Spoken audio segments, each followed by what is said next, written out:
Chapter 663. After Fan Wujiu heard He Zongwei's cold words, he slowly lowered his head, and did not have any obvious reaction. After a moment of silence, he said in a low voice, "Before reporting to the Emperor, you should think of a way to investigate more clearly." "Of course. Alright, it's late. You should go rest," He Zongwei said casually. He waved his hand and picked up the files on the table again. Fan Wujiu glanced at He Zongwei. A glimmer of darkness flashed through his eyes. He bowed, and took his leave. When he walked out of the study, He Zongwei immediately put down the files in his hands. He looked silently in the direction of the door, and sank into deep thought. He Zongwei was initially fearful of the second prince's 8 trusted generals joining him. After all, there were many people in Jingdo who knew of Fan Wujiu's identity. If people discovered this in the future, and it got into the palace, who knew what the emperor would think? Back then, the second prince had been one of the conspirators in the rebellion. It was indeed risky for He Zongwei to take in his old subordinates. However, he had quickly made a decision. After all, Fan Wujiu had his own abilities. Although the 8 generals whose names had spread through the Jianghu and Jingdo seemed unable to withstand a single blow in front of the Overwatch Council, in reality, they were all very powerful figures. The second prince had operated in court for a long time. The trusted aides he kept at his side were, of course, the most outstanding. Other than Fan Wujiu's ability, He Zongwei had taken him in for 2 other important reasons. First, this person's goal was the same as his. They both wanted to defeat Fan Xian. Second, this person also controlled some of the resources the second prince had left behind. The second prince had already lost and died 3 years ago. His power in court had long been swept clean by the emperor and Fan Xian. In the end, there were still some officials hidden in the lower levels of the court who were waiting for an opportunity in the dark. Regardless of whether it was to avenge their master or find a new master, they would see the light of day again. He Zongwei needed these people. These people also needed Scholar He in court. However, He Zongwei could not personally gather these powers. He had to go through Fan Wujiu. Only then could he appear more innocent in front of the emperor. When all was said and done, He Zongwei was walking on a lonely steel rope with endless abysses on both sides. It was very dangerous. Not long after Fan Wujiu left the study, the cousin of the He clan who had left earlier quietly returned. The 2 of them met each other's eyes and saw the glimmer of emotion in each other's eyes. He Zongwei smiled warmly and said, "Go investigate the whereabouts of Wang Qinian, and Gauda don't use the people the second prince left behind." The person bowed respectfully and replied, "I understand." After you and Fan talked earlier, Sir Fan, and Fan. He Zongwei nodded approvingly. There are some things that are inconvenient for Mr. Fan to know. There were many things that were inconvenient for Fan Wujiu to know. Earlier, Fan Wujiu and He Zongwei had discussed that if they wanted to bring down Fan Xian, they had to start with Wang Qinian and Gauda, who might still be alive. However, given the power left behind by He Zongwei and the second prince, it was impossible to pierce through the layers of black fog of the Overwatch Council and find true clues. Thus, Fan Wujiu suggested that He Zongwei directly meet the emperor and use the emperor's suspicions to have the internal court act. The problem was that He Zongwei had a power in his hands. It was a power the emperor had given him, a power that no one knew about. The emperor trusted Chen Pingping incomparably and doted on Fan Xian. However, the Overwatch Council's power was truly too great. If it was only checked and balanced from the outside, an emperor would not be at ease. That was why there was the Ministry of Internal Affairs. Furthermore, the palace must have planted many trusted aides in the Overwatch Council. Concerning this matter, Chen Pingping and Fan Xian were both aware of it. However, there was no need to make things clear to the emperor. They were only guarding against it in secret. Since the Imperial Censorate wanted to challenge the Overwatch Council, the spies the internal court, or perhaps the Ministry of Internal Affairs, had planted in the Overwatch Council, had slowly moved from Eunuch Yao's side to He Zongwei's hands 3 years later. This power, darker than the night, was currently controlled by He Zongwei's cousin. He Zongwei was silent for a moment and then said, "Investigate from the outside. If the Overwatch Council still has connections to Wang Qinian, then there will certainly be traces. However, Don't let these people know exactly what you are investigating. If the emperor knows you are investigating and asks, "What will we do?" the emperor will not care about such small matters. Zongwei lowered his head slightly. After the investigation is complete, report to the emperor and ask him to make a decision. Of course, if Zongwei grasped this important matter that could incite the relationship between the emperor and Fan Xian, he would not quietly and secretly report it to the emperor and give the emperor and Fan Xian a chance to privately negotiate. Instead, he would do everything in his power to blow this matter up. The person understood the hidden meaning in Fan Xian's words and didn't say anything more. Straightforwardly he said, "I will not disappoint you." The study once again returned to silence. Zongwei sat behind the desk and couldn't resist shaking his head. He didn't have a servant, but he had a few advisors. However, those advisors were all forbidden from entering the back garden. Other than his trusted aides, no one dared to go near this study. He knew that if he could truly trust Fan Wujiu, then this matter would certainly proceed more easily. However, he could not completely trust Fan Wujiu, particularly when he appeared in front of him as a strategist. For people like strategists, Zongwei always had the greatest suspicions in his heart. Many years ago, he had successfully made a name for himself by bringing down Lin Ruofu. In reality, he knew that the fall of the previous prime minister had little to do with him. This was the emperor's intention. The person who truly carried out the order and gave the prime minister the heaviest blow was the seemingly handsome and carefree strategist in the prime minister's manor, Yuan Hongdao. Back then, Zongwei had brought Wu Bo and's wife to live in this old royal manor. Under the eldest princess's orders, he was in contact with the prime minister's manor and had dealings with Yuan Hongdao. He knew what kind of dangerous knife Yuan Hongdao had stabbed in this matter. The truth that had been slowly revealed a few years ago shocked him even more. Yuan Hongdao was actually a member of the Overwatch Council. The Overwatch Council. Zongwei's heart felt a glimmer of coldness. He was very afraid of the Overwatch Council's power. Although he now held some internal members of the Overwatch Council in his hands, the more he understood about the Overwatch Council, the more afraid he was. He was afraid that the gardener in his manor was a spy from the first bureau of the Overwatch Council. He was afraid that the chubby female servant was an assassin from the 6th bureau. He was afraid that the food he ate every day was laced with slow-acting poison from the 3rd bureau. He was afraid that even Fan Wujiu, the strategist the second prince had left behind, might also be a member of the Overwatch Council. Would he in the future stab his body with the most ruthless knife? He wanted to deal with Fan Xian, so he was even more afraid that Fan Xian would deal with him. It had already been a number of years. He had received everyone's respect in court. When he returned to the manor, he was immersed in an unhealthy feeling of fear and unease. He always felt that everyone he saw in the manor could have been sent by the Overwatch Council. Thus, the He Manor did not have many servants and girls. He used very few people. Even if he had no choice but to use people, he would rather go through great hardship to find his brothers from his hometown. Unexpectedly, this had earned him a reputation for being honest and modest. Sometimes, Zongwei even felt that he was about to be driven crazy by this nervous feeling. Crazy. But he could not go crazy.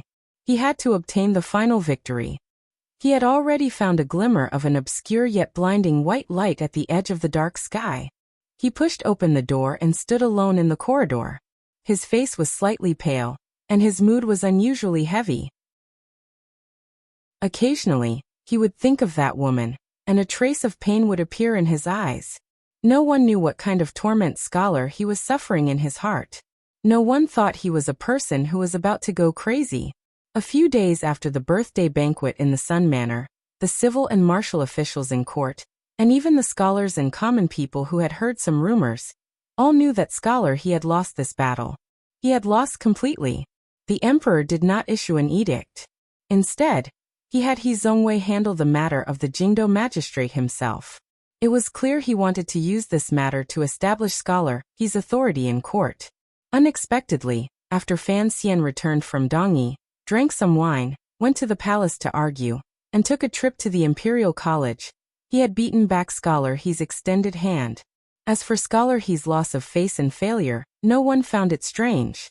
After all, The opponent he faced this time was not an official of the 6 ministries in court or a disciple of the nobility. It was Fan Xian. It was fine if Fan Xian did not take action. As long as he set his mind to do something, he would always be able to do it. This had already become the common understanding of the entire world. It was clear that the emperor did not have any good ideas for this illegitimate child. After all, he was just a mere Jingdo magistrate. The emperor could not truly fall out with his most favored illegitimate child. The old accountant sent by the Ministry of Revenue to check accounts left the Jingdo government wretchedly. The secret investigation by the Ministry of Appointments and the Ministry of Justice was also fortunately brought to a halt under the powerful pressure from the mountain. Although the scholar did not say anything in the Hall of Governmental Affairs, he quietly reminded the officials in front of Zhongwei. Although this sentence was light, it was also very heavy. Jingdo was clear and bright. It had long passed the April Qingming festival. The spring scenery was bright and beautiful. Dressed in casual clothes, Fan Xian sat on a horse. Holding a willow branch, he pointed toward the east and smiled and chatted about something with the officials seeing him off. He had beaten Zhongwei again, and gained the upper hand in his argument with the emperor. At least, he ensured that the power on his side would not be weakened too much in a short period of time. Fan Xian was in a good mood. Even though he was about to embark on another journey and go to the medicinal sword hut in Dongyi to suffer, he was still in a good mood. After exchanging pleasantries with the officials seeing him off and accepting a large basket of flattery, as well as the cold and sour words secretly directed at Zhongwei, Fan Xian's expression did not change. He left the pavilion, dismounted from his horse, and continued to hide in his family's black carriage. The surroundings were quiet, but there was another person in the carriage. Yan Bingyun looked at him and suddenly said, "There are already signs of unrest in Dongyi. Do you really not want me to go suppress it? This time, I will bring the Black Knights into the city." A faint worry rose between Fan Xian's brows. "The old director will be returning home in a few days. Stay here and watch for me. If you also leave with me, Hu and Jingdo will make decisions for the council." Yan Bingyun acutely saw the worry in his heart. He did not understand but did not ask directly. Instead he said Zhongwei has lost a great deal of face this time. Presumably, the imperial censorate will be quiet for a long time. "Don't underestimate him," Fan Xian said. "Although these officials said bad things about him in front of me today, if this was a different occasion and in front of Zhongwei, who would dare to say anything loudly? The position of an official is still in the emperor's word. As long as the emperor's favor remains, he will not fall. Furthermore, he is a powerful character." Fan Xian suddenly smiled slightly. And said, "In the past, I always felt that Zhongwei's scale was too small. Unexpectedly, he did something unexpected." Yan Bingyun did not smile. Calmly he said, "I found out that Fan Wuxia is in the He Manor. If you really want to deal with Zhongwei, just let the emperor know." Fan Xian was silent for a moment. He then shook his head and said, "Fan Wuxia's choice surprised me. Back then, when he fled Jingdo, it was clear that he was a cowardly person afraid of death. Unexpectedly, after the second prince died, he had the courage to return to Jingdo and carry out his so-called plan of revenge." He raised his hand to rub between his brows. Raising his face, he sighed in admiration. "Fan Wuxia's action is very old-fashioned.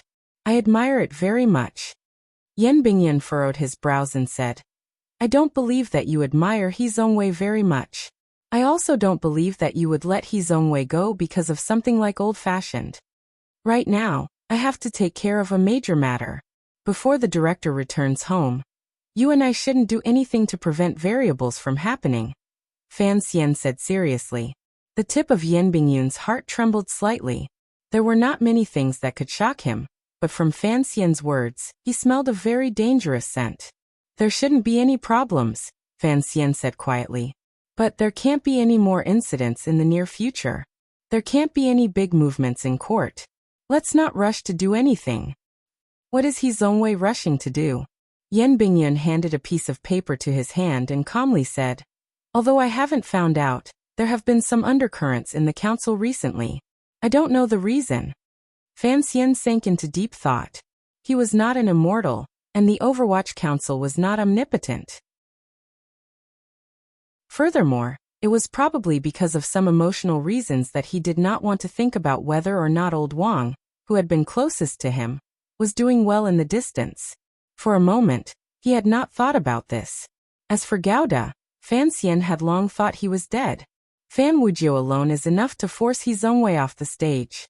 It is as if we have a sharp weapon in our hands, Fan Xian said. If He Zongwei does make any big movements, throw Fan Wujiu out. There is no need for an official who takes in the old subordinates of a rebellious prince to continue staying in court. Yan Bingyun was silent for a moment. He then said, Sir, he has made a fatal mistake. Fan Xian said, that is because he thinks he understands the Emperor and the abilities of the Overwatch Council. In reality, he doesn't know anything.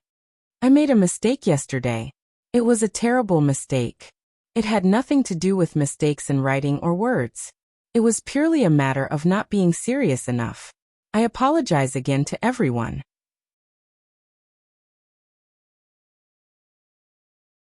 Chapter 664. 10 li out of the capital, the group of carriages stopped for a moment. Yan Bingyun disembarked from the carriage, and did not send them off. Watching Sir Yan Jr.'s disappearing figure, Fan Xian smiled warmly.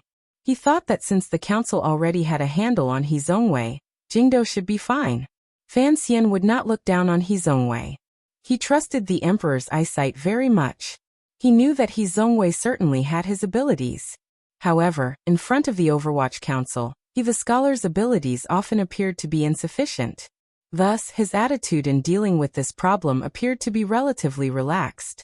As for whether or not this relaxation was a sufficiently correct attitude, that would depend on how things developed in the future. Mu Feng rode to the side of the carriage window and thought of the intelligence report he had just received. He felt surprised in his heart. As the temporary leader of the Qinian unit, he knew all of Sir Fan Jr.'s shady and private matters.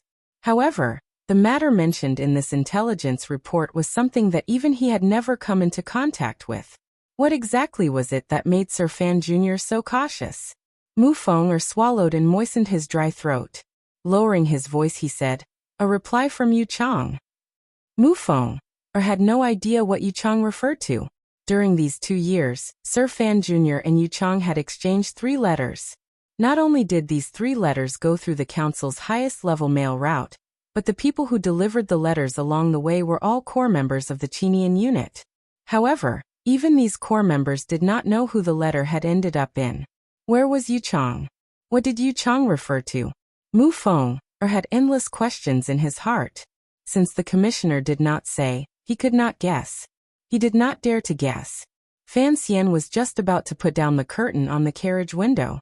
After hearing this news, he smiled and quietly said, "Where's the letter?" Mu Feng made a whistle. All of the Overwatch Council secret agents and swordsmen beside the carriage spread out. They each controlled the surroundings of the road and the direction of the woodlands. They surrounded the black carriage in which Fan Xian was in. Fan Xian took the letter and glanced at it. He remembered the words clearly. The words on the letter were all very common, and the meaning put together was also very common. But only the writer and the receiver knew the true meaning.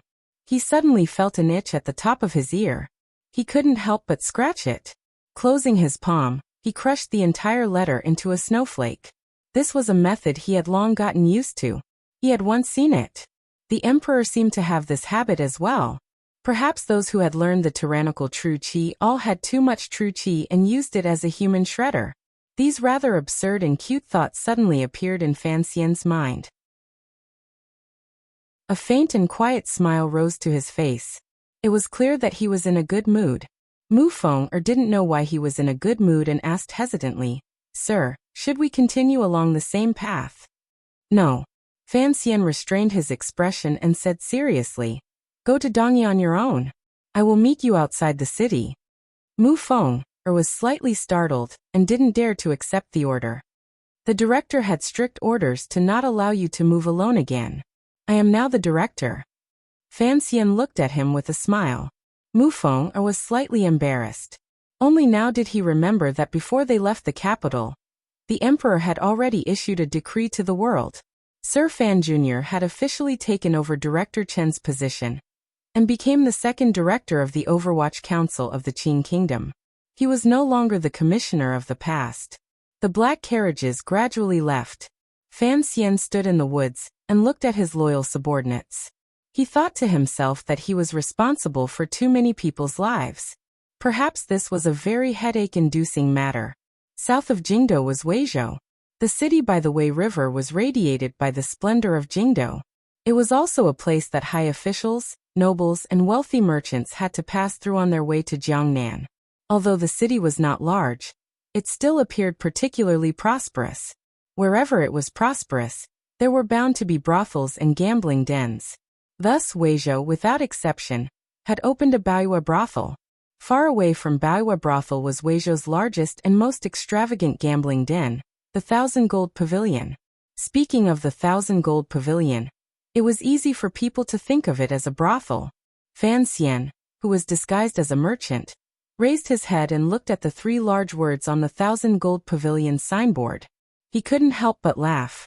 The gambling den had long since become a boiling cauldron of voices. Even though there was a large ventilation fan produced by the palace treasury that was constantly being used by the coolies, the smell of people mingled with the smell of perfume and alcohol. It was still a little unpleasant, and Fan Xian couldn't help but cover his nose. Looking around, he confirmed that the person he was looking for was definitely not waiting for him on the first floor, so he walked up to the second floor. Unexpectedly, at the entrance of the second floor, he was stopped by 2 people who seemed to be in charge of the building. Fan Xian was slightly surprised, but he immediately understood what had happened. He couldn't help but laugh at himself. With Fan Xian's status, of course, no one in this world would dare to stop him. He was used to this, so he walked directly up the stairs without any disguise. He didn't expect that today. He was just an ordinary merchant. The second floor of the 1,000 Gold Pavilion was the place where one could truly spend a lot of money. The people who came here to play were all wealthy and respectable. Even if there were occasional disputes, they all had a sense of propriety, so they had a good reputation. However, such a place always required a threshold, and Fan Xian's current appearance clearly did not allow him to cross that threshold. "Sir, if you are in the mood, why don't you stay downstairs and have some fun?" Although the steward did not give Fan Xian any face by stopping him at the entrance, his tone was still rather gentle. It could be seen that the management of the 1,000 Gold Pavilion was good. Fan Xian smiled and said, "I'm here to look for a friend." The steward was slightly surprised. After a moment's deliberation, he softly asked, "May I know the surname of the friend you are looking for? If there is an urgent matter, we can report it on your behalf." "My friend's surname is Guan." Hearing the word Guan, the steward's expression immediately changed. He immediately bowed slightly, but was extremely careful not to attract the attention of the gamblers on the first floor. He extended a hand and very respectfully led Fan Xian to the second floor, placing him in a very unique room. He then lowered his voice and said, "Sir, please wait a moment." Fan Xian sat in the room. It didn't take long before he heard the sound of hurried footsteps coming from outside. A charming young woman walked in with a slightly nervous expression. The steward also walked in with the young woman. He reported, "It is this sir who is looking for a friend with the surname Guan. Go out. You know what to do." The young woman bowed slightly to Fan Xian with extreme respect, then spoke to the steward. The steward made a sound of acknowledgement and pushed open the door. However, he still could not suppress the shock in his heart. There was actually someone in this world who could make Big Sister Guan so afraid. He wondered who this merchant-looking person was. There was only Fan Xian and the young woman left in the room. The young woman immediately began to bow again and knelt in front of Fan Xian. Very respectfully she said, "Subordinate Guan Wumei greets the commissioner." Because she was missing an arm, Guan Wumei's kneeling was not steady. Because of the fear that had never faded in her heart, her voice trembled slightly. Fan Xian looked at her and sighed in his heart. One of this woman's arms had been cut off by his hand. No wonder she was so afraid of him. Nearly 5 years had passed since Fan Xian's first trip to Jiangnan. Xia Qifei had once again taken back the Ming family, and this cousin of Xia Qifei, a famous female bandit in Jiangnan, had successfully inherited the Jiangnan water bandits. With the powerful support of the new Ming family, in addition to the secret assistance of the Overwatch Council, Guan Wumei had established a high position on the Jianghu without much effort. It was still the same old saying. The Jianghu was only a part of the country. With Fan Xian behind Guan Wumei, even if he wanted her to be a gangster, what was so difficult about it? Stand up and talk. Fan Xian looked at her and did his best to say as gently as possible. Right, there is one more thing. I have officially taken over the Overwatch Council. In the future, don't call me Commissioner. Guan Wumei was a peripheral member of the Overwatch Council. The edict in Jingdo had not yet been announced, so when she suddenly heard this news, she couldn't help but be shocked. In an instant, the shock in her eyes turned to joy. She had never held a grudge against Sir Fan Jr. in her heart, even if he had chopped off one of her arms. Sir Fan Jr. had avenged her cousin and taken back the Ming family. More importantly, she knew what kind of person she was. Holding a grudge against Sir Fan Jr.? She had never even thought about it, so this joy came from the bottom of her heart.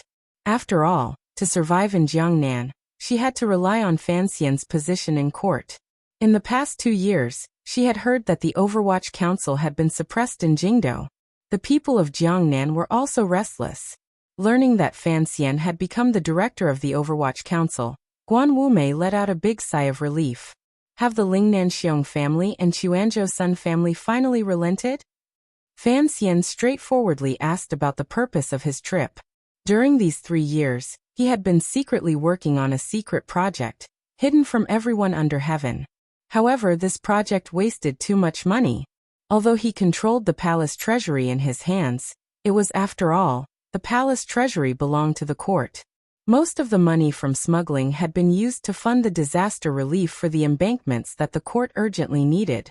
For a time, it was not convenient. Even Xia Qifei Xia Mingji, which was now the new Ming family, secretly gave Fan Xian the greatest amount of support.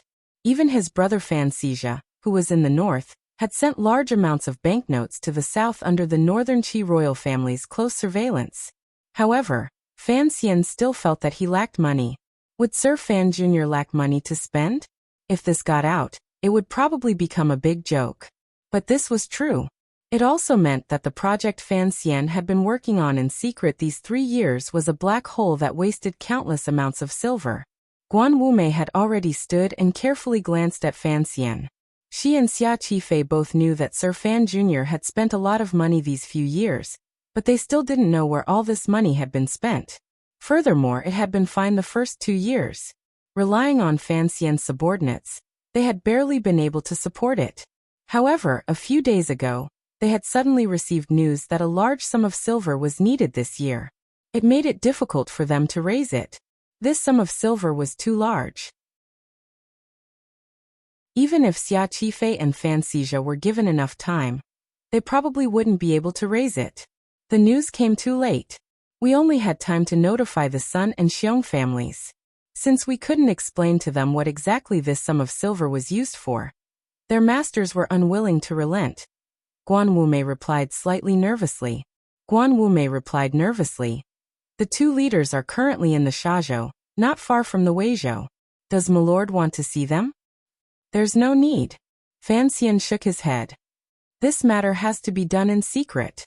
However, I'm afraid we won't be able to hide it for long if we have to ask the Sun and Xiong families to transfer silver. It's my fault for being too hasty.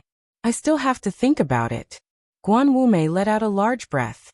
Truthfully speaking, even with Sir Fan Jr.'s help, it was still a difficult matter to secretly transfer so much silver away from the court's supervision.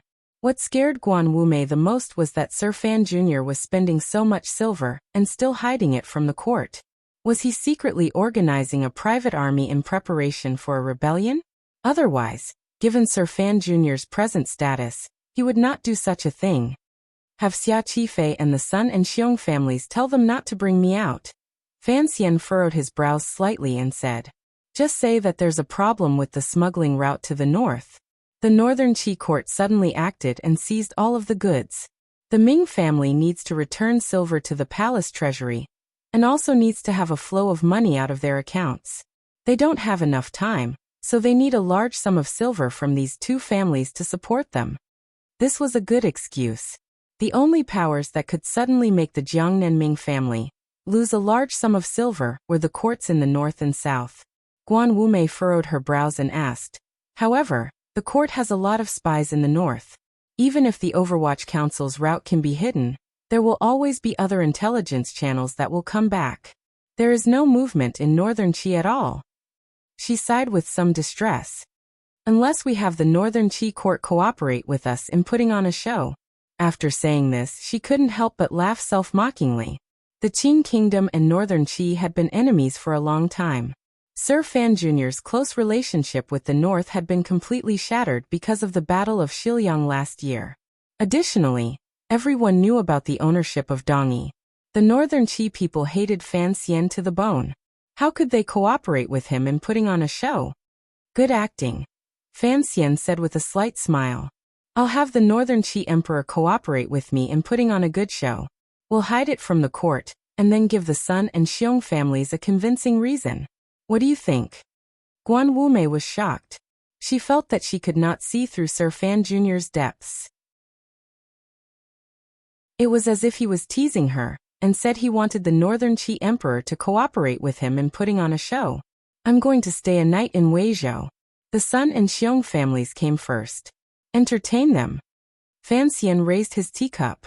Guan Wumei took her leave. However, the room did not remain quiet for long. A man dressed in black appeared in the corner of the room like a ghost. He carried an extremely long saber on his back. The saber was sheathed, and its murderous aura was restrained. However, the feeling it gave people was that it was abnormally dangerous. Fan Xian gently put down his teacup and raised his head to look at him. "Why do you suddenly need so much silver?" The black-clothed knife-wielding man was still standing in the shadows in the corner. In a slightly raspy voice, he smiled and said, "When construction reaches the later stages, money is always spent very quickly." These are the original words of the minister.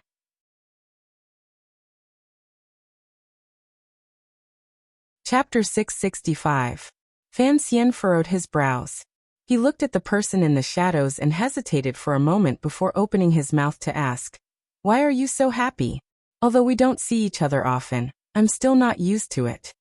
The knife man in the black shadow bowed slightly and said with a smile, "I have always been such a frivolous person. Please forgive me, Sir Fan Jr." "Frivolous?" Fan Xian furrowed his brows and said, "No wonder you caused such a big mess back then because of your playfulness. The palace named you to be eliminated." The bladesman's expression turned grave, and he said seriously, "It is all thanks to Lord Minister that I am still alive today." Fan Xian didn't say anything more. Instead, he thought of other things, other people. In the Battle of Dong Mountain, over 100 tiger guards had all died. The emperor had used the sword in Sigu Jian's hand to cold-bloodedly and mercilessly purge the tiger guards. He had also swept away the greatest support Fan Jian had hidden within the royal family.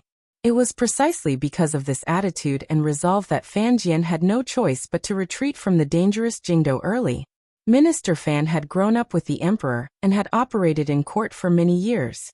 He had even secretly helped the Li royal family train the tiger guards for a long time. Naturally, he had some hidden cards. The black-clad bladesman before Fan Xian was one of them. This black-clothed knife man had once been a subordinate of the tiger guards. However, he later faked his death and became Fan Jian's direct subordinate in the darkness. He secretly did things for the Fan Manor that could not see the light of day, including monitoring the tentacles that extended out of the palace. During the Jingdo Rebellion, Fan Xian had taken a great risk to attack Qingyu Hall. Fan Jian had watched from behind with cold eyes and helped him clean up the mess. At that time, the ones who had acted were the secret forces of the Fan Manor, led by the black-clothed knife man. It was not until that day that Fan Xian truly came into contact with his father's last batch of power. "You also know about what happened on Dong Mountain?"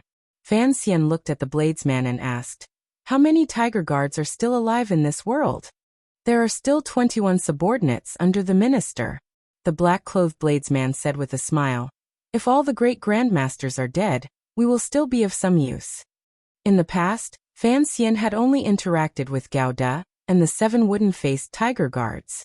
For a moment, He was not used to the black-clothed knife-wielding man's tone of speech. He smiled bitterly and said, "Let's not talk about this for now. Back to what happened earlier. Suddenly bringing up so much silver. Father, are you not worried that someone in court will guess something?" The black-clothed swordsman didn't answer this question. Instead, he chuckled and asked, "Young master, you seem to have grown a lot bolder recently. When the minister sent the news, you really began to prepare to transfer money. You even didn't hesitate to reach out to the Sun family and the Xiong family. Aren't you afraid that the imperial court will notice something?" The moment this was said, Fan Xian sank into silence. The black-clad bladesman did not continue asking. In the 3 years after the Jingdo rebellion, the business Fan Xian secretly carried out in Yuchang had been done very carefully. He did not seek to be meritorious. Instead, he sought to be seamless. The progress was truly too slow. However, Fan Xian had no choice but to do this. Furthermore, his father, who was far away in Danzhou, seemed to agree with his caution. After all, with the emperor on the throne, no one dared to take the risk of stirring up trouble. If things got out, it would only be a scene of blood and fire. However, it seemed that Fan Xian and Fan Jian, father and son, had both begun to increase their pace. Fan Xian knew that his father had increased his pace, because he knew that his heart was beginning to gradually drift in that direction. The black-clothed swordsman's next words confirmed Fan Xian's guess. "If young master wants to do something in the future, don't forget about me," the black-clothed swordsman said with a smile. "I am also very interested in killing my way into the royal palace." The corners of Fan Xian's mouth twitched slightly. "What I am interested in is, are you planning to avenge your family or those colleagues who died on Dong Mountain? Is there a difference?" "There is indeed no difference. For you and those tiger guards hiding in the dark, the emperor has never seen you as people. It is normal for you not to see him as a ruler." Fan Xian lowered his eyelids slightly and quietly said, "But if you say this in front of me, are you not afraid that I will actually kill you? You should know the relationship between the emperor and me." The black-clothed swordsman calmly said, "I know the relationship between you and the minister even better." Very contradictory. Fan Xian smiled and sighed. "You are a group of powerful swordsmen, but you are also a group of dangerous people. Even I don't know if I can control you. Thus, I think it would be best for you to stay by father's side, including the dark tiger guards at your side. Don't try to get involved in my matters." A faint disappointment flashed through the black-clothed swordsman's eyes. "Only father can control you, and I want to control everything in my own hands, so I can't use you." Fan Xian gradually withdrew his smile and calmly said, "I have my own power. You only have one thing.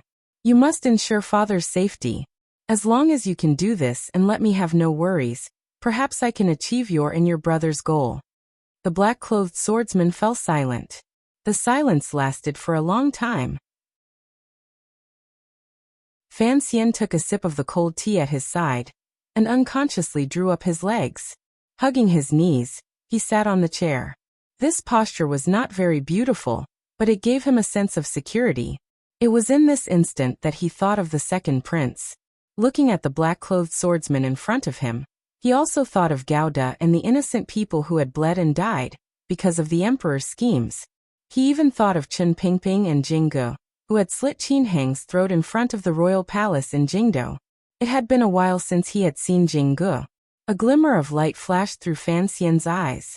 He thought of how Chen Pingping had done so many things in secret, and pulled back many people from the brink of death. His father had actually done similar things in secret these years. These two old comrades in arms had not communicated much, but they both chose the same method. They probably both knew that only people who had truly experienced life and death would have the courage to stand in this world and resist all the pressure placed on them. Only people who had survived life and death could stand bravely, even proudly, and ruthlessly under the light of imperial power. This was probably the problem of will that Sigu Jian spoke of. It had nothing to do with the level of one's cultivation. Only such people could truly do great things, such as the black-clothed swordsman in front of him, and the silver-masked Jing Ge. Go back and talk. I will resolve the problem of silver as soon as possible. However, to turn the paper in the money house into the nutrients that fish intestines needs is a very difficult matter. Fan Xian looked at the black-clothed swordsman and said cautiously, I am worried that there are spies from the palace at my side. That is why I sought out Guan Wumei to be my shadow on this trip to Weizhou. If the internal court, the Ministry of Justice, or the Imperial Censorate find something, they will only suspect this much. You have to be careful and not be targeted. The problem is, young master, you came to see Guan Wumei to raise money for fish intestines. The black-clothed swordsman furrowed his brows. What if the other party investigates from this side? You and I are like the other side of a cliff, forever a one-way connection. Even if someone wants to investigate, at most, they will find me and not be able to investigate further. As for the direction of the flow of silver, the first part of the process in the accounts will be handled by the old officials of the Ministry of Revenue my father left in Jiangnan. As for the latter part of the conversion, Fan Xian lowered his head slightly. It seemed that he also felt this matter was difficult. Slowly he said, I can handle a portion. Then it will depend on how things are in Dongyi. If there are goods coming in from overseas, it should be able to speed things up. Then I will leave. Although the black-clothed swordsman felt that Fan Xian had not finished what he should have said, he knew he had to leave. Raising his hands in greeting, he said, However, during these 3 years, I have always been curious about something. Fan Xian raised his eyes to look at him and smiled. What is it? Why is it called fish intestines? After a long silence, Fan Xian said, Fish intestines is a sword used by a person called Zhuanzhu. It is a sword hidden in the belly of a fish. This sword may forever be hidden in the belly of the fish and never see the light of day. Once it breaks out of the belly, it will certainly pierce into someone's chest. You are a handful of fish intestines. Jingge was once a handful of fish intestines. The shadow beside me is also a handful of fish intestines, Fan Xian said with a slight smile. However, you are all beginning to see the light of day. Only my fish intestines are still hidden. Fan Xian stayed in Weizhou for a night, and discussed the matter of gathering silver with Guan Wumei. Xia Qifei was in Suzhou, and would not be able to rush over no matter what. He could only use Guan Wumei's mouth to remind the master of the new Ming family of the importance of this matter. The next day, the representatives sent out by the Lingnan Xiong family and Chuanzhou Sun family arrived in Weizhou. Fan Xian only watched from the shadows. After confirming the possible attitudes of these two giants, he relaxed. The new Ming family's excuse was indeed very practical. Although there was still no news from the north, the Sun and Xiong families would not believe that Xia Qifei would lie to them on this matter, because there was no benefit to such a lie. When merchants lent money to each other, the key was still to consider the other party's ability to repay. In the eyes of the Sun and Xiong families, even if the Northern Qi court began to vigorously attack the Ming family's smuggling to the north because of the Dongyi matter, Sir Fan Jr. was still behind the Ming family. With the endless supply of goods from the palace treasury as a guarantee, it would always be a golden nest. No matter what, it was impossible for them to not be able to repay the money. After confirming that this sum of silver would arrive, Fan Xian secretly had Guan Wumei notify Xia Qifei to have him invite Yang Jimei to a banquet in Hua Garden. Presumably, the leading salt merchant in Jiangnan had a lot of silver hidden in his manor. It would not be too difficult for Xia Qifei to borrow silver from him. If Yang Jimei could not raise it by himself, he would mobilize the Jiangnan salt merchants to help. It had to be said that Fan Xian had endured in Jiangnan for 2 or 3 years, and had indeed laid down a solid foundation. As long as he did not, on the surface, touch the foundation of the court, he had the ability to gather the power of the Jiangnan business world. This power was truly astonishing. To be able to raise so much silver in such a short time was not something anyone could do. These matters took up an entire day for Fan Xian. At dusk, he left Weizhou and disappeared into the color of blood. From that day onwards, not only did his subordinates in Jiangnan not know where he had gone, even his trusted aides in the Overwatch Council and Qinian unit had completely lost track of him. A young 9th-level ace who had immersed himself in the Overwatch Council for a lifetime purposely put on a disguise and went on the road. He had the ability to avoid everyone's gaze. Just like this, Fan Xian disappeared. After an indeterminable number of days, when the feeling of spring in the heart of the land had reached its peak, A travel-worn figure appeared outside a large call on the border between northern Qi and Dongyi. This place was very remote, but the traffic was not behind because this was a transfer point on an old trade route many years ago. However, it had been abandoned for a long time and had long disappeared from the map. It had also disappeared from many people's hearts. Looking from the outside of the mountain, the place was quiet. Occasionally, there was the sound of dogs barking and chickens crying. There were farmers walking along the road. It was already late at night, but the occasional farmer that appeared did not seem to need a light to see the slightly wet and muddy fields beneath his feet. The figure quietly brushed past these farmers and headed into the mountain. The path toward the mountain seemed to twist and turn like a fish intestine winding back and forth. The travel-worn figure walked straight into the mountain. After walking for an indeterminable amount of time, his clothes dripped with dew and his cloth shoes broke dead branches. Finally, he climbed halfway up the mountain. What had been an overgrown mountain village in front of him turned his head and saw the flickering lights and manners all over the mountain. Countless buildings emanating a fresh smell appeared in the mountain valley, like a miracle. The figure threw down the bamboo stick in his hand and looked at the lights in the belly of the mountain. For some reason, he felt very moved in his heart, to the point that his eyes were almost moist. He knew that this scene hidden behind the farm, hidden in the peach blossom spring, had used up a great deal of his energy and money. He didn't know how many people had paid for it.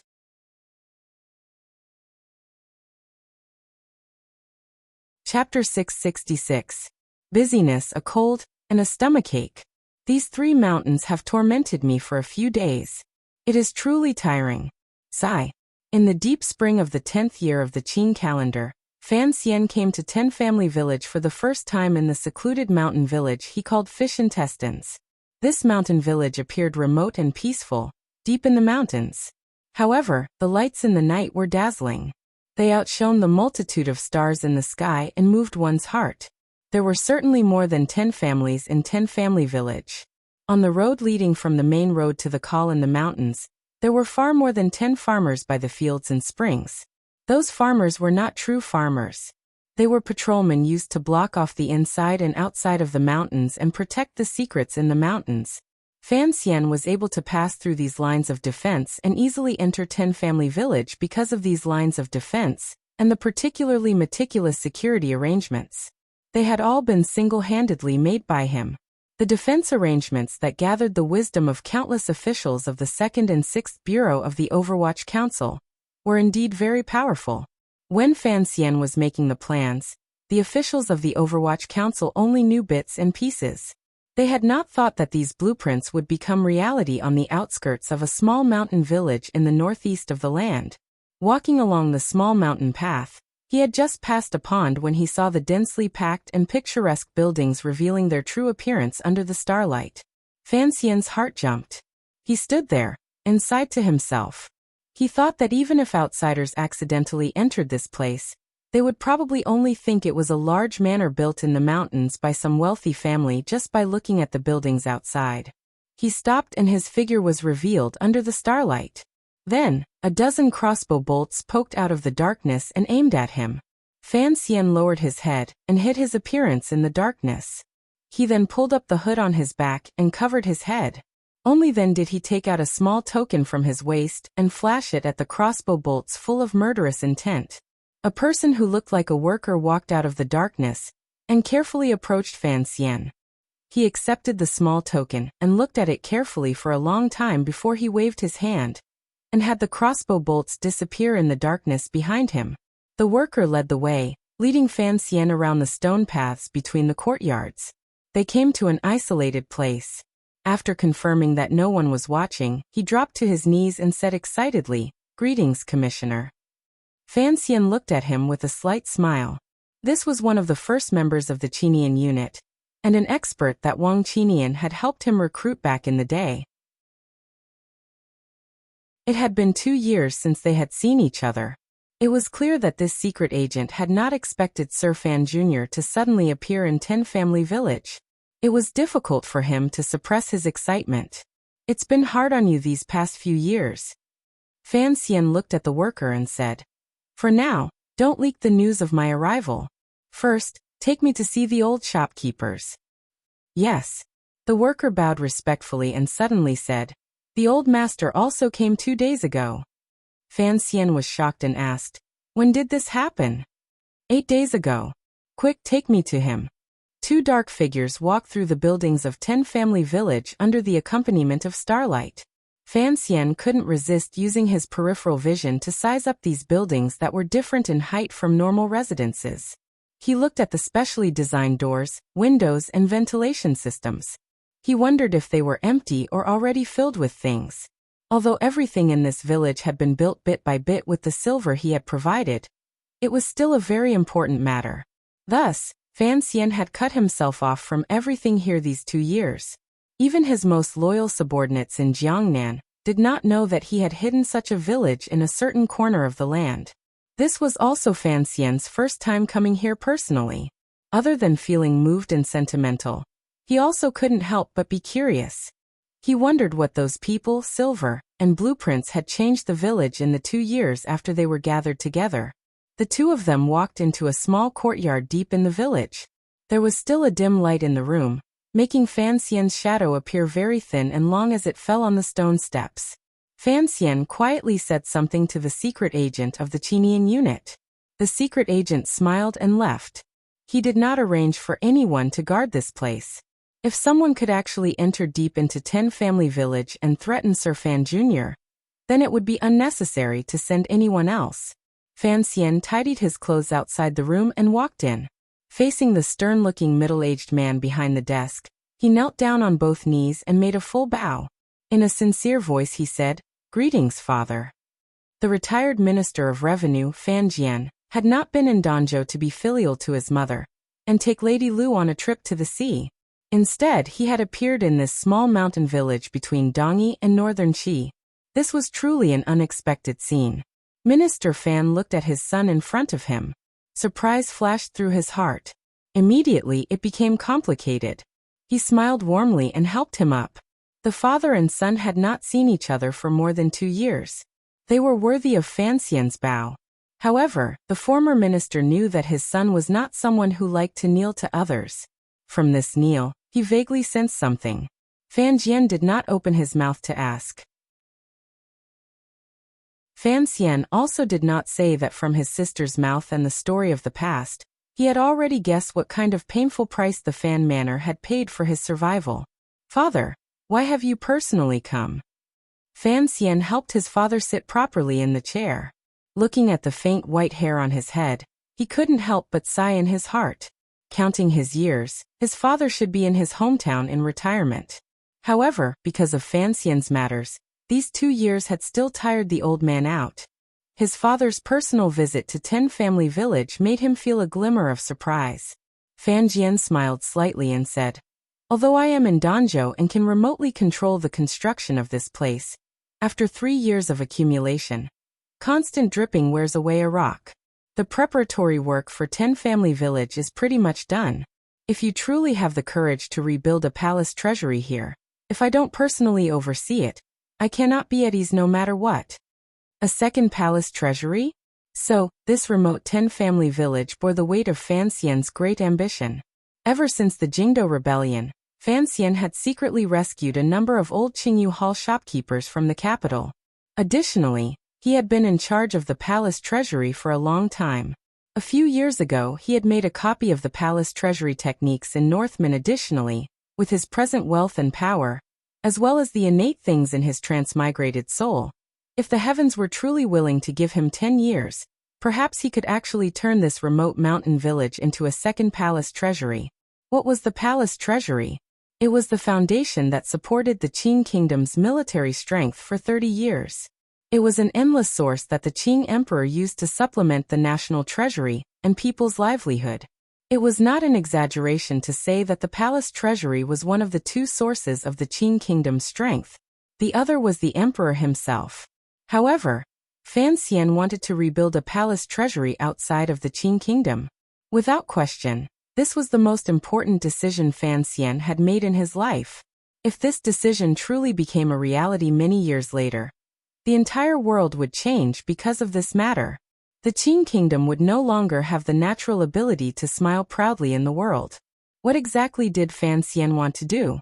Presently, the situation in the world was complicated. Furthermore, this matter was a major matter that could shake the foundation of the Qing kingdom. Thus, during these 2 years, Fan Jian and Fan Xian had worked in great secrecy. Progress had been slow.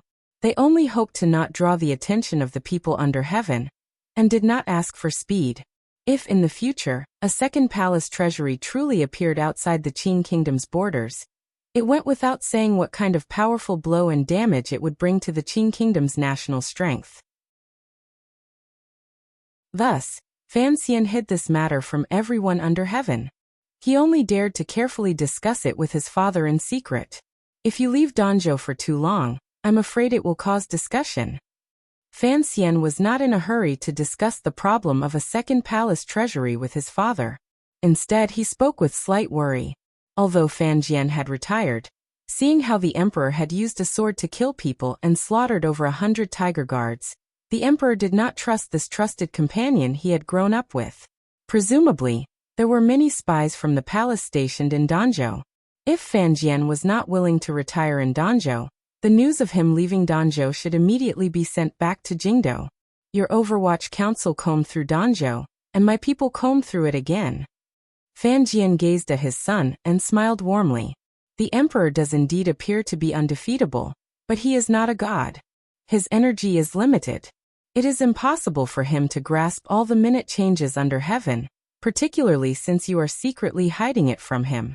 As for me leaving Danzhou, it was originally to wander around Dongyi.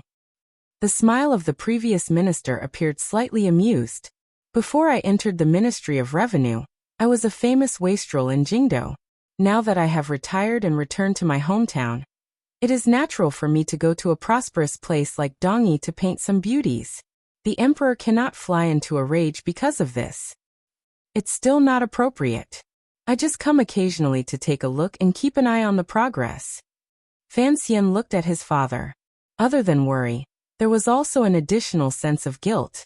He had never wanted his father and Chen Pingping to be involved in this incomparably dangerous matter. However, when it came to the matter of 10 Family Village, at the beginning, he had no clue at all. How could they rebuild a palace treasury from nothing? He was not his mother, Yi Qingmei.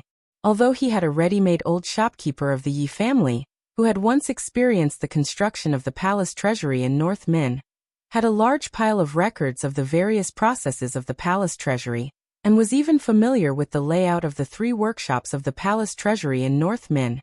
He still felt lost and retreated when it came to building a new palace treasury.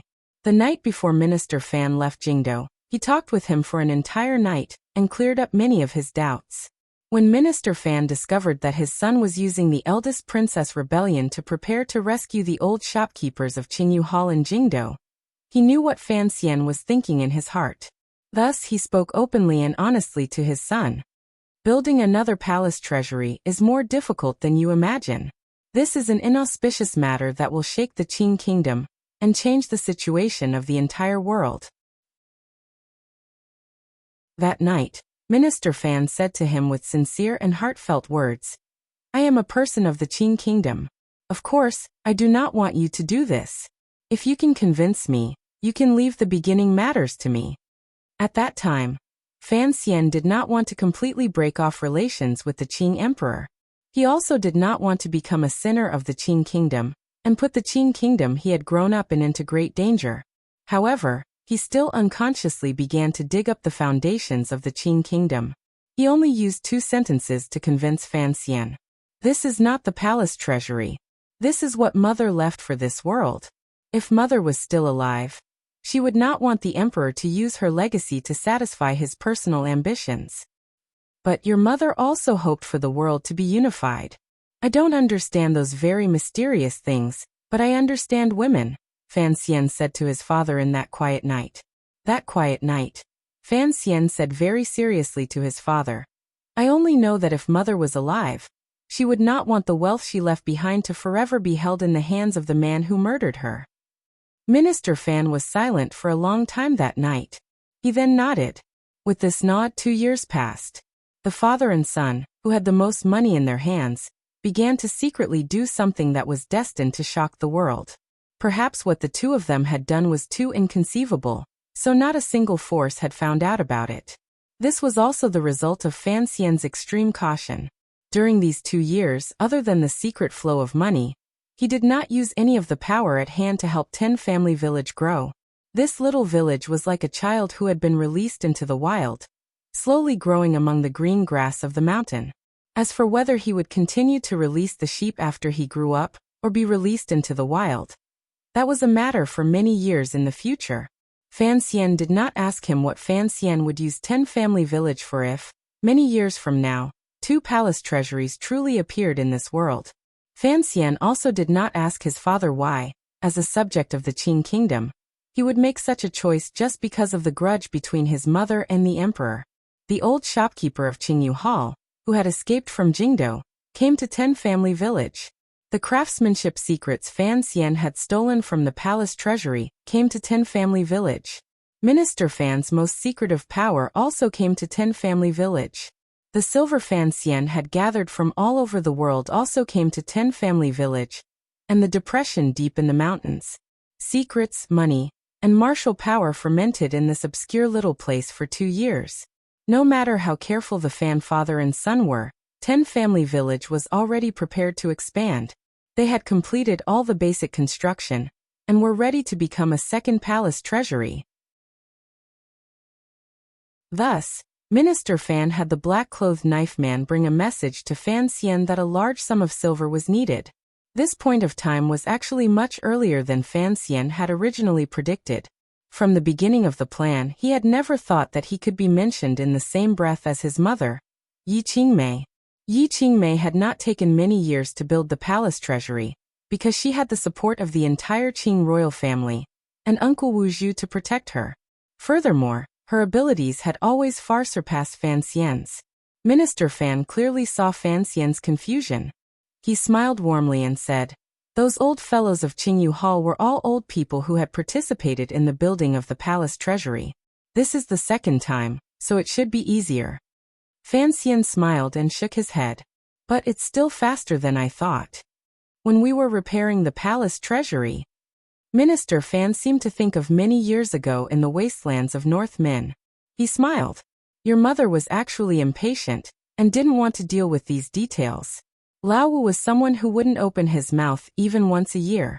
Thus, I did all of these small and mundane tasks." So he was the supervisor of the building of the palace treasury. No wonder 10 Family Village had developed so quickly. Fan Xian looked at his father, and involuntarily felt a sense of admiration. He thought to himself that there was indeed a reason why the emperor was so afraid of his father, and was willing to lose 100 tiger guards to wipe clean his father's power in the capital. Furthermore, 10 Family Village's location is good. You've never been here before, so I didn't have the opportunity to tell you. Minister Fan continued to smile, but the red streaks in his eyes revealed his exhaustion. After all, he was getting on in years. Regardless of whether it was in Danzhou or here, this former Minister of Revenue had single-handedly taken care of such important matters. His mind was exhausted. Fan Xian spread out a large map on the table. It was flat. Fan Xian moved closer and used the dim light to look at the markings on the map. Because of the markings, he easily found the tiny 10 Family Village in the middle and east of the map. His eyes gradually lit up. The geographical location of 10 Family Village was indeed as his father had said. It was miraculous. If, in the future, they could open the road to the southeast and directly reach the shores of the East Sea, it would be easy to reach Dongyi. If 10 Family Village remained quiet, the people outside would have no idea what was happening inside. If we act immediately, there will be a large amount of supplies entering. It will no longer be like the ants moving around the past 2 years. It will certainly draw the attention of many people. Even if your silver is in your account, don't think twice about whether or not to act. Fan Xian saw the faint excitement in Fan Xian's heart, and reminded him with a smile. Fan Xian's smile immediately became bitter.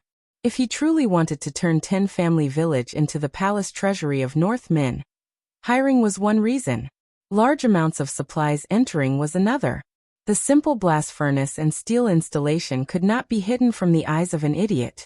Everyone would probably guess what was going on inside.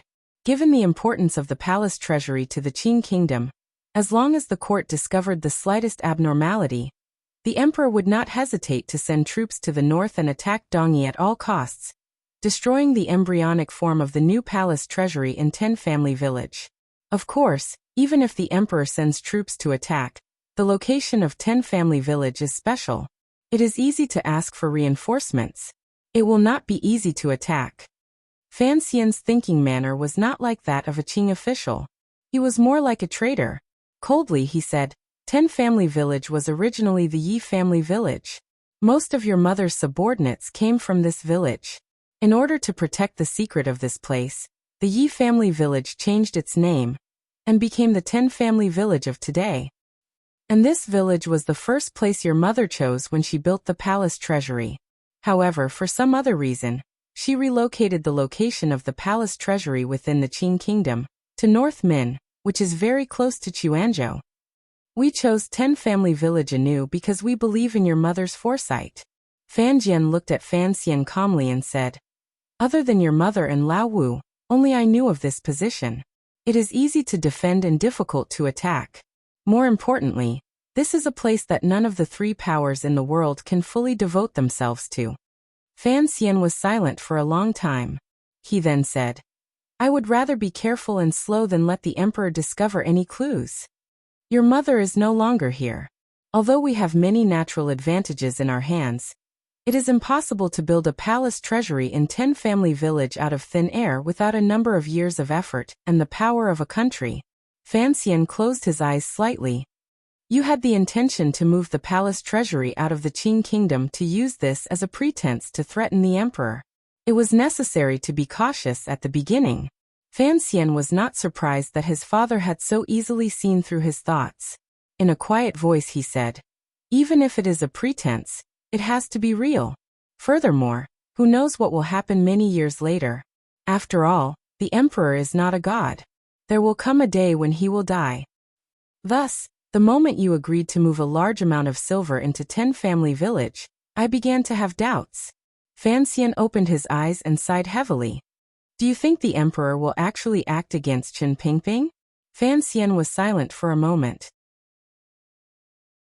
He then said, I don't know. Fan Xian's gaze pressed on him coldly. What if the emperor actually moves? Fan Xian was silent and didn't answer the question. He only thought of the Ten Family Village that his cloth shoes had stepped on. This village was still very quiet now, but in the future, it would certainly be incomparably dazzling. Regardless of how the internal affairs of the Qing court developed or whether or not there would be a great battle, Fan Xian always maintained one attitude in his heart. The palace treasury was not the palace treasury. It had come from a distant world and should benefit the people of the present. It could not become the logistics department of a vast army. Presumably, Yi Qingmei also thought this way. A certain person had killed her, and her things still had to help him fight for the world. If Yi Qingmei knew of this, her heart would certainly hurt. Fan Xian felt great pity for the mother he had never met. The more he felt pity for her, the more he didn't want her heart to hurt.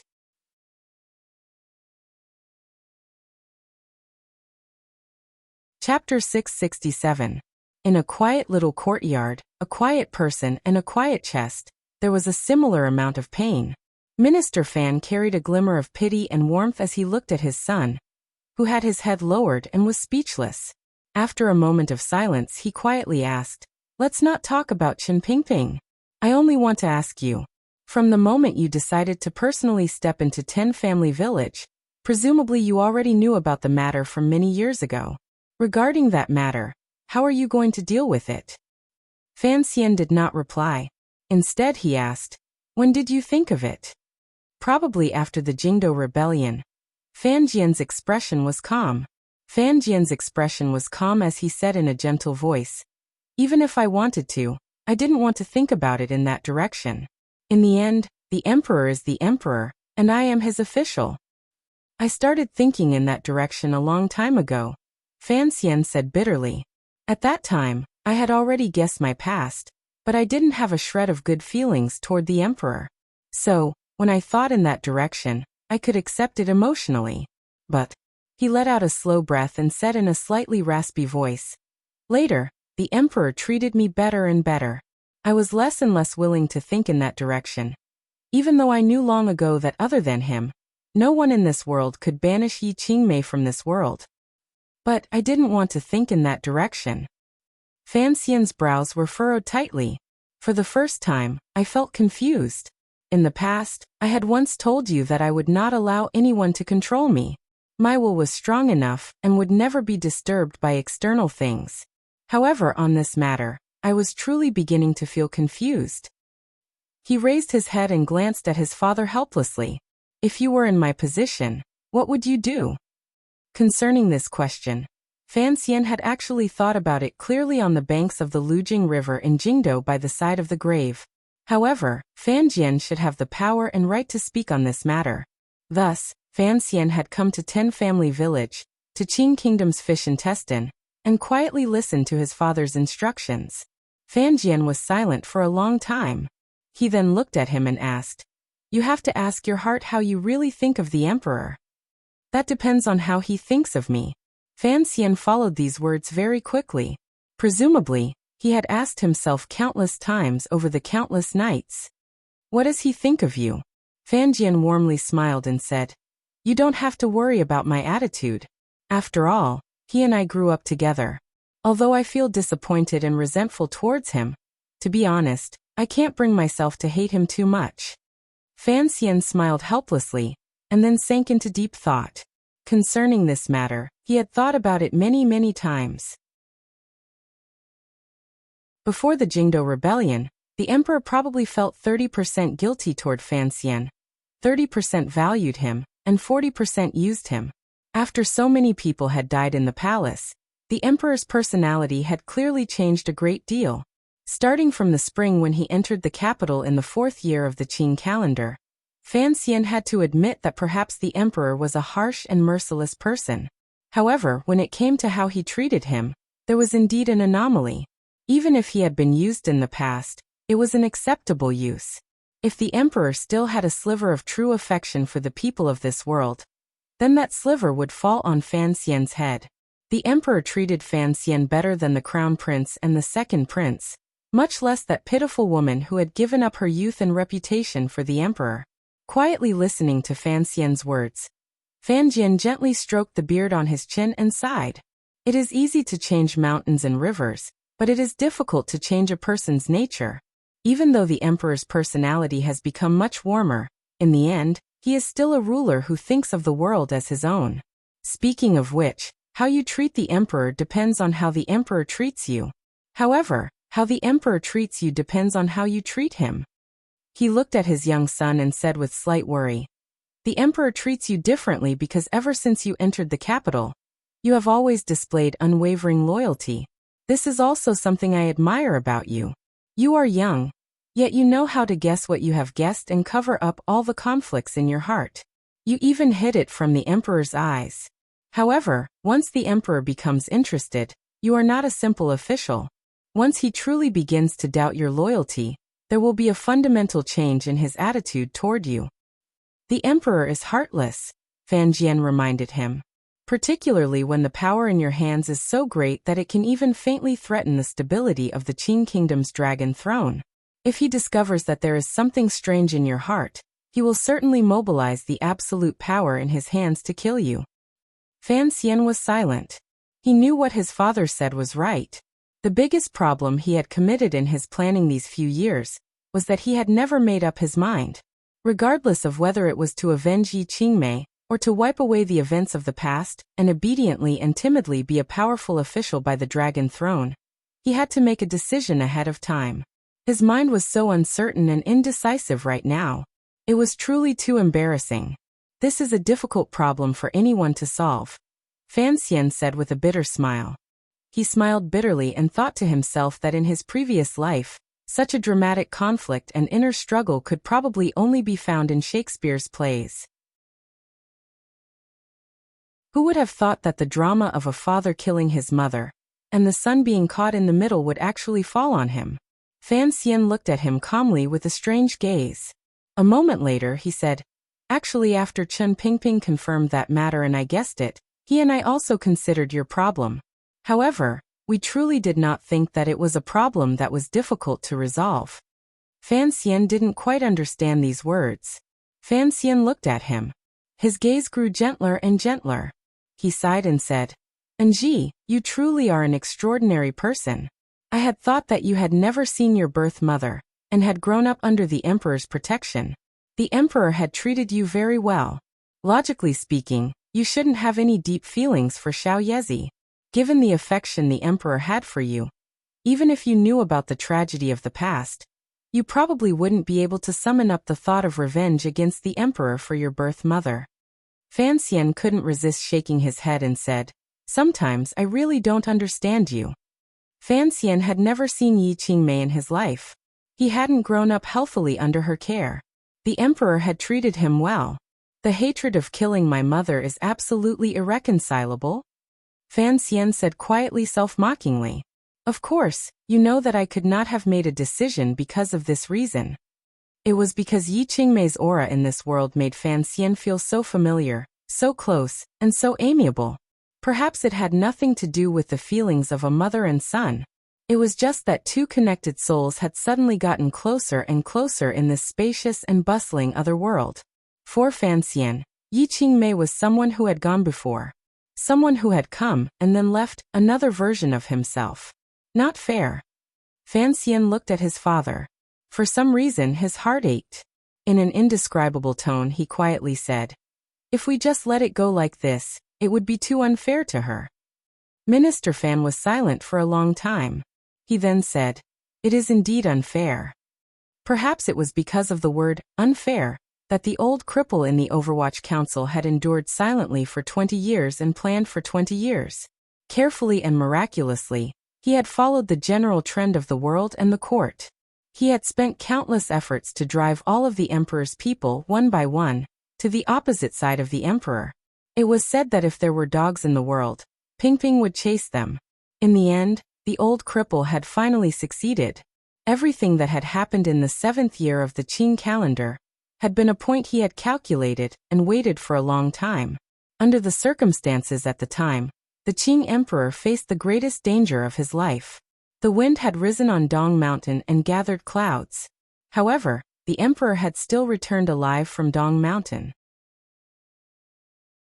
The Justice Chen Pingping wanted became a flower in the mirror and a shadow in the water. He would not be able to find a second chance.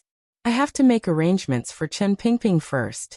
Fan Xian had already shaken off his earlier emotions. Looking at his father, he quietly said, "Of the old comrades from back then, some have died, some have rebelled, and some are still struggling. The director is different from you. He has always been dissatisfied. That is why he has endured in Jingdo these 2 years. Now that you have taken the position of director, it looks like the emperor still wants to give us old fellows a way out," Fan Xian said with a warm smile. Fan Jian smiled warmly. "As long as nothing unforeseen happens, His Majesty will probably let that old dog leave the capital. Don't worry." A faint worry rose in Fan Xian's heart. He didn't know where this worry came from. He just felt that things wouldn't go so smoothly. In his original plan, after Chen Pingping and his father were far away from Jingdo, he would deal with the emperor alone in Jingdo, and use the Dongyi matter to delay the emperor's steps for 2 years. He would listen to his words and observe his actions. It could be considered a safe move. Seeing the worry between Fan Xian's brows, Minister Fan furrowed his brows and asked, "Is there any new movement in Jingdo?" "It is still the same as in the past year. The Imperial Censorate checks and balances the Overwatch Council, and He Zongwei is doing very well." Fan Xian shook his head. Recently, other than Sun Jingxiu's side, nothing major has happened in the capital. Minister Fan's expression froze slightly. He asked about the matter of the Jingdo government a while ago. After thinking silently for a long time, he suddenly opened his mouth and said, "This matter is strange." Fan Xian was slightly surprised and looked at his father. He didn't know where to start. The internal strife in the officialdom in Jingdo was clearly on a completely different level compared to the major matter the father and son had discussed earlier. Yet his father took it so seriously. From the Imperial Censorate to the Hall of Governmental Affairs, and then you taking over the Overwatch Council, Fan Xian said in a cold voice. Fan Jian said in a cold voice. This is something we have discussed before. The emperor has arranged for the Qing kingdom behind him. At the moment, Dong Yi is still negotiating. The matter of the northern expedition has not even begun to be prepared. The emperor's arrangement this time is clearly too rushed. He wants to help He Zhongwei into power to check and balance you, causing these things. Fan Xian shook his head and sighed. Too rushed, too rushed. Fan Xian understood his father's words and also sank into deep thought. It was indeed so. During these 2 years, the emperor seemed to have been too anxious to make future arrangements for the Qing court. His speed had been a bit too rushed. A gust of mountain wind blew in through the open glass window, bringing with it a chill. The light in the study flickered for a while, illuminating the father and son's expressions. After a moment of oppressive silence, Fan Xian lowered his voice and said, "Is there something wrong with the emperor's body?" Fan Xian thought for a long time, and then shook his head. "You have more people in the palace than I do, even more than Qin Pingping. If you haven't received any news, then it cannot be confirmed. But if the emperor truly has a problem with his body, he would certainly hide it," Fan Xian said with a heavy expression. "If he is sick, he has to go to the Imperial Academy of Medicine for treatment." Fan Xian looked at him and said, "As long as there is a record in the Imperial Academy of Medicine, presumably you have the ability to see it." "No." Fan Xian shook his head. "These 2 years, I have been paying close attention to this area, but there has been no news in the palace. If there is something wrong with the emperor's body and he has not summoned the imperial doctors to treat it, then there is only one reason." Fan Xian sat up straight and slowly said, "The problem with the emperor's body is something he knows very well. It is impossible for the imperial doctors to cure it." Fan Xian's heart jumped and he unconsciously said, "Is there still a problem with the tyrannical Jinqi that has reached the realm of the way of the emperor?" Fan Xian smiled and shook his head. "Logically speaking, at the realm of a great grandmaster, normal poisons should not be able to enter the heart meridians. What problem could there be? Never mind, this is just a wild guess from you and me without any reason. You can't take this matter seriously." Fan Xian also smiled and said, "That is true. However, I am very interested in how the emperor crossed that barrier and practiced the way of the King's Scroll. It is a pity that the emperor always said that I would not be able to use that method, so I have never had a clue." "Where are you going next?" Fan Xian suddenly asked. "To Dong Yi." Fan Xian was startled. He didn't know why his father would suddenly ask this. "Concerning the matter of the nameless martial secret, I can't give any opinion. Since you are going to Dong Yi, there should be someone you can ask about whether or not the emperor has a problem with his cultivation." Fan Xian looked at him calmly and said, "Sigurd is about to die. Before he dies, if you can make some progress, you will be able to protect yourself in the future." Fan Xian laughed bitterly. It was difficult to improve one step further. Although Sigurd had already taught him everything he knew in Dong Yi, what could he do? However, he knew his father was right. Concerning the secret of the nameless martial secret, and how the emperor was able to break through the final restrictions of the tyrannical scroll on the human body, Sigurd was, without question, his last teacher.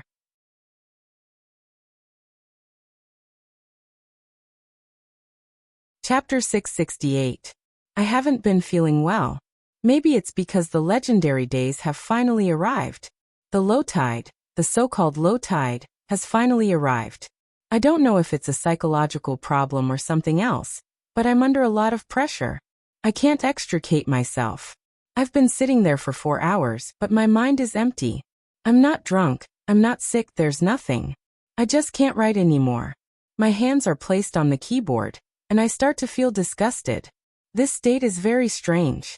It happened twice when I was writing about Suzaku, but this is the first time I'm writing about the year after Qingyu. I've tried to analyze my recent mental state. Being busy and tired is part of the reason, but I think the real reason why I'm writing harder and harder is the year of Qingyu itself. This story is slowly coming to an end. Maybe it's because I subconsciously don't want to write the end, so I'm starting to feel disgusted with every word I type. Because there's a fixed content, every additional word you write will reduce the content of the story by 1 word. And then it will get smaller and smaller, until there's nothing left. I'm sick of this feeling. It's probably the same feeling I had when I read the last half of Jin Yong's novel 20 years ago, and saw the number of pages between my thumb and index finger dwindle. I need to rest for a day.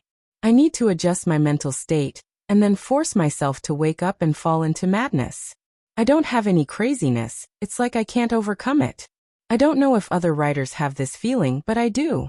I won't add this chapter. On the 15th, I'll only add the chapter where I asked for sick leave.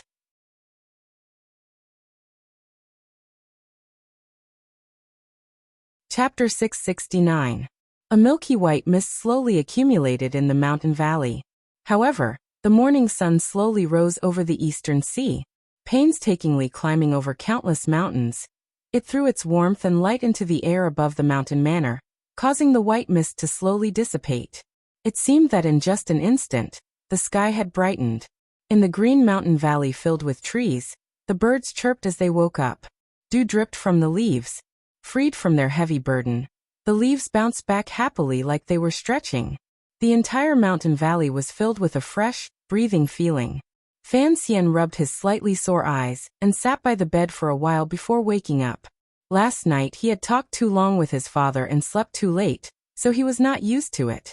Not many people in 10 Family Village knew of his arrival. There were no servants or serving girls in this place. When he pushed open the wooden door and felt the cool mountain wind hit his face, he couldn't help but be surprised when he saw the basin of hot water at his feet. Sitting on the threshold, he wrung out a towel in the basin of hot water and wiped his face forcefully until his cheeks were slightly red. Only then did he feel a sense of satisfaction. He threw the towel back into the basin and carried it into the courtyard to the side, indicating for his subordinates to keep quiet when they saw him. The entire morning, Fan Xian served his father, brought tea and water, cooked food, and massaged his back. He had been reborn for 20 years. Most of it had been in Danzhou and Jingdou. It had also been 3 years since he had seen his father. He knew that he was not actually a competent son. It was rare that he was in a foreign mountain valley, and had nothing else to worry about. He took his duties as a son seriously. Minister Fan was only surprised in the beginning. Once he understood what he was thinking, he only smiled and let him be. Calm and unruffled, he was served by his son, casually eating some plain porridge and white bread. The father and son pushed open the courtyard door, and followed the wide straight path of 10 Family Village toward the large mountain beside the village. The straight path was still covered by a faint white mist. It was impossible to see clearly the cracks in the stone slabs under their feet. Fan Xian carefully supported his father. As they walked, he quietly spoke with him. The straight path had 3 horizontal and 1 vertical. Although it was in the white mist, it was possible to see that the standard was very high and very spacious. It did not match the height of the buildings in the mountain village at all. Fan Xian knew that this was an advanced preparation for future transportation needs. A branch of peach blossom peeked out from the white fog. Minister Fan pointed at it and quietly said something. Fan Xian, who was at his side, nodded repeatedly. Next to another stone well, Minister Fan said a few more words, and Fan Xian nodded again. On the way out in the morning, Minister Fan warmly explained to Fan Xian what the workshop would be used for in the future, who would be stationed in the house, and how the 3 workshops would be placed if they were to rise again. Just like that, they talked and walked. It didn't take long for the father and son to walk along the stone path into the green mountain. They only stopped when they reached the side of the mountain next to a flying rock. The father and son turned their heads at the same time to look down the mountain. They saw a streak of golden light penetrating thousands of li from the east. In an instant, it swept away the white mist in the mountain valley, revealing its true appearance. There were countless different kinds of residences arranged in picturesque disorder in the valley, following the direction of the straight path.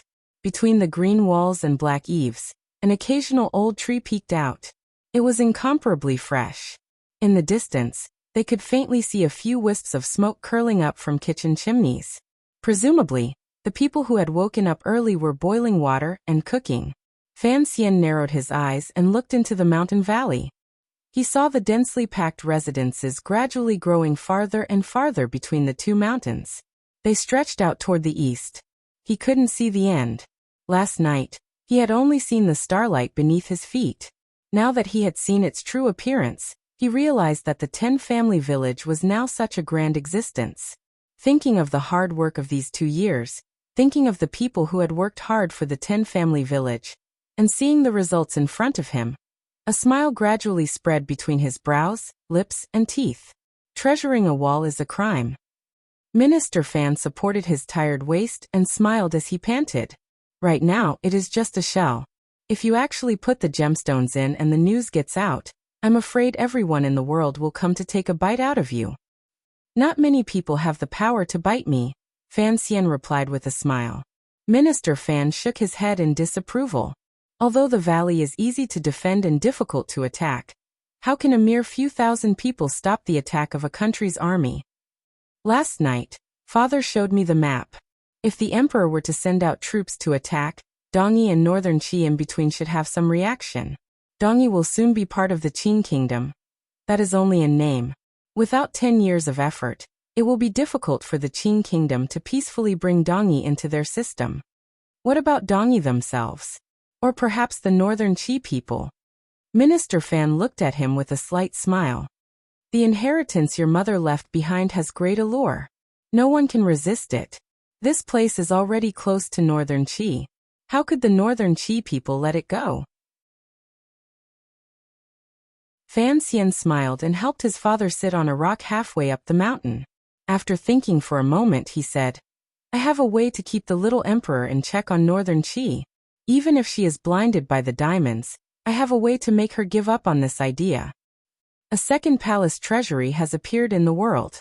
Do you think the ruler of a country can just give it up if he says so? Minister Fan used an amused gaze to examine his son. Although I don't know where your confidence in the Northern Qi Emperor comes from, if this matter were to get out, the civil and military officials of Northern Qi would certainly be drooling. Even if the little emperor doesn't want to offend you, how could he stop the will of the entire country? Fan Xian stood by his father's side and withdrew his gaze from below. With a pained smile, he said, What can I do? This has always been a hot potato. Putting aside the emperor's side for now, even in the future, if I want to protect this place, I need to be strong enough. All right, we'll do as you say. Putting aside the emperor for now, Minister Fan smiled. The father and son both knew that the greatest danger to 10-family village still came from the emperor in Jingdo. Let's talk about the 3 countries. You have to contend with them. How much power do you have right now to protect this place? I have the most 9th-level aces in the world under my command. Fan Xian was silent for a moment, and then said seriously, More than the emperor. Are you sure Sigujian is willing to give those people to you? Minister Fan asked. Even if he is willing to give them to you, once he dies, how will you control the people in the sword hut? That will depend on how Sigujian handles it, Fan Xian replied. As for whether to give them or not, I don't think he needs to consider it. This matter has the greatest benefit for Dongyi. Speaking of benefits, I am truly worried about the people of the Qin kingdom. Fan Xian suddenly became gloomy. This is only a supplement, a backup, and a threat. Fan Xian pressed his lips together and quietly said, If we don't have to use it, that would be the best outcome. The white fog in the valley had long dissipated. Being forced by the gradually rising temperature of the ground, it floated upward invisibly. Halfway up the mountain, it met with the slightly cool mountain wind blowing through the valleys, and gradually seeped out a white mist. The Fan father and son sat among the white clouds on a green rock. Mist swirled around them. Their sleeves fluttered lightly, making them look like 2 immortals. Not far away, on the side of the path leading into the mountain, a farmer was chopping wood. He forcefully suppressed the curiosity in his heart, and did not turn his gaze toward the 2 figures in the clouds. Even further away, there were a few branches hidden in the darkness. These people were the guards of 10-family village, secretly protecting the buildings and people here. Naturally, the existence of these people could not be hidden from Fan Xian. They probably could not be hidden from Minister Fan either.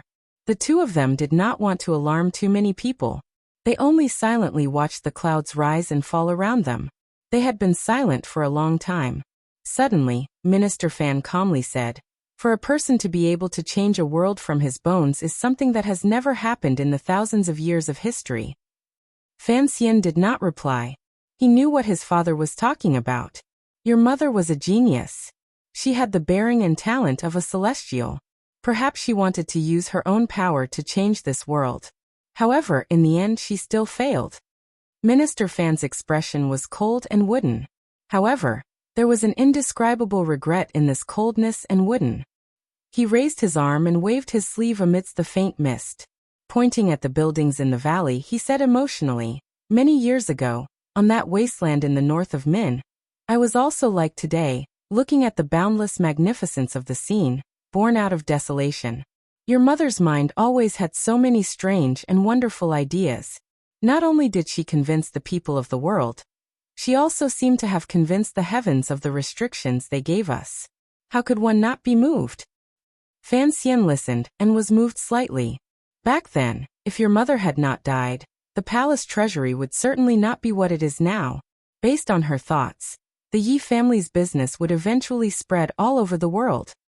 Minister Fan sighed. "I originally did not approve of your intention to build this 10-family village. Thinking of your mother's wish, I let you do it. In these years, I have been thinking about a question. That is, where did your mother come from? What did she want to do in this world? Also, why did she leave?" Fan Xian sat down and sat close to his father in silence. Minister Fan's thin face appeared particularly calm in the mountain wind. "Us old people have all experienced things from many years ago. We can guess that your mother came from that illusory temple. Wuxia was her guard. The temple has never been involved in worldly affairs. Why would there be such a dreamlike story?" Fan Xian hugged his knees with his hands and gently pressed his face against them. He looked at his father from the side and sank into a daze. He knew that his father had once been a famous dissolute scholar in Jingdo. Poetry, literature, calligraphy, and painting were all among the best in the world. It was only later that his companions began to plot for the world that he gave up those spiritual things and threw himself into dry and important matters such as accounts. Halfway up the mountain beside 10-family village, Fan Xian, who had already retired from the position of Minister of Revenue in the Qing Kingdom for 3 years, finally returned to the appearance of an artistic youth. However, the youth was approaching old age. If it was truly the Emperor's web back then, why was Wuxia moved away? Minister Fan's voice suddenly became sharp. He stared at Fan Xian and said, "In this world, there is only one kind of threat that could move Wuxia away from your mother's side." Fan Xian muttered, "The temple." "Correct. If someone from the temple hadn't descended, Wuxia would certainly not have left Jingdo to stop that person," Minister Fan said with narrowed eyes. Minister Fan narrowed his eyes and said, "If all of this was part of the Emperor's plan, how did he know that people from the temple would come? How could he come into contact with the illusory temple?" "You suspect that the Emperor was working with the temple?" Fan Xian sat up straight. His hands left his legs as he looked at his father. Minister Fan lowered his eyelids slightly and said, "These years Chen Pingping and I have guessed. The reason we haven't done anything is because we still respect and fear the temple in our hearts. If the Emperor is truly the person designated by the temple, what can we do? If only Wuxia had not lost his memory. He should know the secret of the temple." He looked at Fan Xian warmly and said, "If you are truly going to break off relations with the Emperor, you must make this matter clear. We are all mortals. We are not your mother. It is impossible for mortals to oppose the temple." Fan Xian's expression was calm. Even after hearing about the temple, he still did not feel a glimmer of fear. "Uncle Wuxia has already left. Where did he go?" "He went home." To the temple to have a look." The corners of Fan Xian's lips twitched slightly. Before he left, he said that there was no one left in the temple. "Father, don't worry too much. If the temple truly does not interfere in worldly affairs, then he will not be able to affect me at all." "How many years has Wuxia been gone?" "Almost 3 years. He still hasn't returned in 3 years."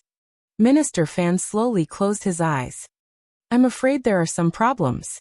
Fan Xian didn't reply. He was also incomparably worried about Uncle Wuxia. However, He had never thought of using the worldly affairs of the world to stop Uncle Wuju's journey to find him. Furthermore, from the beginning, he knew that the temple hidden in the ice and snow must have played some sort of role in the story from many years ago.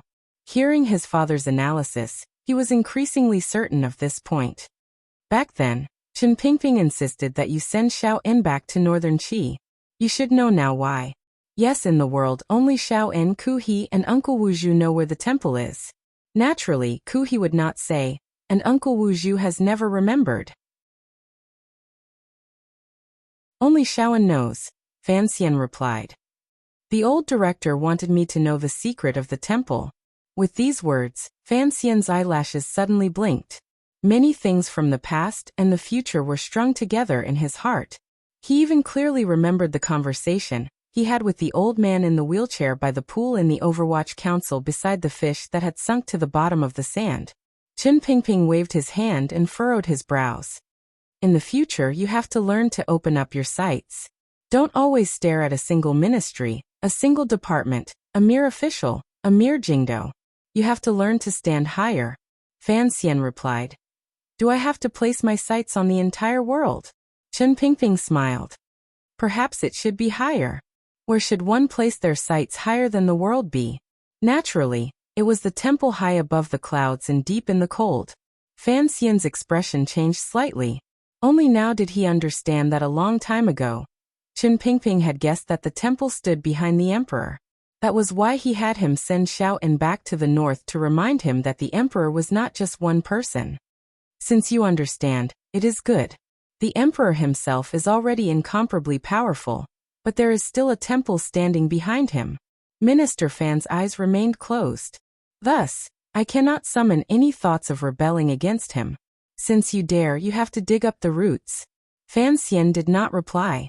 In reality, Uncle Wuju returning home had always been a hidden move in his plan. To deal with the temple, only a great grandmaster and above could do it. Uncle Wuju returned to the temple, while Fan Xian stayed in this world to continue his training. Although Wuju thinks there is no one in the temple, Minister Fan furrowed his brows. Who knows? Based on what you said, he has already left for over 2 years. Yet there has been no news of him. What if something happened to him there? I don't know either. A feeling of defeat rose in Fan Xian's heart. However, in front of the emperor, he had already experienced too many defeats. It was so many that he was almost numb, so he did not care. In the future, if things do not work out, I will go to the temple to find him. Even if he dies, I will dig up his body from the snow. Fan Xian's heart felt a wave of coldness. Within the coldness, there was a glimmer of heat that could not be extinguished. Resolutely and calmly he said, "This has nothing to do with the Qin kingdom. It is only my business." Uncle Wuju was his closest family. He was an indispensable part of his life. If something happened to Uncle Wuju, even if Fan Xian continued to live, he would not be able to live comfortably. If he could not live comfortably, what was the point of living? Minister Fan looked at him calmly. He knew that the secret regarding the temple was hidden in the depths of this kid's heart. Thinking of how he had been hiding it from him all these years, Minister Fan was not angry. On the contrary, he was happy. There were not many young people in this world with such shrewdness. Probably only young people like this could survive in the struggle against the emperor and live better and better. Things do not work out. Although he admired him in his heart, Minister Fan still said mockingly, "If that day truly comes, do you think the emperor will still let you live on the path to find the temple?" "I don't know." This was the second time Fan Xian had said he didn't know. There were not many unfathomable people in this world, but the emperor was clearly one of them. Fan Xian did not wish to completely break off relations with the man on the throne. Firstly, there was some affection. Secondly, Fan Xian knew that, no matter what, he was no match for the emperor. "I don't know," Fan Xian repeated. Fan Xian repeated. "But to live, there are always things that must be done. So what if you lose? Although the emperor is incomparably powerful, if he wants to kill me, it will not be a simple matter." He smiled bitterly and said, "Unless he is willing to leave the royal palace, throw aside state affairs, and chase me all over the world." Minister Fan smiled slightly and said, This kind of thing is truly not in line with his personality. However, you are his most trusted and favored official. If he discovers that you have truly betrayed him, it would not be surprising if he did anything under the agitation of such emotions. Then, I can only pray for the blessings of the heavens, Fan Xian said with a slight smile. So it's still the same thing. Before Uncle Wu Zhu returns, I don't want to have a falling out with the emperor. Minister Fan also smiled. He finally understood that his hesitation these 2 years was not just because of the unease he felt under the pressure of ethics. It was also because he was waiting and had to stall for time. If the source of the emperor's powerful confidence was the Qing kingdom's powerful national strength, the endless money in the palace treasury, the scheming techniques that controlled the world, and his own powerful grandmaster cultivation, Fan Xian's confidence came from the part of the Overwatch Council that belonged to him. He had enough information in his head to rebuild the palace treasury, banknotes in his pocket to rebuild the palace treasury, and that powerful Wu Zhu. I hope Yi Luyan has truly gone out to sea. Minister Fan glanced at Fan Xian with deep meaning. Fan Xian was silent for a long time. He knew what his father wanted to remind him of. A moment later he said, I also hope so. Fan Xian only stayed in 10 Family Village for a day. He secretly met with the Qingyu Hall shopkeepers who had been rescued from Jingdo. Both sides sighed endlessly. Although these old shopkeepers were already dead in the records of the Qing court, they still had relatives in Jingdo and friends in the 3 workshops in Jiangnan. Fan Xian had been worried that if he left these old shopkeepers in 10 Family Village, they would have other thoughts. But after meeting them, he found that these old shopkeepers were particularly passionate about the rebuilding of the palace treasury. They even wanted to throw the rest of their lives into it. For the old Yi shopkeepers, this had nothing to do with the Bulsh*T palace treasury. They also didn't care how much the Qing kingdom's national strength would be weakened. They only thought that these things had always belonged to the Yi family. Back then, they had been taken by the shameless Qing royal family. Now that the young master wanted to rebuild the Yi family, tears began to flow. Old Ma's heart began to jump. Fan Xian and the old shopkeepers once again checked the flow charts of the 3 workshops, and once again confirmed the possibility of 10 family villages' future. They finally completed the goal of this trip. At dusk, he bowed deeply to his father, and then left the large village alone, walking into the deep valley. He was halfway up the mountain. When he turned his head back to look, the valley was already dark. The lights gradually lit up like the stars in the sky. He raised his head and looked up. The sky was dotted with stars like the lights of the mortal world. The starlight filled the sky. He didn't know whether it was falling from the sky or rising from the ground. It was extremely beautiful.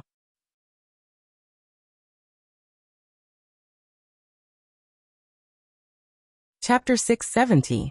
Dong. At the foot of the hill outside the city, the wretched yellow grass hut was as quiet as before.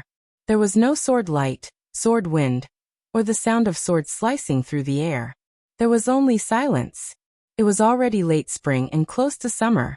The blazing sun shone on the ocean to the east of the land, raising endless amounts of water vapor.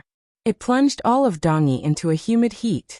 Fortunately, the sea breeze never stopped, so it could slightly relieve the boredom. Ever since the battle at Dong Mountain 3 years ago, the disciples of the Sword Hut had moved their practice area outside.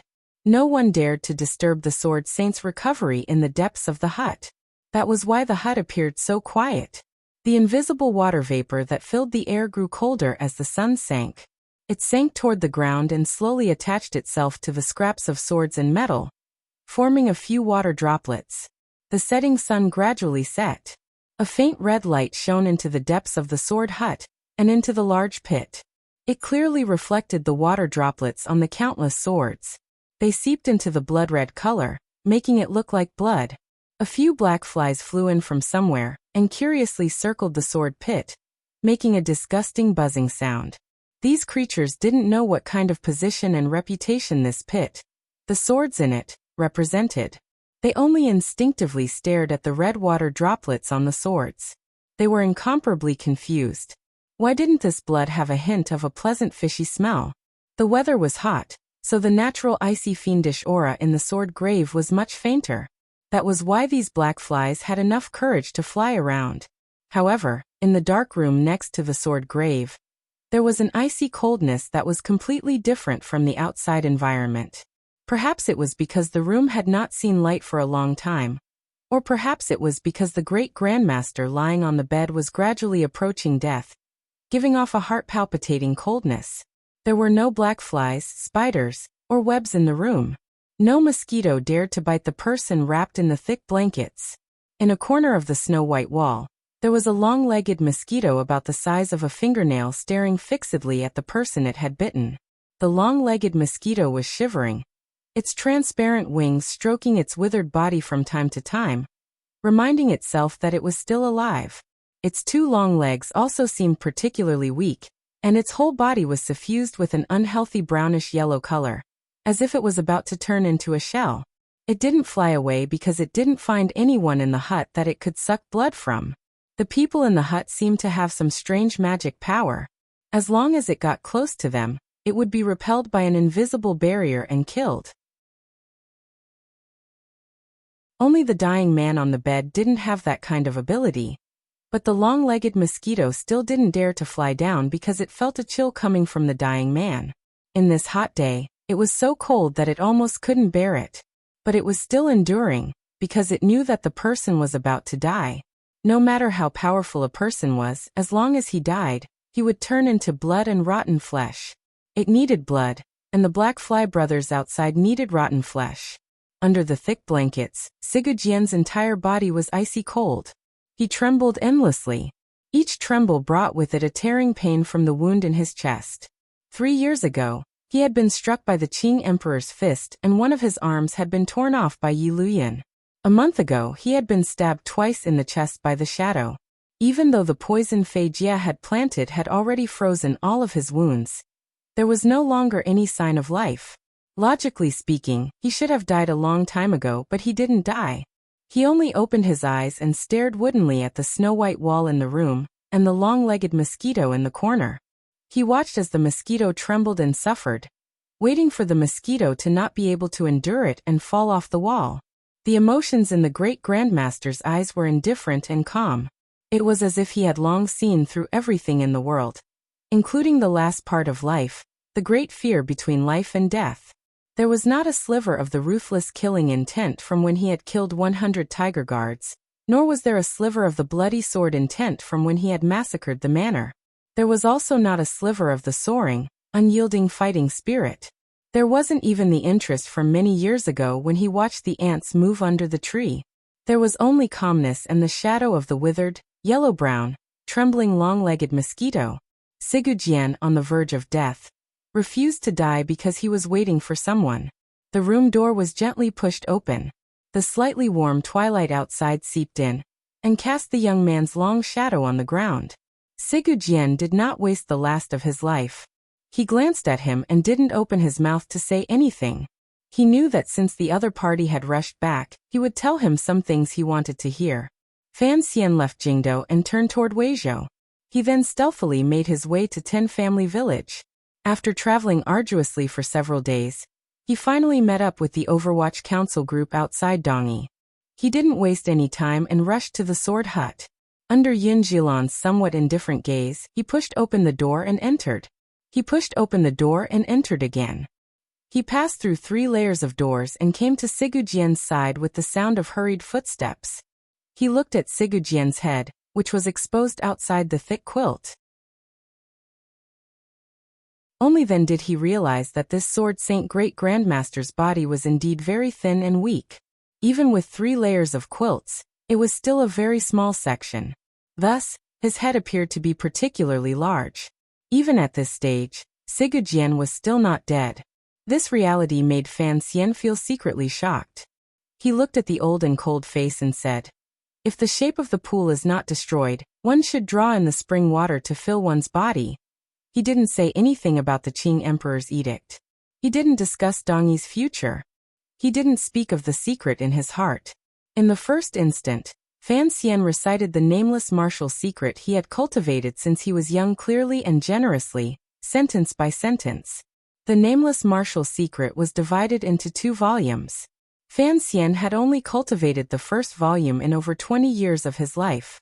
Although he knew the second volume by heart, he hadn't made any progress. It was as if these words were carved into his mind and would not fade. It only took him a few breaths to recite them in front of Sigujian's bed.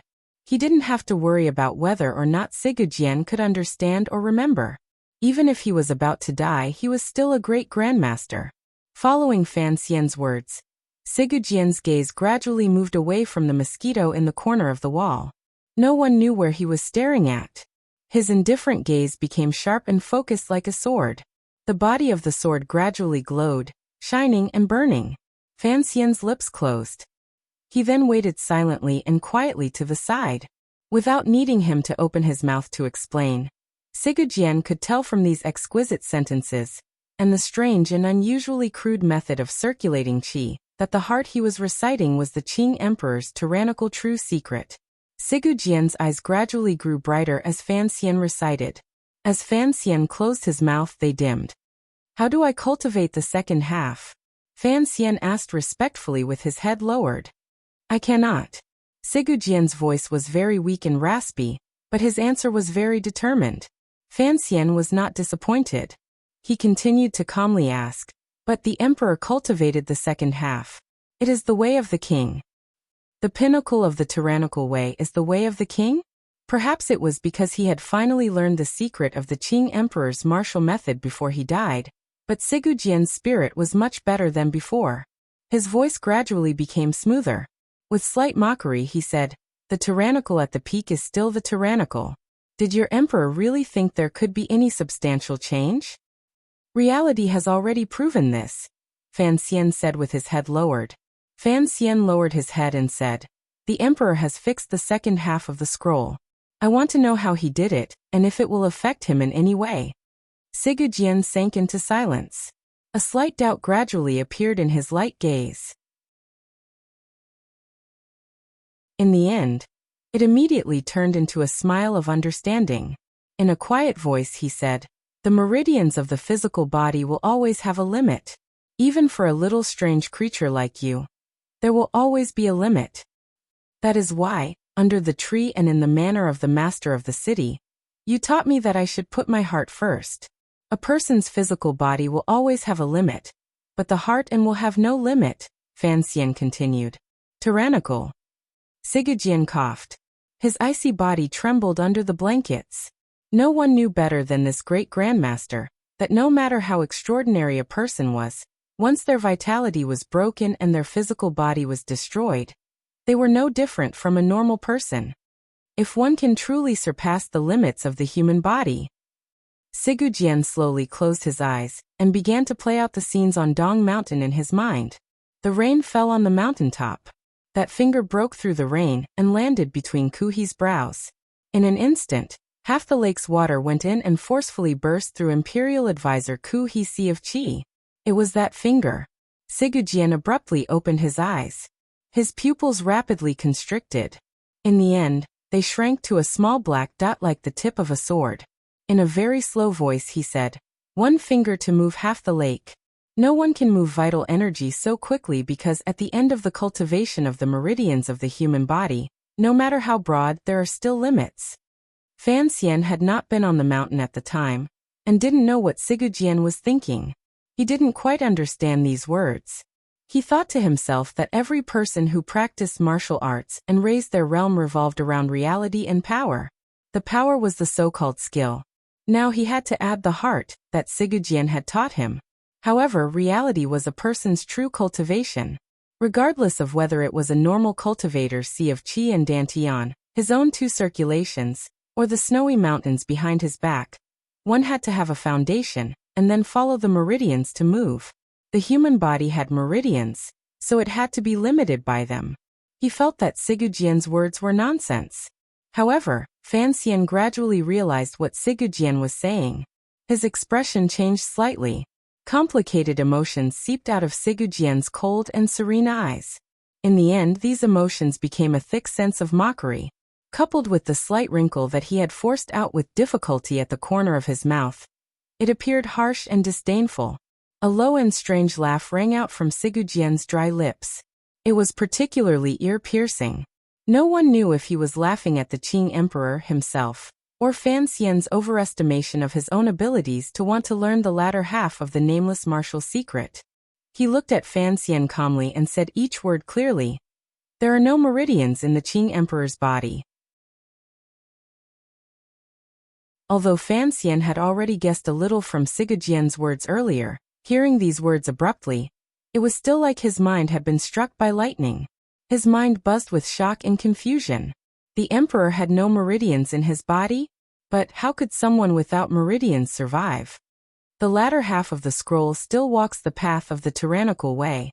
If you continue to practice it, your meridians will explode and you will die.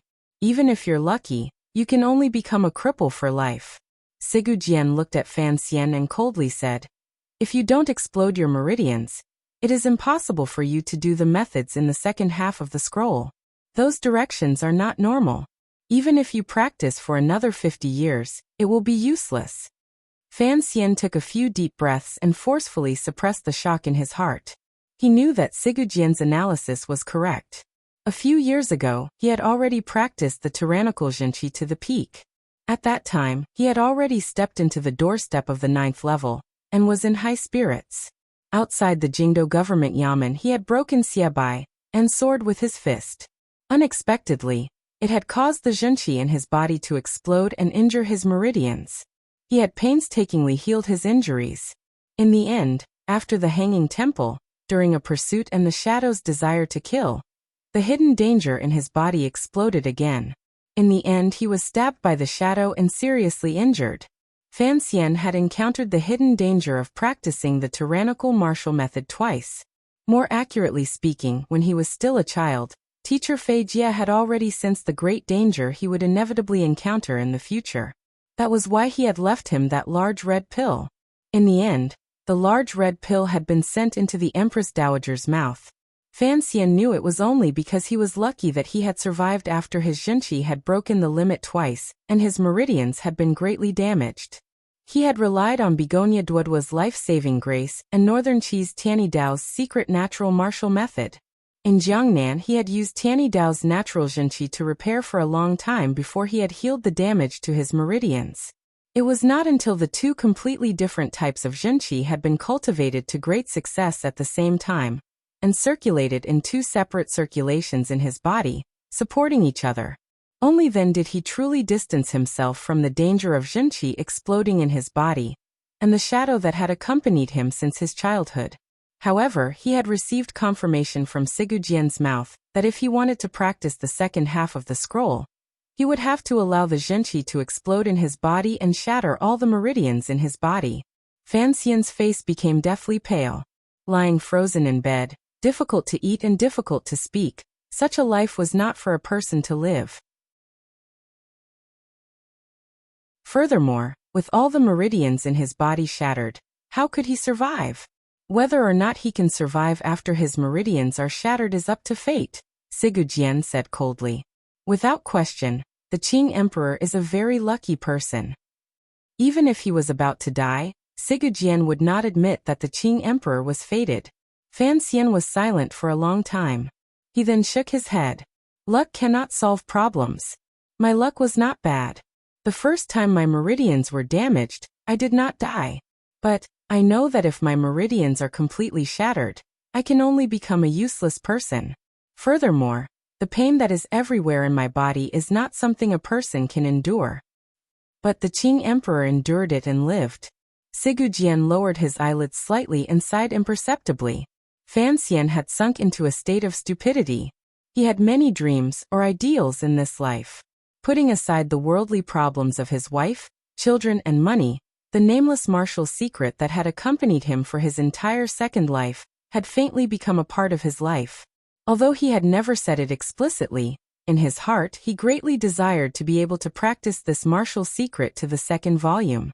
It had nothing to do with breaking through realms and becoming a great grandmaster. It was purely a desire. However, this desire had become an extravagant hope that could not be reached. To be able to survive after his meridians had shattered and endure the inhuman pain, forcefully gather the bits of Zhenqi in his body that had scattered like starlight, endure the annoyance of his entire body being stiff, defend his will, and recultivate. Fan Xian suddenly remembered that Qin Pingping and his father had once mentioned to him that during the Qing Kingdom's first northern expedition against the Wei Kingdom, the emperor had suffered a crushing defeat at the hands of Commander Zhang Qingfeng. He himself had also been heavily injured. His entire body was stiff, unable to move, and he had almost died. It looked like the emperor's breakthrough in his martial secret had happened on the ever-changing and incomparably dangerous battlefield. Fan Xian couldn't help but sigh.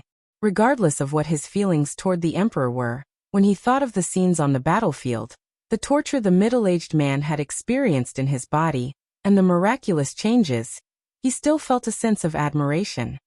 Other than fate, what else is needed? Fan Xian asked to himself.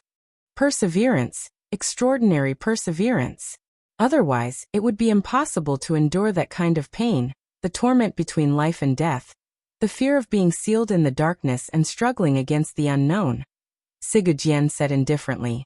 Although he had never cultivated the nameless martial secret, he only needed a thought to know what kind of training the Qing emperor had experienced if he wanted to cultivate the second half of the scroll. The Qing emperor must have been in great pain, very great pain. That is precisely why I was happy just now. Without waiting for Fan Xian to reply, Sigurd continued with a raspy laugh. I admire the willpower and perseverance of someone who can endure this. I can't do it, and you can't do it, Sigurd said. In this world, there is probably only one person who can have such willpower and be so cruel to himself. You should give up on this thought. Fan Xian lowered his head and didn't know what to say. He only heard Sigurd angry voice ring out by his ear. This is not something a person can practice.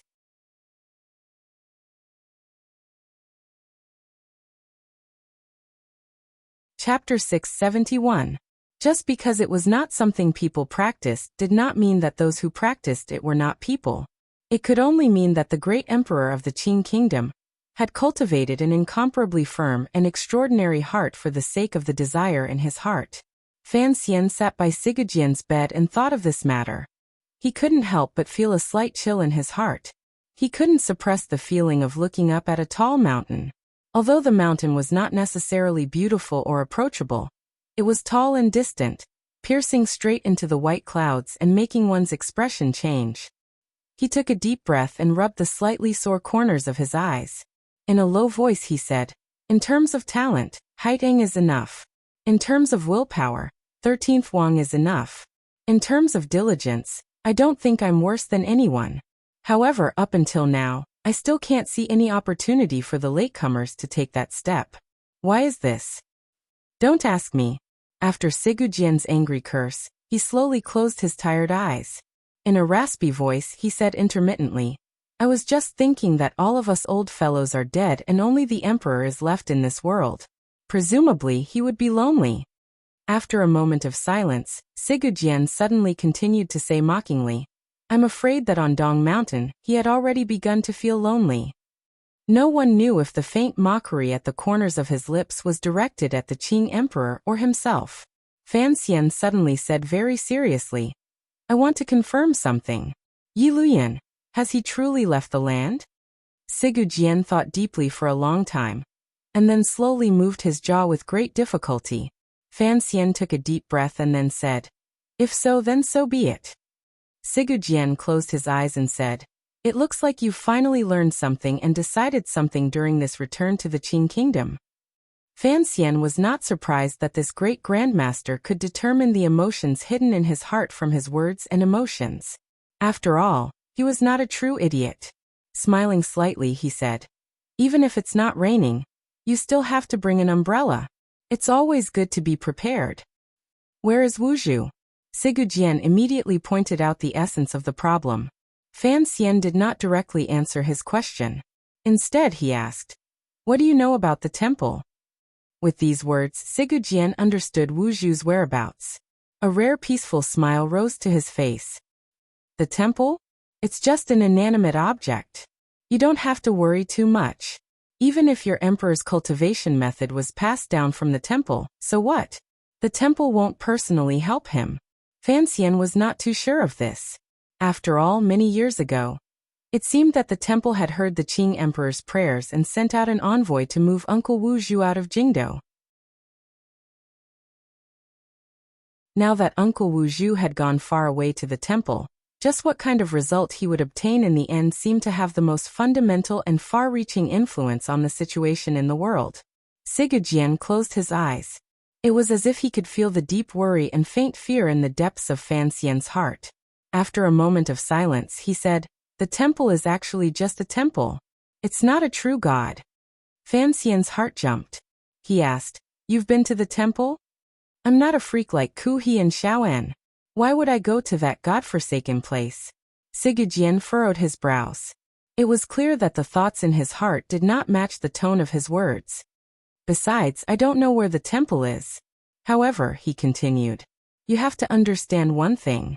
If the temple had truly sent someone to erase the traces your mother left in the world, then the palace treasury would have long disappeared and you would have died." Fan Xian was silent. He thought to himself that this judgment was correct. Of course, we can also determine that the temple has indeed sent an envoy to the human world. Sigujian suddenly opened his eyes. They were calm. "Don't forget, Wu Zhu, that piece of wood, is also one of the temple's envoys. Since he was able to protect your mother and your safety, this can only mean that the envoy from the temple is not as powerful as you think." Fan Xian raised his brows. He then thought of something Uncle Wu Zhu had once said many years ago. There are not many people left at home. Did this mean that the temple had already fallen and did not have the power to influence the world? Then, why did Uncle Wu Zhu want to go back? Of course, if everything was as he guessed, Fan Xian would be happy to accept this kind of situation. After all, facing a mountain-like emperor already made it difficult for him to bear the pressure. Adding on an unfathomable temple from beyond the heavens would truly damage his confidence to the lowest point. Back then you once sent Xiao En back to northern Qi. Your mother and Wu Zhu were both people from the temple. Don't you want to go back to the temple and see what that mysterious place is like?" Sigujian opened his eyes and stared fixedly at Fan Xian. It was as if he wanted to see his true thoughts. It was also like a kind of temptation. Fan Xian listened to these words and then smiled. Looking back at him, he said, "If there is a chance, I would still like to go and see. However, that is on the basis that my life can be guaranteed. But for you to say such things at this time, presumably you are very curious?" As the pinnacle of human power, Sigujian was familiar with Wu Zhu. He faintly knew what the level of power in the temple was. Thus, he was not like the common people in this world, who had a sense of reverence and worship that welled up from the depths of his heart. He was a great grandmaster. His strength was powerful enough to be an equal to the figures in the temple. When he talked about the temple, his tone was not very respectful. On the contrary, there was a purposeful indifference and disdain.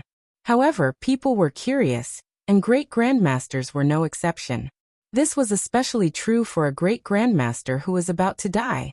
He was indifferent to everything in the world except for that temple. He still maintained his curiosity and desire to pry into it. After all, in this world, only Xiao En and Ku He had been to the temple. Furthermore, these two old men were already dead. Perhaps Yi Qingmei and Wu Zhu came from the temple, but Yi Qingmei was already dead. Wu Zhu was on his way home. The secret of the temple from beyond the heavens was still this world's greatest secret. Sigujian looked at Fan Xian. There was a strange light hidden in the calmness of his gaze. He knew that the only person who knew the location of the temple should be this young man in front of him. "I found out from Xiaowen's mouth. Uncle Wu Zhu's memory has never been good. Presumably you know that," Fan Xian said quietly. "The temple is in the extreme north.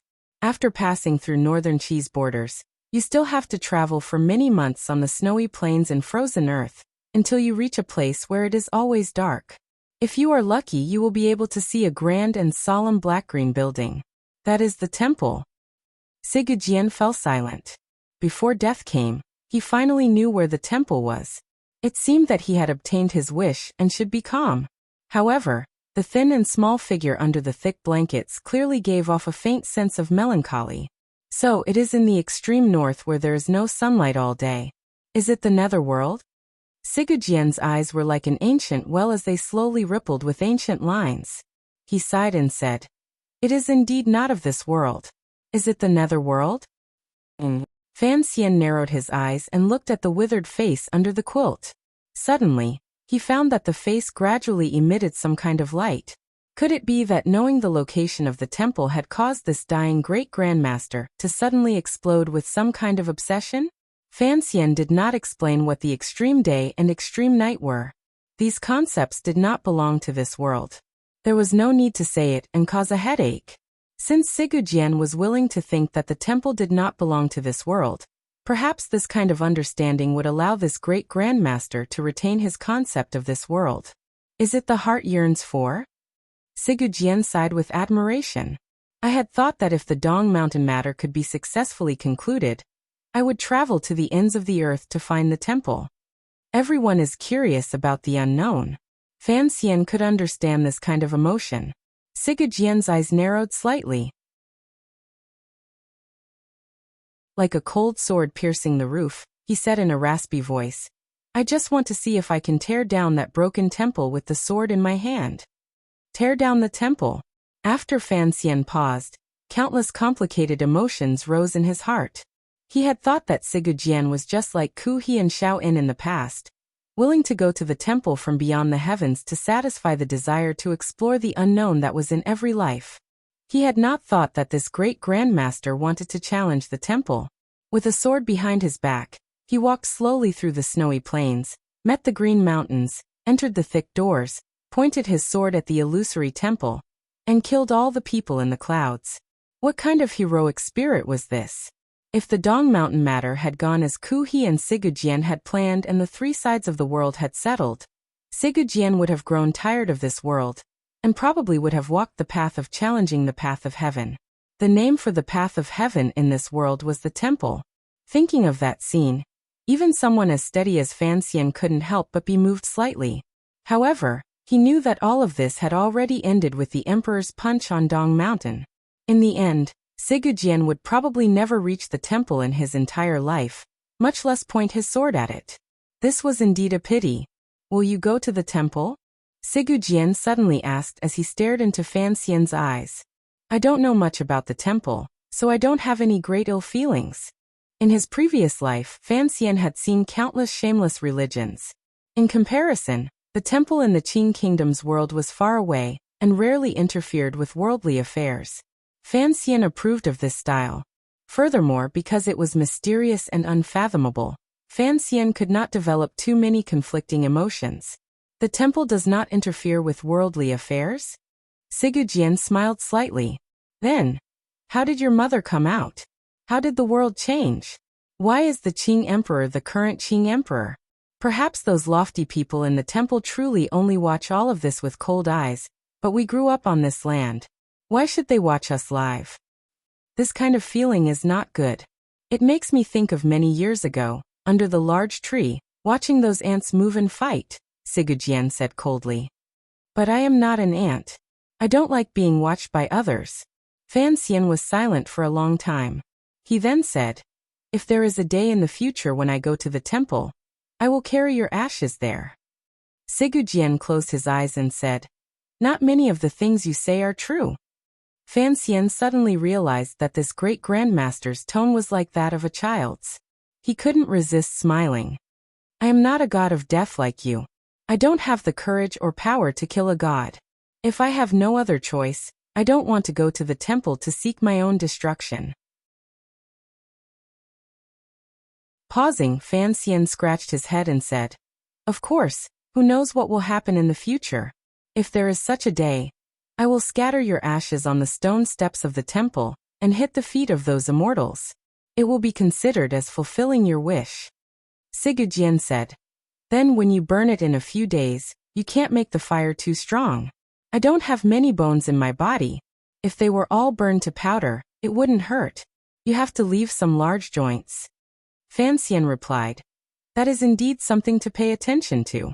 Between life and death, there was a great fear.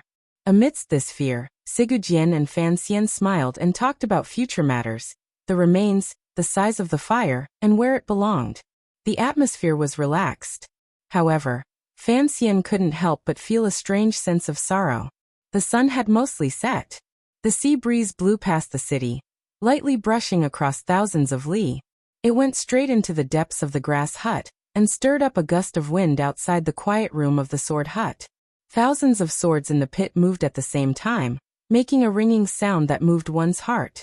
Sigujian turned his head with great difficulty. His gaze flashed past Fan Xian's shoulder, and looked at the stubborn and idiotic long-legged mosquito in the corner of the wall. It was already at the end of its life, unable to eat and unwilling to fly away. He sank into a long silence. Fan Xian sat by his side. Suddenly, he bent down and quietly told him about the matter of Ten Family Village by his ear.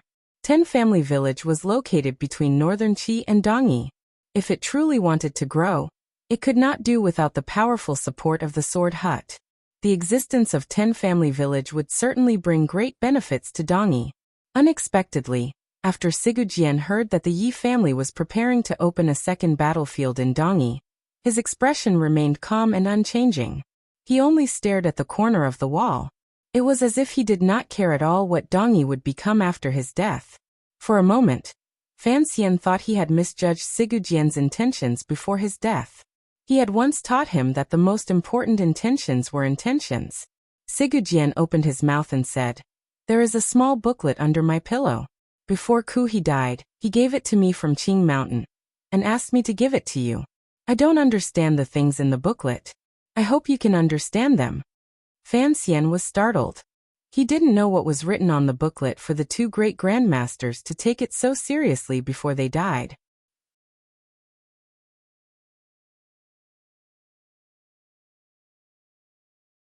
Chapter 672. Fan Xian looked at Sigujian. After a moment of silence, he moved closer to the head of the bed. Reaching his hand under the great grandmaster's head, he reached under the pillow. This movement was very slow. The skin on the back of his hand and wrist could clearly feel the wheat husk stuffed into the pillow, as well as the thin, messy, and powerless withered hair scattered on the pillow. His finger touched a hard object. Fan Xian's fingertip gently touched it, and knew it was a small booklet wrapped in rough cloth. Pulling his hand back, he took out the booklet. Fan Xian didn't immediately lift the rough cloth.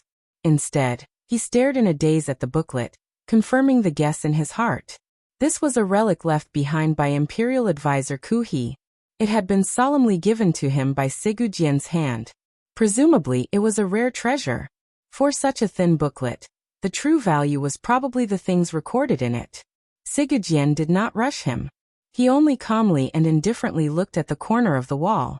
It was as if he was not by his side, and had not stretched his hand to the back of his head earlier. In the end, Fan Xian couldn't resist his powerful curiosity. In front of Sigujian, he lifted the cloth and saw the contents inside.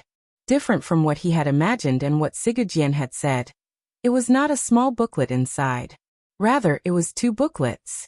Fan Xian shook his head and smiled. Carelessly, he flipped open the booklet on top. Looking at the extremely familiar Heart of Tianyi Dao that he could recite backwards, he could not hide his helpless smile. Before Sigujian died, he had personally given him pointers on the knowledge of heart and sword intent. Before Ku He died, he had never forgotten to give the Heart of Tianyi Dao to Fan Xian. Fan Xian's mouth tasted bitter. It looked like these strange creatures of the older generation were truly a group of strange creatures. They had placed their last hope in resisting the great Qing Emperor on him. Before the great Grandmaster left this world, he wanted to leave behind a sufficiently powerful enemy for the Qing Emperor. Enemies outside of the Qing kingdom were no longer enough to be feared, so this person had to be chosen from within the Qing kingdom. Ku He had his second disciple forcefully extend Chen Pingping's life, and set up chess pieces in Shiliang Road. He had calculated that after his death, Fan Xian, this young man, and his cheap father, would certainly have some cracks that Northern Qi could use because of what had happened in the past and what was happening now. Sigujian gave Dongyi to Fan Xian with both hands, but he also gave Fan Xian a large bag. It was very, very heavy. "You guys really think highly of me." Fan Xian shrugged his shoulders. His finger gently tapped the supreme heart that the Qing Mountain faction viewed as a treasure. "Or perhaps you are too daring. You have actually placed such an illusory hope on me." Your mother is a person of Dongyi. It is only natural that I place my hopes on you. Sigujian said in a raspy voice. However, for Kuhi, that damn baldy, to be willing to give you such a large gift is truly beyond my expectations. Fan Xian looked at the heart of Tianyi Dao in a daze. He thought that before Kuhi died, he probably still thought that what he had learned from Haidang was an improved version of the heart of Tianyi Dao. He did not know that because Haidang was worried about his injuries, she had disregarded her teacher's orders and passed on the true heart of Tianyi Dao to him. That was in the distant past, far away in Jiangnan. He didn't know what Haidang was doing on the grasslands. Over there, the Hugu had already stirred up trouble, and internal strife had begun in Shihu. No matter how talented she was, she would not be of much use far away from the northern Qi border. Before Kuhi died, he had given the true heart of Tianyi Dao to Fan Xian in hopes of gathering the power of many people and creating another great grandmaster in this world. Learning too many things is not necessarily a good thing, Fan Xian said. Sigujian slanted his eyes and glanced at him. I know you have long learned the things of the Qing Mountain faction. It looks like Kuhi has never met you, so he doesn't know this. The booklet he gave you is indeed not very useful. However, this book is still somewhat useful to the disciples of the Sword Hut. Fan Xian looked at him calmly. Of the 4 great grandmasters in the world, only Kuhi and Sigujian widely accepted disciples. Given Sigujian's ability to teach, he had suddenly obtained the secret of Tianyi Dao. How could he not make use of it and pass it on to his disciples? This is for you. Furthermore, it is the trust the damn baldy had in me, Sigujian said proudly. I disdained to look at his things. The corners of Fan Xian's mouth twitched slightly. He nodded and said, If I didn't tell you about the 10 family village matter, would you not have given this book to me? Perhaps these words hit the nail on Sigujian's head. Sigujian had to determine just how loyal Fan Xian was to the Qing emperor, and how much care he might have for Dongyi before he could make up his mind. Handing over Kuhi's things was also one of his decisions.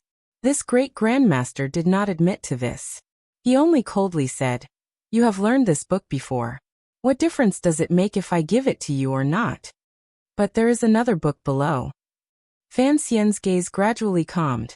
Picking up the second book, he stared at Sigujian and asked, The 4 great grandmasters have stood side by side for a long time.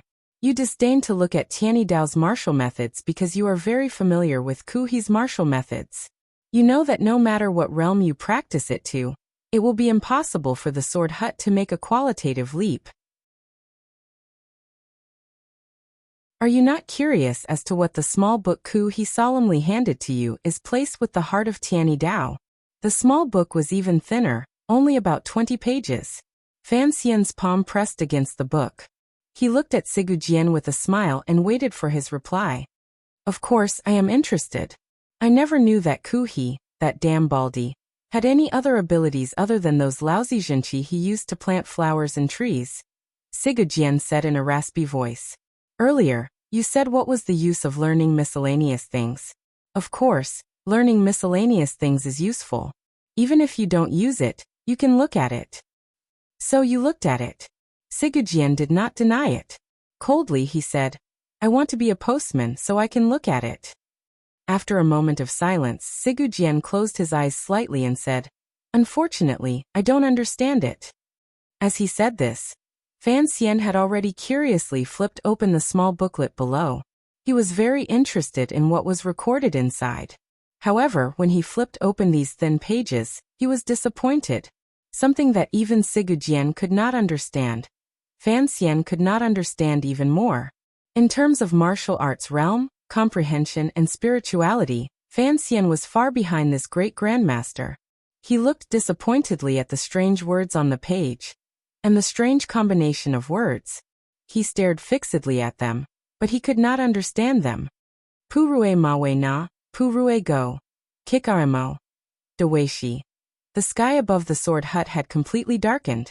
Only the surface of the sea in the distance was still suffused with a deep blue light. After it shone onto the land, the deep blue had already faded to gray. A lot of time had already passed. Fan Xian sighed and put down the small book. He had thought that if he didn't understand the method Kuhi left behind, he could consult it with Sigujian. After all, For strange creatures like great grandmasters, the death of one was one less. The opportunity to ask Sigurd about Ku He's legacy would never come again, at least not in this world. However, he helplessly found that he didn't even have the chance to ask a question. Each word was very strange and the combination was illogical. The old and young, one sitting and one lying in the room, were both thinking about the last small book Ku he left behind. Sigurd suddenly opened his eyes. A glimmer of confusion surged through them. Slowly he said, 3 years ago, on the summit of the mountain, Ku he once made a hand gesture.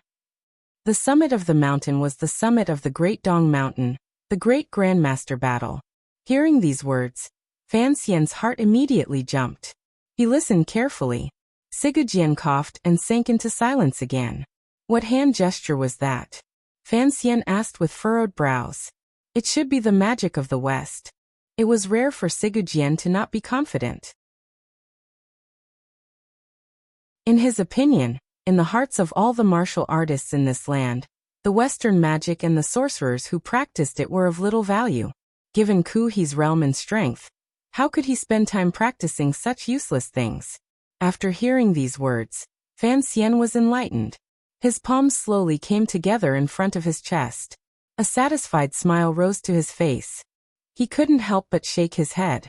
With a smile he sighed and said, I know what is written here. What is it? It's a Western script, but it's a direct translation of our script. Fan Xian shrugged. I used this method when I was about 7.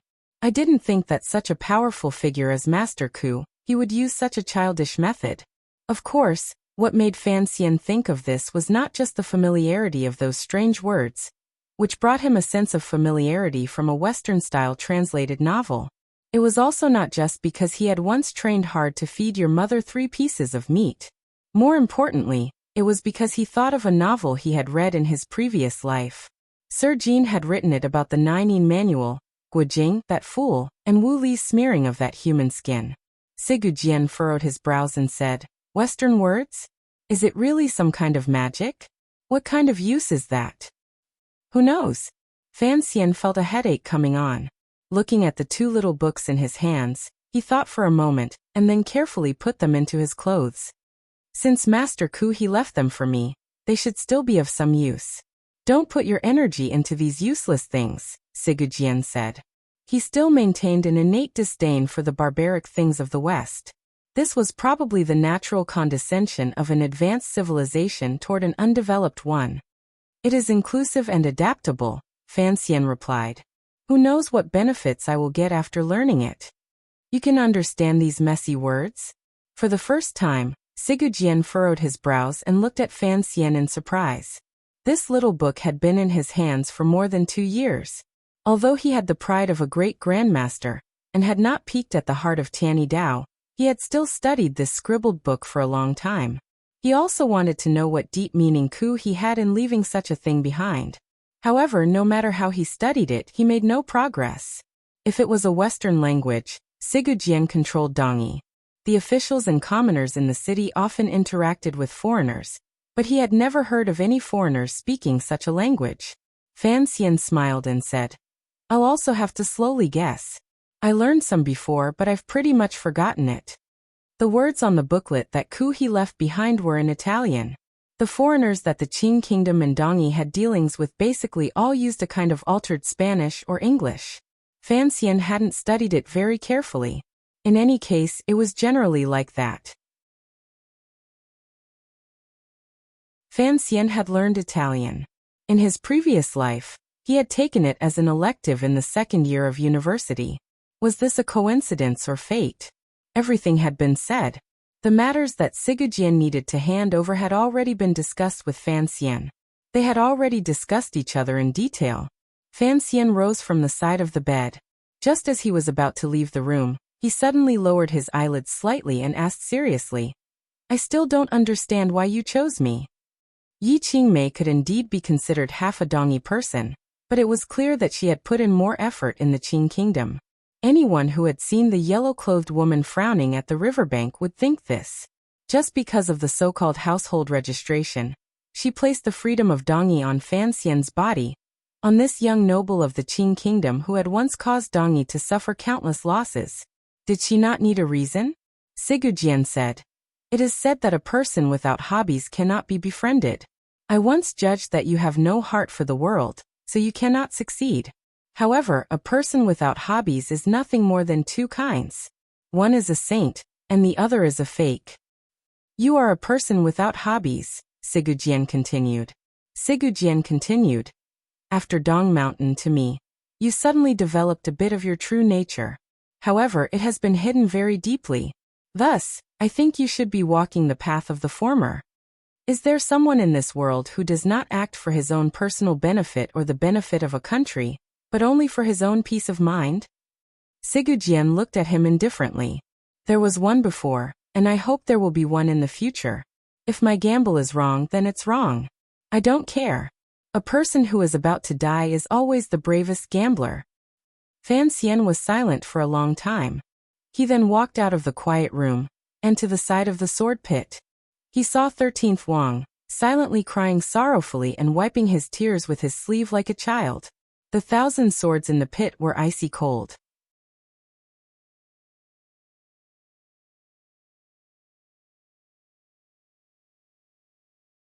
Chapter 673. It was already late in the night. Fan Xian stood alone by the sword pit, looking at the densely packed swords in the pit that were like rice and also like the tips of trees piercing into the sky in a daze. He was standing exactly where 13th Wang had been standing earlier, when he was having his final conversation with Sigujian in the inner room. He had faintly heard 13th Wang's silent sobbing. The sobbing was silent, but there was still sound. At the time, there was no one else in the depths of the sword hut. Sigujian and Fan Xian's discussion was too important. Even the sword boy had been driven far away, leaving only 13th Wang to stand guard outside the room. Fan Xian understood that Sigujian was using this to express his attitude. He trusted his last disciple, and Fan Xian also trusted 13th Wang. Dongyi's future depended on the cooperation between 13th Wang and Fan Xian. Sigujian wanted 13th Wang to understand more things from this conversation. Fan Xian also hoped that 13th Wang would be able to comprehend something different from the tyrannical martial method he had dictated. This was a silent and tacit mutual reference. However, 13th Wang had sunk into a gloomy mood and could not pull himself out. No one knew how much he had heard or understood. The disciples of the sword hut silently filed into the room. Fan Xian would not go in again. He was not arrogant enough to think that Sigujian would actually treat him as the most important and closest young person in the world, just because of his mother's relationship and a few meetings. He would be willing to stay with a Qing official before he died. When a great grandmaster was about to die, he would be willing to stay with the 13 disciples he had raised with his own hands. Sigujian should be in the room making arrangements for his funeral. Many of these funeral matters were related to Fan Xian, or matters that Dongyi had to cooperate with Fan Xian. It was not convenient for Fan Xian to eavesdrop. He sighed and walked toward the outside of the sword hut. He didn't know if Sigujian's final order could suppress Yunjilan's backlash. Fan Xian had no way to confirm this matter. Walking out of the sword hut, the subordinates of the Overwatch Council and Dongyi's officials came forward to greet him. They all had different kinds of heavy expressions. Fan Xian shook his head. Accompanied by everyone, he walked toward the mountain residence. What was he waiting for? Waiting for the fall of a master of a generation? Waiting for a great grandmaster to leave this world? Waiting for a meteor to fall from the sky? Fan Xian sat on the chair and rested his chin on his hand as he thought quietly. Around the sword hut, the chirping of insects gradually rose, and the croaking of frogs had already begun. There was a cool breeze and a bright moon. In the distance, the sea breeze was slightly damp and salty, making the shadows of the moon blur. At this moment, he was sitting in the garden near the cliff of the mountain residence. Separated by the stone gate, he looked at the grass hut not far away from his feet. He let the moonlight shine on his body, adding a bit of coldness that did not match the season. The faint light in the depths of the grass hut continued to shine. It was as if it was going to shine forever. Sigujian, on his deathbed, should still be giving his final instructions to his disciples. No one knew if there would be any disputes or strange movements in the hut. The 13 disciples of the Sword Hut worshipped Sigujian from the bottom of their hearts. Presumably, no one would dare to betray their teacher. What about Yunjilan? Fan Xian narrowed his eyes and looked at the faint light in the depths of the grass. Suddenly, he raised his head and glanced at the moon. Looking at the moon drawing a long arc in the sky, only then did he realize that a number of hours had already passed since he had sat and waited in the mountain residence. The night was already so deep that it could no longer be pulled back. When he turned his head, he saw that in the flower garden halfway up the mountain residence, the wind moved the petals. A shadow followed the angle of the moonlight and quietly came to his side. Fan Xian quietly asked, "Your injury has healed? Why didn't you stay in Jiangnan? Why did you insist on coming back?" The shadow stood in the shadow of the stone gate. His eyes gazed indifferently at the grass hut at the foot of the mountain. "No one knows I've returned." Fan Xian had long been worried that the emperor would develop suspicion and murderous intent toward Chen Pingping because of the shadow's relationship with Sigujian. Thus, he had forcefully sent the shadow back to Jiangnan. He had not thought that the shadow would suddenly appear in Dongyi. Without needing to think too much, Fan Xian knew why the shadow had come. He sighed and said, "Do you still hate him?" The shadow was silent for a moment and then said, "Hate." However, when the sword pierced his chest, much of the hatred had already been vented. "There are some things I still don't understand." The shadow looked at the faint light in the grass hut and said, "Even if father was indifferent to him, mother was harsh to him, and everyone in the manor humiliated him. They were, after all, his family. Why did he kill them all? What about me? I was the only person in the manor who saw him as an elder brother. Why did he kill me as well?" Fan Xian gazed at him and said, "You didn't die, did you?" The shadow's body shook slightly. It was clear that his injury had not healed. The injury in his body made his state of mind not as valiant as it was at its peak. "He's going to die. Everyone has to die." Fan Xian sat under the stone gate and gently patted the rough stone surface. "For your elder brother to be able to live for so long is already inexplicably astonishing." The light in the depths of the grass sword hut was very dim. It was as if it could go out at any moment. The thin and weak Sigujian had already sat up from under the blankets. He had washed his face and combed his hair again. A might that no one dared to look directly at rose again on his cold face. The first disciple of the sword hut, Yunjilan, held his teacher's arm and helped him sit properly on the bed. 13th Wang brought the water basin outside and poured the dirty water into the Holy Land's sword pit. He then returned to the room to help his eldest brother support his teacher. Of the 13 disciples of the sword hut, other than the first disciple and youngest disciple by Sigujian's side, the other 11 disciples all knelt in front of the bed with sorrowful expressions. Occasionally, traces of wetness appeared at the corners of some of their eyes. Sigujian used a clear and cold gaze to stare at the third and fourth disciples. He did not specifically instruct them on that matter. In a quiet voice he asked, "Do you remember what I said earlier?" The disciples of the sword hut kowtowed and replied, "We will follow teacher's orders." Just like that, the affairs of Dongyi were settled. Although the disciples of the sword hut had long guessed their teacher's intentions from the movements of these few months, they had not thought that their teacher would place such a large bet on Fan Xian and give him such complete support. Although there was confusion, sorrow, and fear in the hearts of the disciples, no one dared to raise any objections in front of their teacher. Even Yun Jilan maintained his silence. Sigujian spoke more and more slowly. The emotions on his face grew fainter and fainter. He looked more and more like the great grandmaster who had not been injured and did not show his emotions on the outside. Yun Jilan supported his teacher at the side. His heart was empty. He knew this was the final radiance of a setting sun. A sense of sorrow that was difficult to suppress began to spread through the room. Perhaps 13th Wang had already cried enough earlier, but he was unusually calm now. "What time is it?" Sigujian took 2 deep breaths and asked quietly in a raspy voice. "It's almost daybreak," Yun Jilan replied respectfully and warmly to the side. The passing of Dongyi's last words took up an entire night.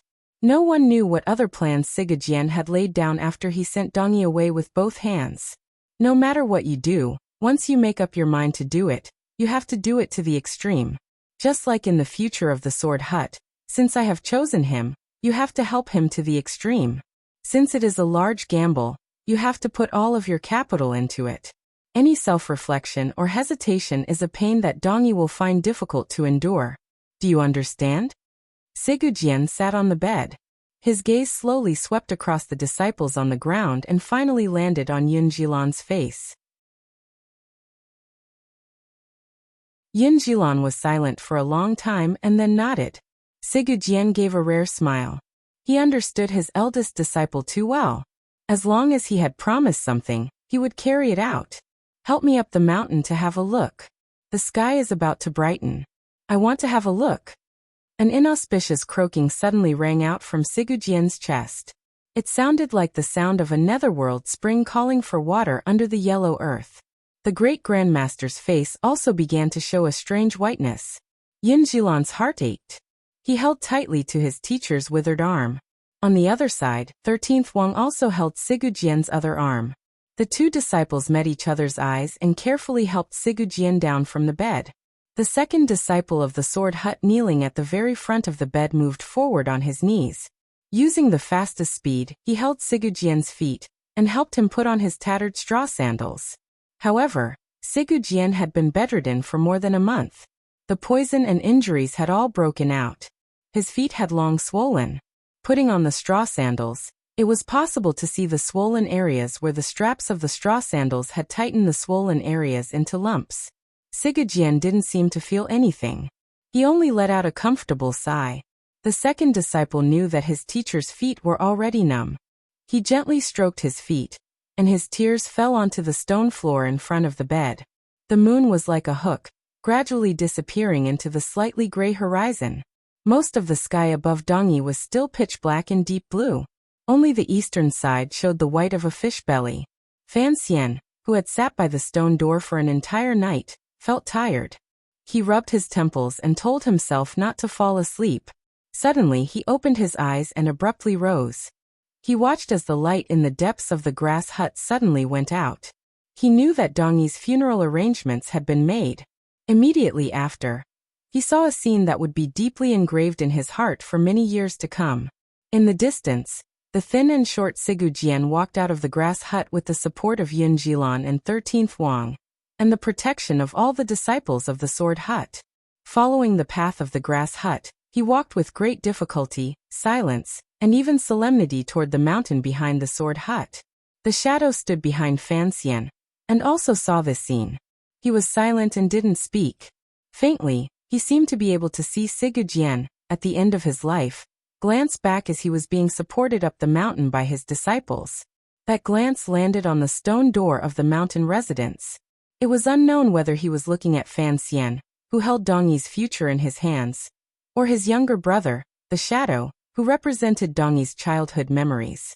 Fan Xian and the Shadow stood silently at the mountain door, and watched as the group advanced toward the top of the mountain. The two of them stood ramrod straight, perhaps to express their respect for this great grandmaster. They had to stand to send him off. Their eyes were level and there was no other emotion mixed in. The great grandmaster's body was thin and short. With Yin Jilan and 13th Wang's support, he was almost invisible. The hemp clothing on his body floated in the morning wind. His feet, wearing straw sandals, did not touch the ground at all. The mountain behind the grass hut was not tall. It was an entire mountain from where Fan Xian and the Shadow were. It was not far. In a moment, the people of the sword hut had climbed to the top of the mountain.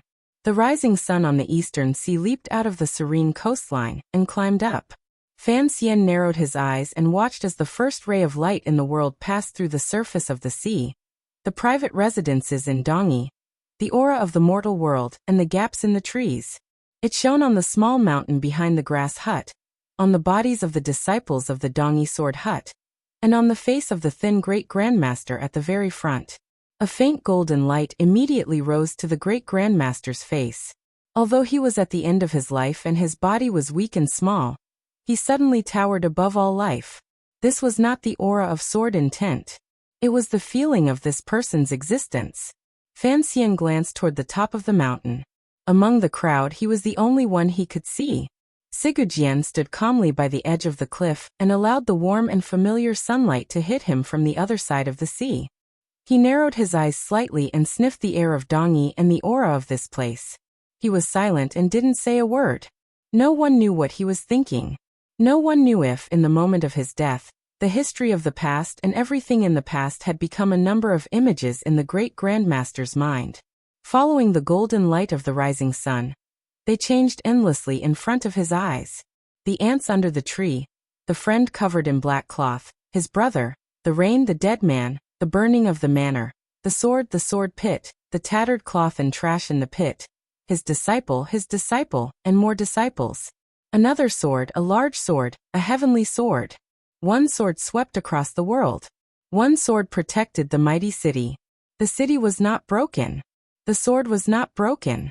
Sigujian blinked his listless eyes and cleanly dispelled the illusion of the rising sun. He tried his best to stand higher and see further. He wanted to see what was real.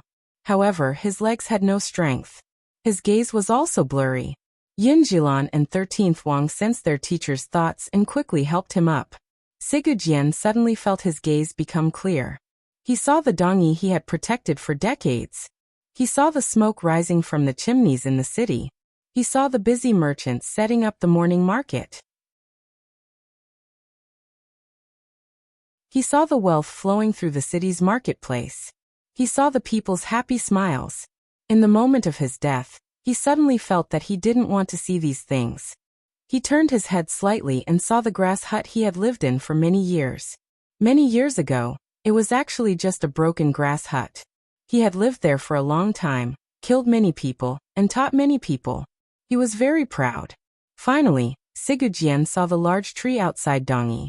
Under the rising sun, this large tree, which had experienced countless storms on the East Sea, still grew healthily and wildly. It protected the people, travelers, merchants, and commoners who passed by under the tree.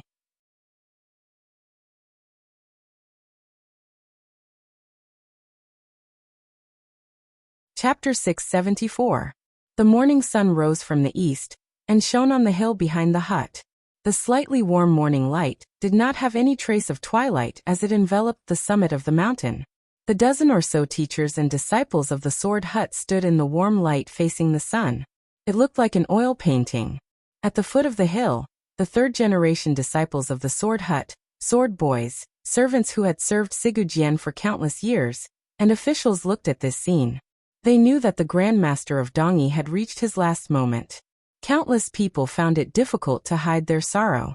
They knelt on the ground and kowtowed endlessly toward the direction of the hill. In the mountain residence at the waist of the mountain, Fan Xian and the Shadow watched. Although their expressions did not change, their hearts were moved. Fan Xian suddenly felt that his emotions were strange. After all these years, his relationship with Dongyi had always been complicated, particularly towards Sigujian, the great Grandmaster. He actually did not have any deep understanding of him. He only knew that he was an extraordinary warrior and a powerful person who could use a sword in his hand to change the situation of the world. For many years, Sigujian had been his greatest enemy. Yet, with the passing of time, the relationship between people had undergone such a great change. Even last night, Fan Xian did not have any extra feelings toward Sigujian. His negotiations with Sigujian were only a cooperation between the two sides based on a certain goal of mutual benefit. Fan Xian truly could not feel too much emotion toward a great grandmaster, who had caused the deaths of many of his subordinates and Qing people. The sunlight had come. The sunlight came. Fan Xian couldn't help but laugh bitterly at himself. Looking at the thin and weak figure at the top of the mountain, he wondered if his eyes were playing tricks on him. He had actually seen this great grandmaster as a revolutionary who protected the world and loved the people. The shadow stood a step outside the mountain gate and looked calmly and dazedly at Sigujian on the summit of the mountain. He watched his brother, whose life was tangled with and injured, take his last few breaths in the world. After Fan Xian retreated back into the shadows of the mountain gate, he fell silent. For some reason, the blood in his heart surged slightly. The two different types of Jinqi in his body slowly began to circulate, particularly the powerful tyrannical Jinqi at the back of his waist. It was released along his two arms and circled around the edges of his palms, forming a very round Jinchi circuit. It was only half an inch away from his palms, but it was a very sensitive release of Jinchi. He sensed something, and looked to the east, all the way to the boundless sea over there, to the waves that were breathing under the red morning sun. On the summit, Sigujian's gaze also landed on the waves. A gust of wind came from afar, carrying with it some wet raindrops. Above the rising sun in the sky, there was a thick layer of dark clouds. The wind and rain came, as if to send him off, as if to baptize him. Other than Fan Xian and the dying Sigujian, no one sensed the aura purposely released by that person. Fan Xian quietly left the mountain residence, and left behind the people kneeling on the ground in worship around the sword hut. He swept diagonally into Dongyi, raising his speed to the fastest level. In a short time he had stepped over private residences and businesses, passed by the ships in the harbor, and arrived outside of Dongyi, on a secluded beach near the shore of the East Sea. The raindrops by the shore were already falling densely, hitting the beach and creating tens of thousands of holes. A gray shadow swept past, and then stopped valiantly on a rock by the beach. It was Fan Xian. He narrowed his eyes and looked at the small holes the raindrops had made on the beach. Suddenly, he thought of the marks left on the beach when he saw half a small boat sink under the cliff in Danzhou many years ago. The wind and rain did not grow stronger.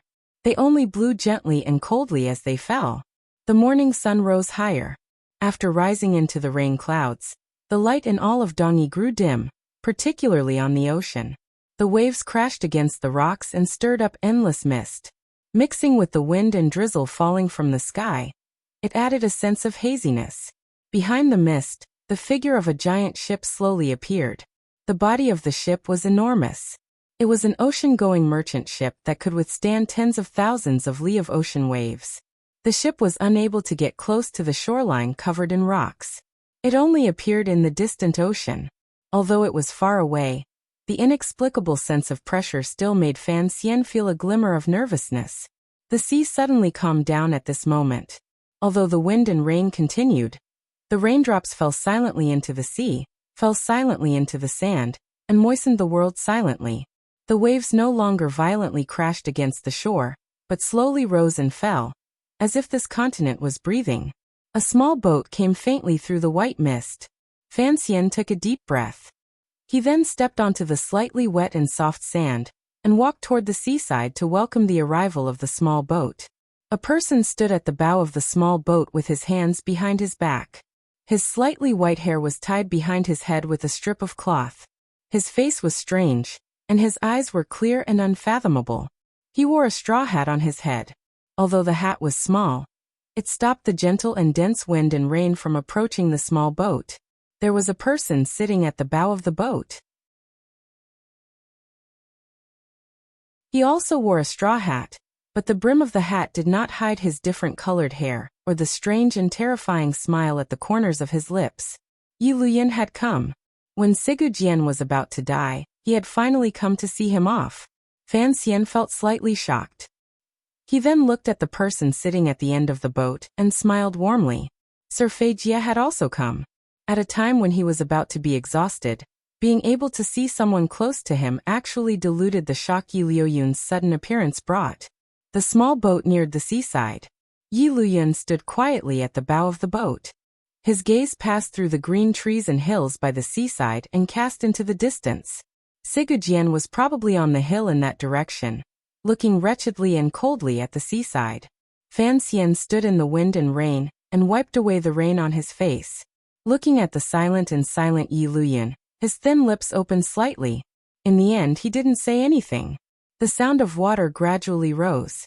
Fei Jie jumped down from the back of the boat, and walked toward the shore in the shallow water. Fan Xian quickly went forward and helped his teacher onto the shore. The teacher and disciple met each other's eyes. Their gazes were both warm and gratified. Fan Xian didn't talk about the problems in Jingdou, Ten Family Village, or Qinpingping. He knew that traveling abroad was Fei Jie's lifelong wish. This great grandmaster of poisons liked freedom. If it weren't for Fan Xian, he would probably have long left the Qin kingdom. Since Chen Pingping had tricked him away, Fan Xian would continue tricking him. These 2 years, we've wandered around the islands in the Southern Ocean. Feijia looked at his proudest disciple and said with a smile. I've already decided to set sail this year and travel to the west. The Western Ocean is very far.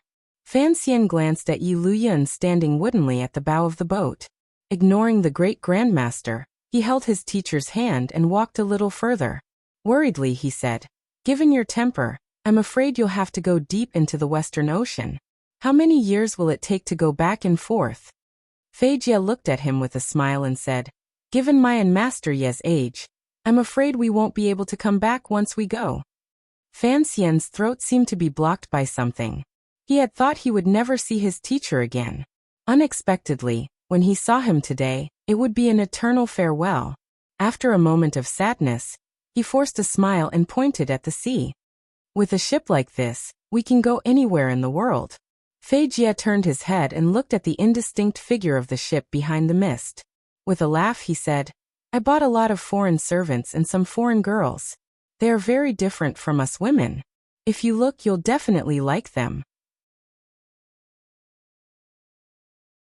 "I've spent some time with Ma Suasua," Fan Xian replied with a smile. "Why are you here today?" Feijia had wanted to ask this question earlier.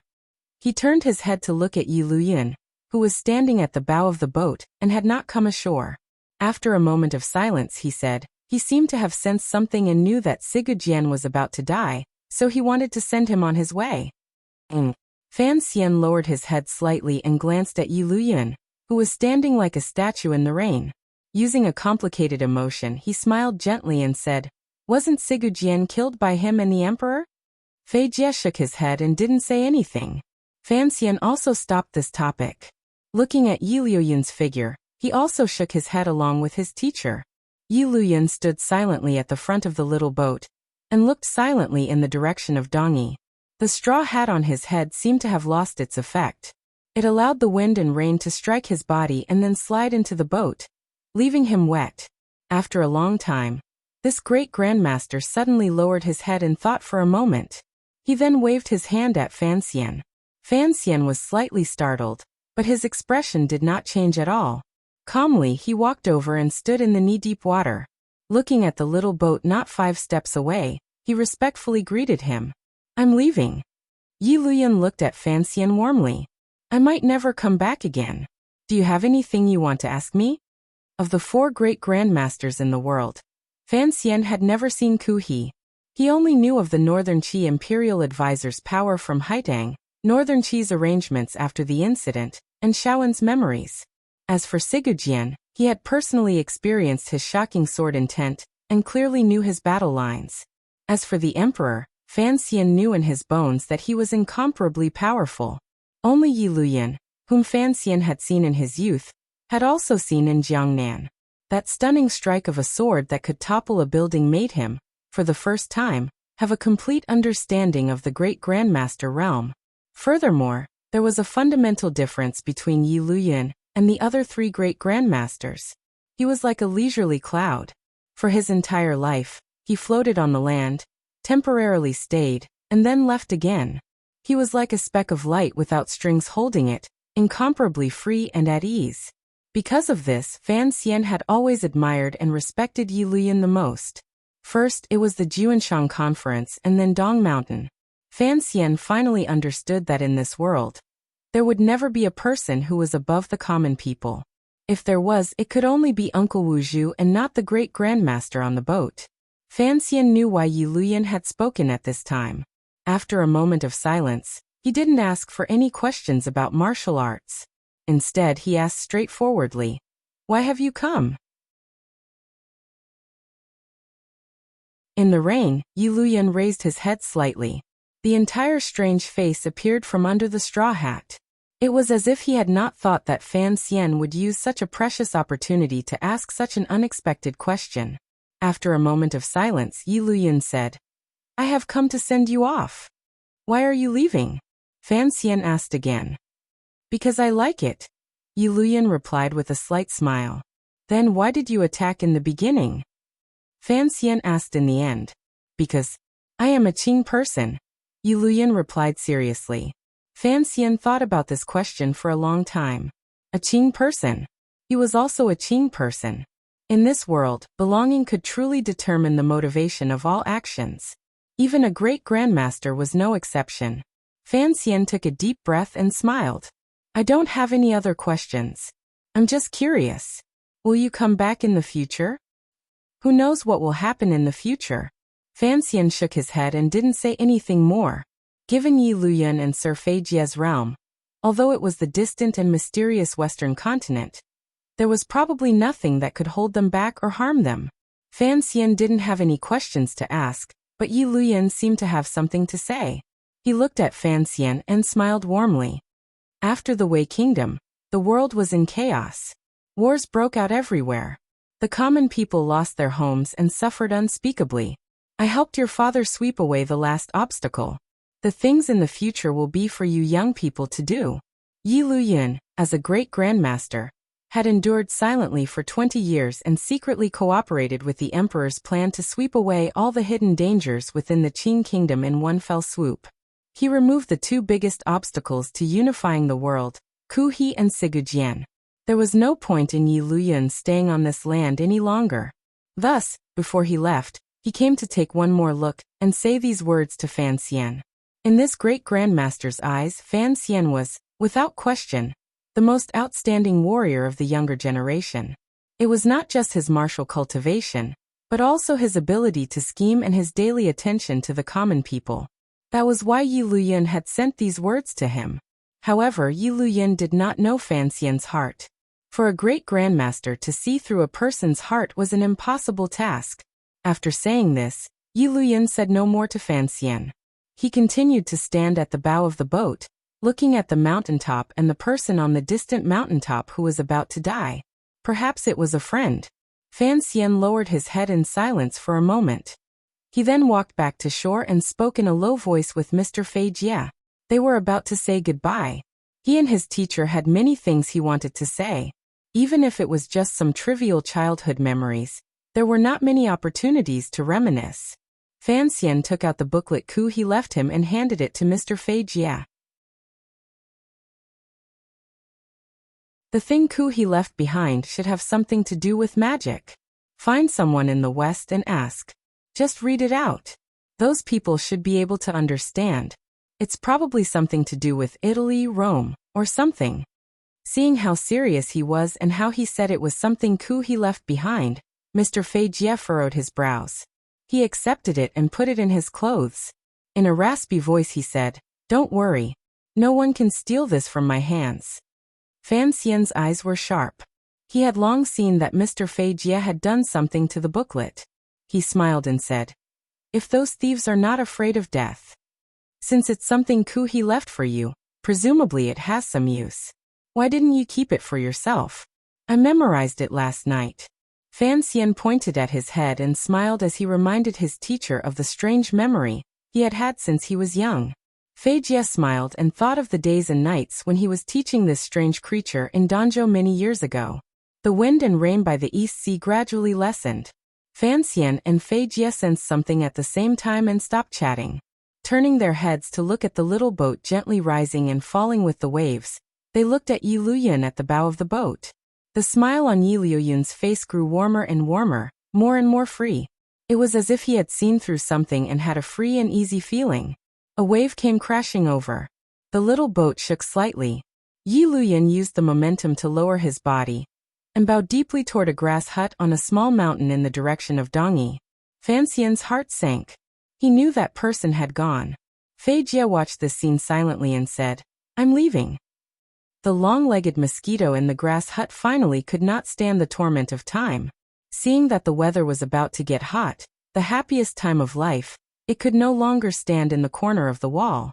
It stared hopelessly at the thick blankets and the empty space in the blankets. Dispiritedly, it fell from the wall and landed on the ground. Blown by the wind that leaked in through the crack in the door, it went somewhere. On the small mountain behind the grass hut, the thin and weak figure was already lying in the arms of his disciples. There was no longer any sign of life. The little boat by the seaside slowly left and headed toward the large ship in the mist. Fan Xian stood on the beach and bowed deeply as a farewell. Until the end, Yi Luyan still did not abandon the boat and go ashore. Perhaps this great grandmaster had set a limit in his heart. He did not want to set foot on this land filled with killing and helplessness for the rest of his life, because he did not know if he would be willing to leave once he set foot on this land. This was the freedom and determination of being able to abandon. Fan Xian watched the little boat gradually disappear into the wind and rain. He thought to himself, this is what it means to leave the little boat and leave the rest of one's life in the Jianghai. Some people can leave, but even more people can't. When can I go to the free Jianghai? Covered in wind and rain. I came from the sea and lived in seclusion in this desert. The desert and the sea actually have the same meaning. Coming from the sea means going to the sea. Writing this here is a breakpoint. The meaning it wants to express has been expressed clearly. It does not only mean that Sigujian lived by the seaside, died by the seaside, came from the sea, and pointed his sword at the world. It also does not mean that Yi Luyan came from the sea to send him off, and then went to the sea with Fei Jie. The main purpose is to create that kind of atmosphere and highlight Fan Xian's helplessness. Many people say that Fan Xian hasn't been happy in a long time. Using the words written by Jiang Yizhao 4 years ago, it is already like this. How can one still laugh?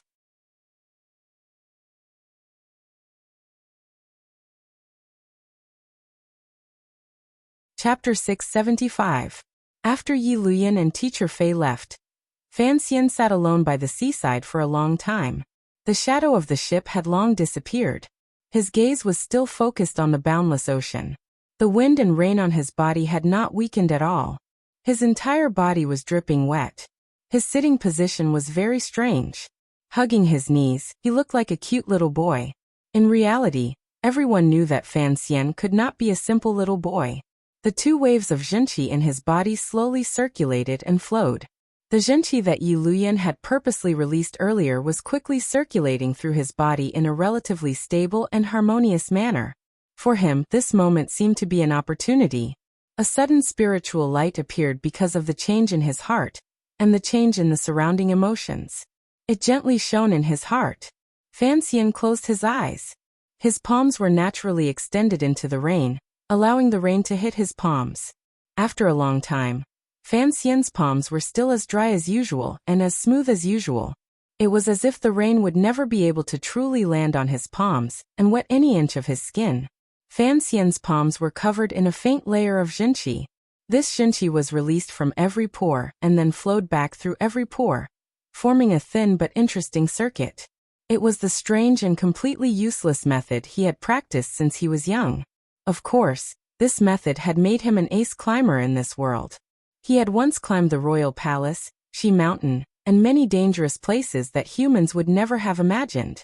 However, compared to the 6 years of time and energy he had put into this when he was young, this kind of result was truly not worth it. Back then, Wuxia had not corrected him. Everyone knew that Wuxia did not know internal strength.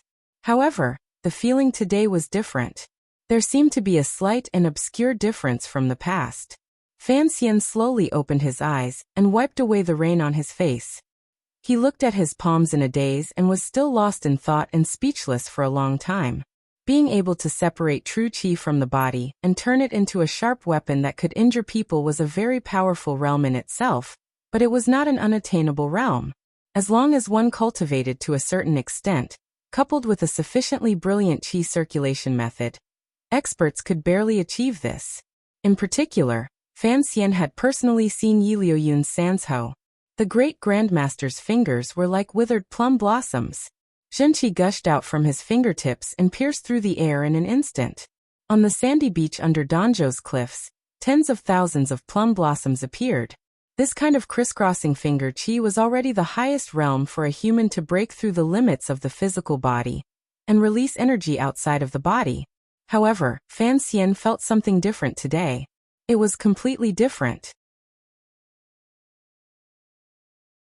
He sank deep into thought in the wind and rain. The rain slid down his hair and onto his face. Some of it was blown away by the wind by the seaside. When the zhenqi skillfully left his body for a moment and then returned, there seemed to be something extra. Given the realm of Fan Xian's state of mind, It was impossible for him to sense what was extra, but he sensed it. Amidst his surprise, he was immediately confused. Everything in the world was equal. How much Xunqi was released from the body was how much Xunqi could be taken back. To be able to take it back was already Fan Xian's unique skill, but how could there be more? Did that mean he didn't need to meditate? He only needed to endlessly carry out this kind of circulation of Xunqi, to increase the amount of Xunqi in his body. Where did the extra Xunqi come from? Fan Xian's pupils constricted slightly.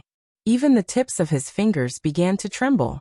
He faintly knew that perhaps he had touched upon a door that no one had ever thought about, or reached before. What was behind that door? Why would such a change suddenly appear? When Fan Xian sensed the opportunity, he followed this opportunity to sit quietly in the wind and rain by the seaside. What was this opportunity? Was it Yi Luyan who came from the sea? Was it the death of Sigajian who looked into the sea? Was it the confusion at parting from family? Fan Xian was confused.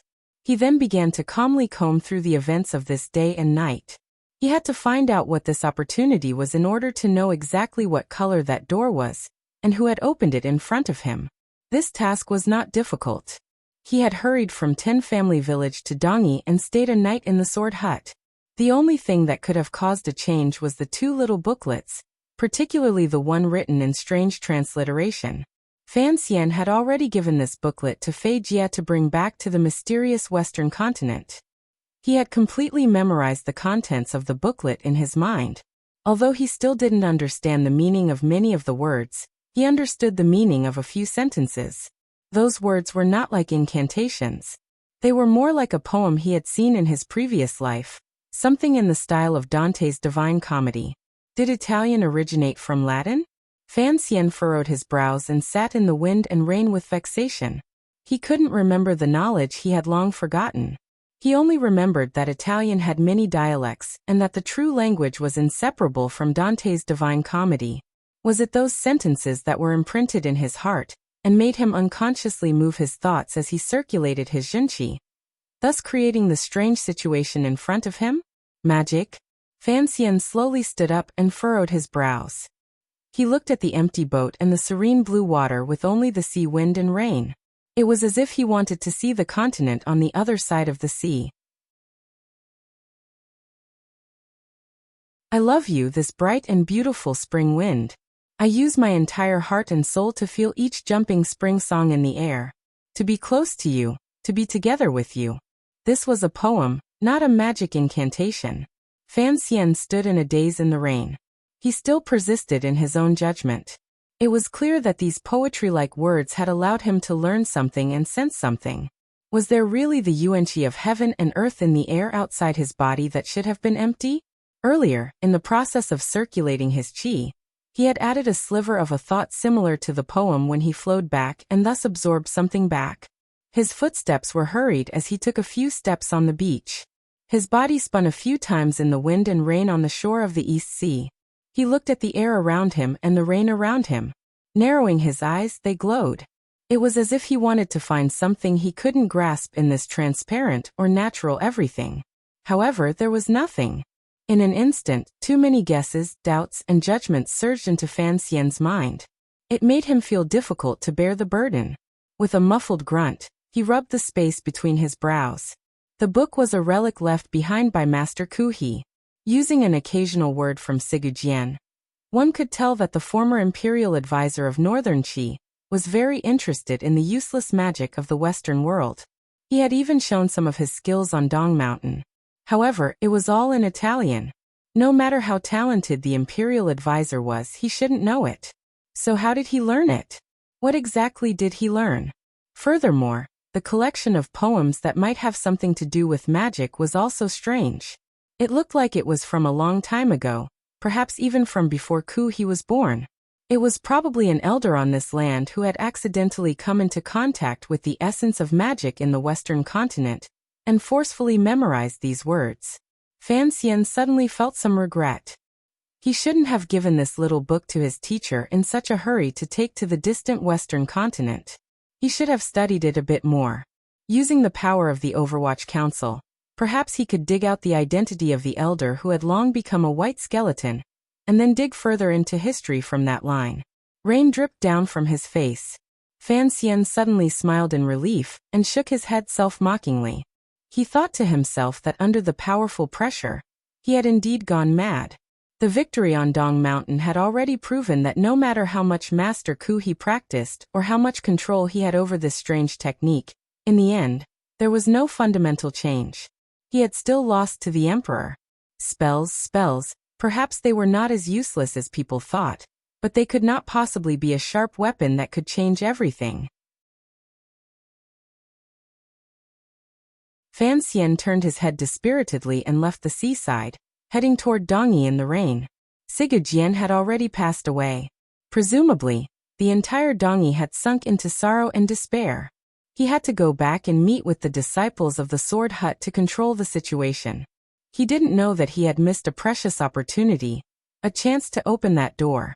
Regardless of whether it was on this land or that land, such an opportunity would only occasionally appear. Once it passed away, who knew how long it would take to seize such an opportunity again? Fortunately, such an opportunity and luck were indiscernible things. They were always related to human perseverance and curiosity. Given Fan Xian's diligence and desire to explore, presumably, it would not take long for him to touch this door again. White smoke rose from the depths of the grass hut. This white smoke was not kitchen smoke or the pungent smoke of burning leaves in late autumn. The white smoke indicated a reality. The people of Dongyi who could see the white smoke and hear about it all looked in that direction with fear and unease. Some people had already knelt down and kowtowed endlessly in that direction. Most of them already knew the news of the Sword Saint's passing. Fan Xian walked to the door of the Sword Hut. All of the disciples on the outskirts of the Sword Hut glared at him angrily. The fire of hatred burning in their eyes was enough to melt him. Even with Fan Xian's strong willpower, he still couldn't help but feel fear under these circumstances. He knew where the hatred of the disciples of the Sword Hut came from. Sigujian had died under the sinister pincer attack of the Qing Emperor and the Qing Great Grandmaster Yi Luyan. He, a powerful official of the Qing kingdom, had, without question, become a substitute for hatred. Fan Xian didn't have time to think about how to soothe the emotions of the disciples of the Sword Hut. He only looked at the white smoke in the depths of the grass hut. A glimmer of worry flashed through his eyes. Pushing open the door, he went straight to the flat ground beside the sword pit. Looking at the blazing firewood, he walked forward with unusual straightforwardness, and threw something into the fire. The color of the flame immediately changed. The Great Grandmaster's remains in the fire had long disappeared. Following Fan Xian's action, sword intent crisscrossed the depths of the sword hut. 11 swords surrounded his body. The sword intent spat out like a snake. In the next moment, it could stab Fan Xian to death on the spot. Of the 13 disciples of the Sword Hut, other than Yun Jilan and 13th Wang, who were kneeling at the very front, everyone else was angered by Fan Xian's action. Fan Xian felt the bone-chilling sword intent invading his body. He didn't make any large movements. He knew that faced with a pincer attack from 11 ninth-level masters, even if the Emperor came personally, he would have to consider whether or not to temporarily avoid the attack. As for himself, he wouldn't even have a chance to retaliate. He looked at Yun Jilan kneeling in front of him and said, "There's poison in the smoke. I don't want this white smoke to kill half the people in Dongyi." When he saw the white smoke, Fan Xian's heart jumped in fright. He had not thought that while he was sitting by the seaside, the disciples of the Sword Hut would so straightforwardly cremate Sigujian's remains. After all, in his memory, this land did not have the habit of cremation. There was poison in Sigujian's remains. There was a powerful poison. Unless it was Sir Fei Jie, it was impossible for it to harden the flesh and resist the injury of the Emperor's way of the Emperor's punch for a full 3 years. Once this poison was burned by the flame, it would rise with the white smoke. It was not as terrifying as Fan Xian had said. However, he had to be careful.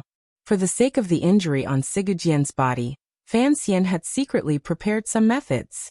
Those medicines were appropriate for the situation. Hearing Fan Xian's explanation, Yun Jilan, who was kneeling at the very front, did not rise or turn his head. He only raised his right arm. The sword returned to its sheath, and the sword light returned to normal. In an instant, the surroundings of the sword grave returned to a calm and sorrowful atmosphere. A few sword boys cried as they added firewood to the fire. The 13 second-generation disciples of the sword hut knelt in front of the fire. Fan Xian looked at this scene and was moved. He knew that after Sigujian's death, Yun Jilan, without question, had the highest prestige in the entire sword hut. 13 swords. How terrifying was this power? If the hands holding these swords were his own, how good would that be? Fan Xian furrowed his brows slightly.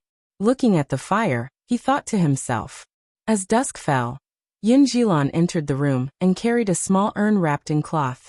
With an indifferent expression, he handed it to Fan Xian and said, "Although I don't understand teacher's meaning, since he wants me to give it to you, I will give it to you." Fan Xian accepted it with both hands and found that the urn was still slightly warm. Thinking that it was Sigujian's ashes that had not yet cooled, he felt very strange. Yun Jilan slowly knelt down in front of him and said, "The 12 swords of the sword hut are given to you according to teacher's orders." Fan Xian's pupils constricted slightly.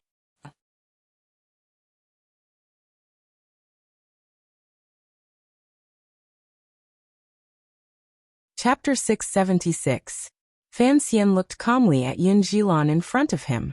Unexpectedly, he thought of the situation many years ago when he first saw this great swordsman in Jingdo's night palace. At that time, he was just a young man who had just stepped onto the political stage of the 3 countries. The first disciple of the sword hut, Yun Jilan, was already famous throughout the world. He was the true leader of the Dongyi diplomatic group. 6 years had passed. Fan Xian had already become one of the most powerful people in the world. Yun Jilan even had to kneel in front of him and express his loyalty to him. Things had changed with time.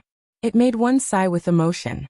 Fan Xian didn't know what Sigujian had set up before his death, or how he had convinced Yun Jilan, who was a die-hard member of the faction, but he could sense that Yun Jilan's attitude was not overly pretentious. He understood these warriors who endlessly pursued martial arts. Once they decided on something, it was difficult to go back on it. He had heard Yun Jilan's words clearly.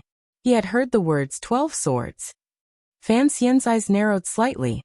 Calmly he looked at him and said, 12 swords. Ruoyan, this heart of the sword is not here. How can I control these 12 swords? Without waiting for Yun Jilan to reply, he had already stood up and solemnly helped the first disciple of the sword hut up. Sincerely he said, I know you will not believe me because of the sword saint's last words. I also don't need you to believe me. However, if this is a deal, I need the sword hut's power, and the sword hut needs my protection. If you are not here, how can I hold these 12 swords tightly? There was no smile on Yun Jilan's face. Indifferently he said, my teacher has prepared a way to reassure Sir Fan Jr. After saying this, Yun Jilan turned and left, not giving Fan Xian any chance to exchange feelings or draw his heart of the sword to his side. Fan Xian stood in the room as if he had lost something. He thought about what Sigujian had arranged for Yun Jilan. In a moment he guessed one thing. Although Sigujian wanted to place a large bet on him, he still needed someone to keep him in check, watch and supervise him. Yun Jilan was the person who drifted away from the alliance of interests. Given his prestige in the hearts of the disciples of the Sword Hut, if Fan Xian's future actions harmed the interests of Dongyi too much, with one order, of the 12 swords Fan Xian had in name, there would probably be only one pitiful and lonely sword left in an instant. The second disciple of the Sword Hut entered the room after Yun Jilan. Fan Xian looked calmly at the middle-aged man, and found that his appearance was very ordinary. There was not a trace of anything outstanding between his brows. Even the sword intent on his body was deeply hidden. Wearing a slightly thick cotton robe, he did not look like a powerful swordsman. Rather, he looked more like a housekeeper. After the eldest disciple brother arrived, it was the second disciple brother. Fan Xian smiled bitterly in his heart. Sigujian's arrival had directly pushed him into the fire pit. The disciples of the Sword Hut seemed to have accepted his will, and took turns reporting to him. Out of the corner of his eye, Fan Xian glanced at the brown urn beside him. A sense of loss appeared in his eyes. A sword saint had become a jar of ash beside his hand. His hand gently stroked the urn. It was as if he could still feel the warmth of Sigujian's ashes. Following the movement of his fingers, the gaze of the housekeeper-like second brother also changed. He immediately calmed down. He waved his hand and a few third-generation disciples of the sword hut carried in a few boxes. Fan Xian raised his head and asked with a slight smile, "Is this the Sword Saint's legacy?" The second disciple brother smiled and didn't say anything. It was not until all of the boxes had been placed in Fan Xian's room that he quietly said, "Of course, the property of the sword hut would not be this small. These are just some temporary businesses that can be used. Teacher said you needed silver right now, so I brought it over for you. There are also some accounts that I thought you would be interested in, so I brought them over on my own." Fan Xian was slightly surprised and quietly looked at this housekeeper-like sword hut ace. He would not underestimate this second disciple brother. On the contrary, of the 13 disciples of the sword hut, he had always thought that this second disciple brother was worth paying attention to.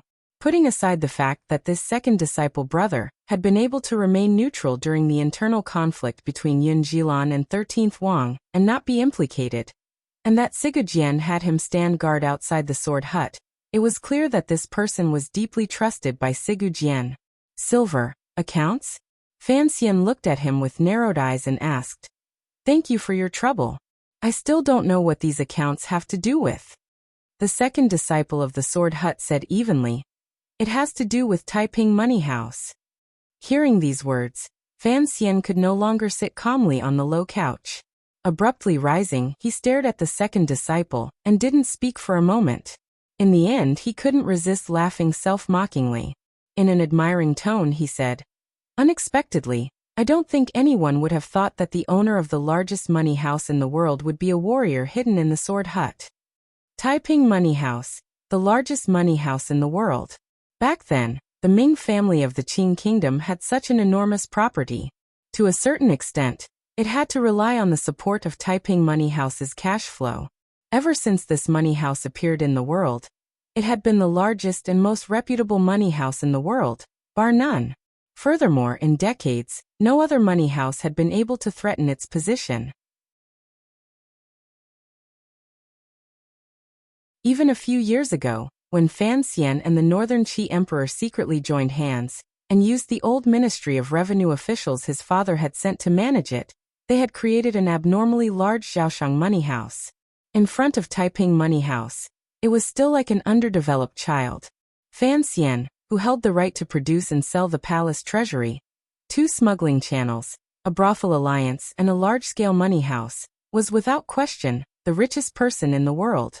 He knew that although he had a lot of silver in his hands, compared to Taiping Money House, it was still not enough. This was because this Taiping Money House was deeply rooted in the commerce of the continent. All of the large merchants had deep connections with it. If the Taiping Money House truly exerted its power, the amount of silver it could move could reach an astonishing level. Fan Xian was not a normal powerful official. He had the business and social economy of his previous life. In this life he also had dealings with merchants. Thus he knew better than most people the terrifying power of Taiping Money House, as well as the use it could bring to bear. In the past, he had once had the Overwatch Council investigate the secrets of Taiping Money House. However, every time they reached a certain location, the clues would come to an abrupt end. Since the largest money house in the world had its beginnings in Dongyi, it had a connection to the sword hut. At least, it had to have Sigujian's support. However, Fan Xian had never thought that the largest Taiping money house in the world was itself the property of the sword hut. The master of Taiping Money House was the second disciple of the sword hut. Fan Xian looked in a daze at the master of Taiping Money House. Endless complicated emotions welled up in his heart. Only now did he know how much Sigujian had bet before his death and how much power he had added to himself. The 12 swords were terrifying. The control of Dongyi was terrifying. What was truly terrifying was probably the boxes of accounts that had been sent into the room. The accounts of Taiping Money House. Fan Xian took a deep breath and bowed respectfully to the second disciple of the sword hut. Evenly he asked, "I still don't know your name." This respect was not for his identity as a disciple of the sword hut and his 9th-level ace realm. Rather, it was for his position as the master of Taiping Money House. In this world, What was most worthy of respect was power.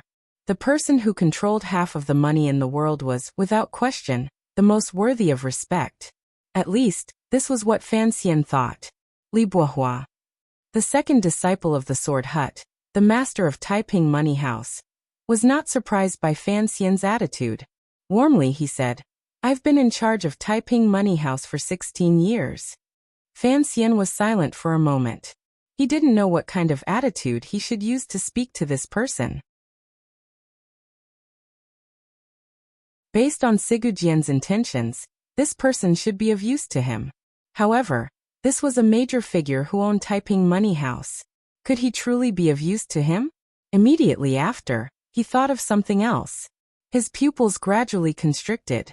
Using the power in his hands, Zhaoshang Money House, and Taiping Money House, which faintly controlled the livelihood of countless merchants and commoners, such power should be able to oppose something. This was a bottom-up confrontation. Li Bohua looked at Fan Xian's expression and knew what he was thinking. Slowly he said, "Taiping Money House lends to the world. If the situation is difficult, I'm afraid it will not be able to collect those loans." But the book came out. Fan Xian looked at him and waited for his next words. Banknotes fly all over the world, but the root of the money is always within Dongyi. Li Bohua did not hide anything in front of Fan Xian. If Sir Fan Jr. can gather these powers together, it can indeed affect many things. If you want the world to fall into chaos, it is not a difficult matter. Only those with power spoke with confidence. Only now did Fan Xian know that of the 13 disciples of the Sword Hut, the most powerful person was not Yun Jilan, who had the most prestige, nor was it 13th Wang, who had the most limitless potential. Rather, it was Li Bohua, who held the most silver. This is a large gift. Fan Xian had already calmed down from his earlier shock. Slowly he said, "If Dongyi's demands are too much and I am still unable to do it, I must explain ahead of time. This is already your property, sir." Li Bohua looked at him with a not quite there smile. Unlike other martial aces, this hidden oligarch of the land's business world immediately saw Fan Xian's cautiousness. Evenly he said, "Teacher did not ask you to do anything in his last will. Presumably, you have already discussed it. I am just carrying it out." Fan Xian furrowed his brows and said self-mockingly, "In my life, I have already been hit by a golden basin that fell from the heavens. Am I going to be hit a second time today? I don't know what you need silver for, but I have silver." Li Bohua was silent for a long time. He then suddenly opened his mouth and said, "Of course, personally, I would like to raise a condition." Fan Xian looked at him calmly. A moment later he said, "You have the right and power to raise any condition." Li Bohua slowly rose and said, "Taiping Money House was first the property of the master of Dongyi's manor. Later, it became the private property of the Sword Hut. I have spent a total of 16 years in it, and the money house has grown larger and larger. Please remember the money house's silver. It is not just the money house's silver. There is also the silver of all the merchants in Dongyi, and even the silver of countless people in northern Qi and the Qing kingdom. If you want to use it, there must be a limit. You can't dig up all the merchants' silver." Of course. What I mean is Taiping Money House is, in reality, the money house of the Dongyi people. It is their money, their root. Li Bohua looked at him calmly and said each word clearly. "You only have half Dongyi blood. I want to remind you that our allegiance is only in name. We do not want to become Yanjing people, Jiangnan people, or Weizhou people. We only want to be Dongyi people. Speak frankly." Fan Xian looked at him with narrowed eyes. "We cannot station troops." Li Bohua furrowed his brows and said quietly. With these words, the corners of Fan Xian's lips twitched into a smile. Looking at him, he quietly said, "You are a smart person. Of course, you know that this is something the Sword Saint has already approved of. I cannot give in." Immediately after, he furrowed his brows and said, "You also have to understand me. I have already done my best to convince the millions of people in the Qing kingdom." Li Bohua also smiled. What he said earlier was only a method of negotiation. He was sincerely stating his true request. "If we must station troops, I hope it is the Black Knights." Li Bohua looked at Fan Xian and calmly said, Nothing else. Fan Xian shook his head. There are only 1,000 black knights in total. Furthermore, the emperor will not agree. Then it would be the great prince's old subordinates. It would be best if the great prince came personally. Li Bohua also did not give in. Presently, there are already strange movements in the various vassal states. The hearts of the people are also beginning to fall into chaos. After the funeral, if the Qing army forcefully enters, it will probably cause a great deal of backlash. The situation will become chaotic. How will this problem be resolved? Would there not be this problem if the Black Knights or the original Western Expedition Army entered Dongyi? Li Bohua smiled slightly. The master of the Black Knights is you, and the master of the Western Expedition Army is the Great Prince. All of the people of Dongyi know that you are a descendant of the young lady of the Yi family, and the Great Prince is Aunt Ning's son. Fan Xian furrowed his brows slightly. He didn't know what crucial effect this had on the stability of Dongyi's situation. It depends on the hearts of the people, Li Bohua said quietly. Li Bohua quietly said, in these 20 years, Dongyi has produced 2 famous women. One is your mother. Even today, the merchants of Dongyi still see the old Yi family as the pride of Dongyi.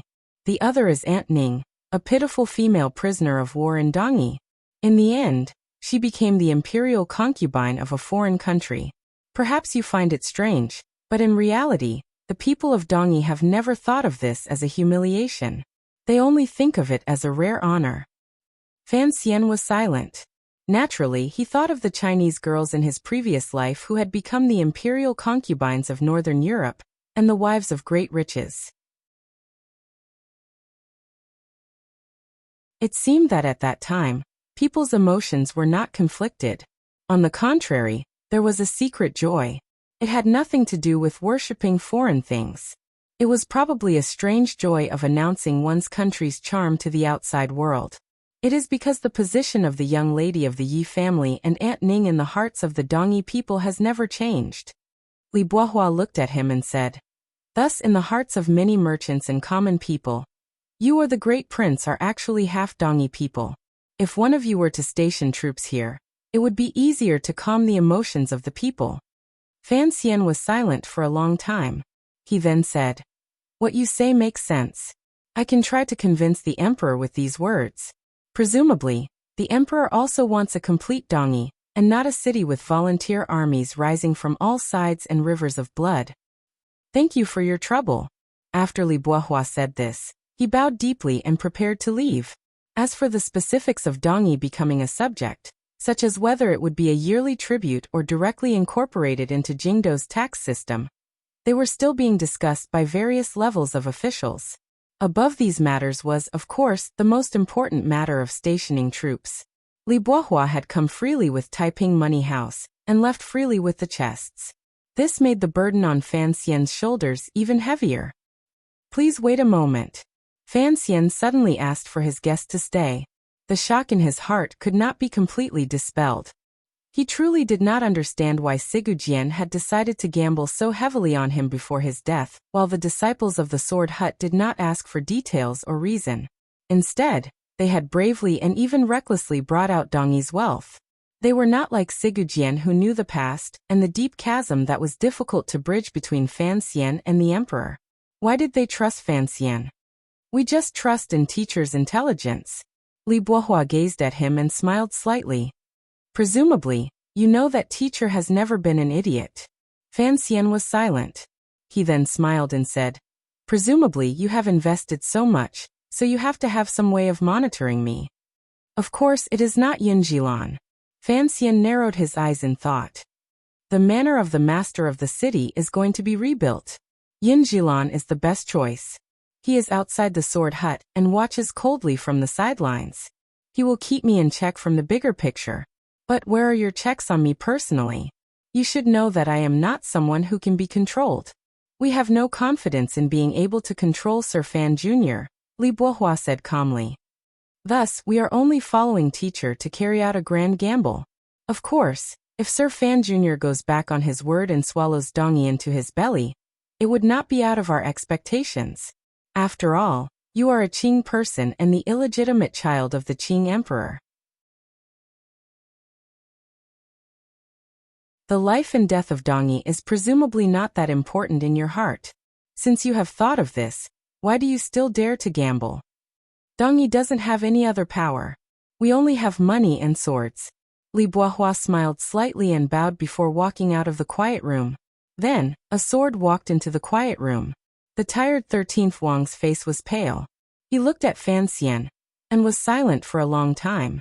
In a very low voice he said, "From now on, I will follow you every day. If you go back on your word, I will kill you." "Can ye kill me?" Fan Xian sighed and shook his head.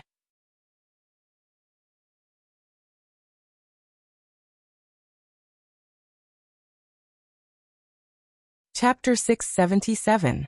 Fan Xian wanted to smile, but he couldn't. The expression on his face was like it had been frozen by the wind and snow outside the temple. He stared in a daze at 13th Wang in front of him. He looked at his young friend's calm but stubborn face. After a long time, he sighed deeply and also felt the chill in the depths of his heart. He knew 13th Wang was speaking the truth. He was an honest person, which was why he felt a chill. If the development of the situation was different from what Fan Xian and Sigujian had predicted, if in the eyes of the people of the world, Fan Xian had only taken Dongyi's power, and had not considered the interests of the people and merchants of Dongyi, perhaps 13th Wang would actually attack him at all costs. Sigujian's final order, Taiping Money House, and the disciples of the Sword Hut had already given up too much profit and power for this gamble. If Fan Xian truly went back on his word, these people would hate him to the bone. Without even thinking, Fan Xian knew how shocking the vengeance of the 13 disciples of the Sword Hut would be. Furthermore, he had this close young friend at his side. Fan Xian did not wish to fight to the death with 13th Wang. Even if the Sword Hut's vengeance could not directly harm Fan Xian, who was protected by the Overwatch Council, the sudden attack of such a 9th-level ace would certainly harm the family, friends, and subordinates Fan Xian cared about. The Qing Emperor could bear such a loss because most of the time he did not see most of his family and subordinates as human beings. However, Fan Xian could not. He knew that 13th Wang's current attitude represented the determination of the disciples of the Sword Hut. He couldn't help but feel secretly wary. Fan Xian narrowed his eyes. A cold light gradually grew in them before gradually dissipating. Looking at 13th Wang, he calmly said, "Your brothers have to be clear about one thing. It was your teacher who begged me to do this. I did not beg him to do it. This so-called cooperation is your one-sided idea. I will not accept any form of threat." 13th Wang was silent. He knew Fan Xian was speaking the truth. Fan Xian stared into his eyes and said each word clearly. "This is something I have always wondered about. Sigujian gave me 12 swords. How exactly can I trust your loyalty and not have to worry every night that you will stab me in the back? If someone wants to stab you, I will stop them." 13th Wang lowered his head sadly. "As long as you don't go back on your word." Fan Xian smiled coldly and mockingly. "I have the shadow behind me. What do I need you to do? I just hate this feeling. Who am I? I am not someone who can be coerced into doing things. The Sword Hut must correct its attitude. If Yun Jilan or Li Boihua do not believe me, then there is no need for us to continue talking.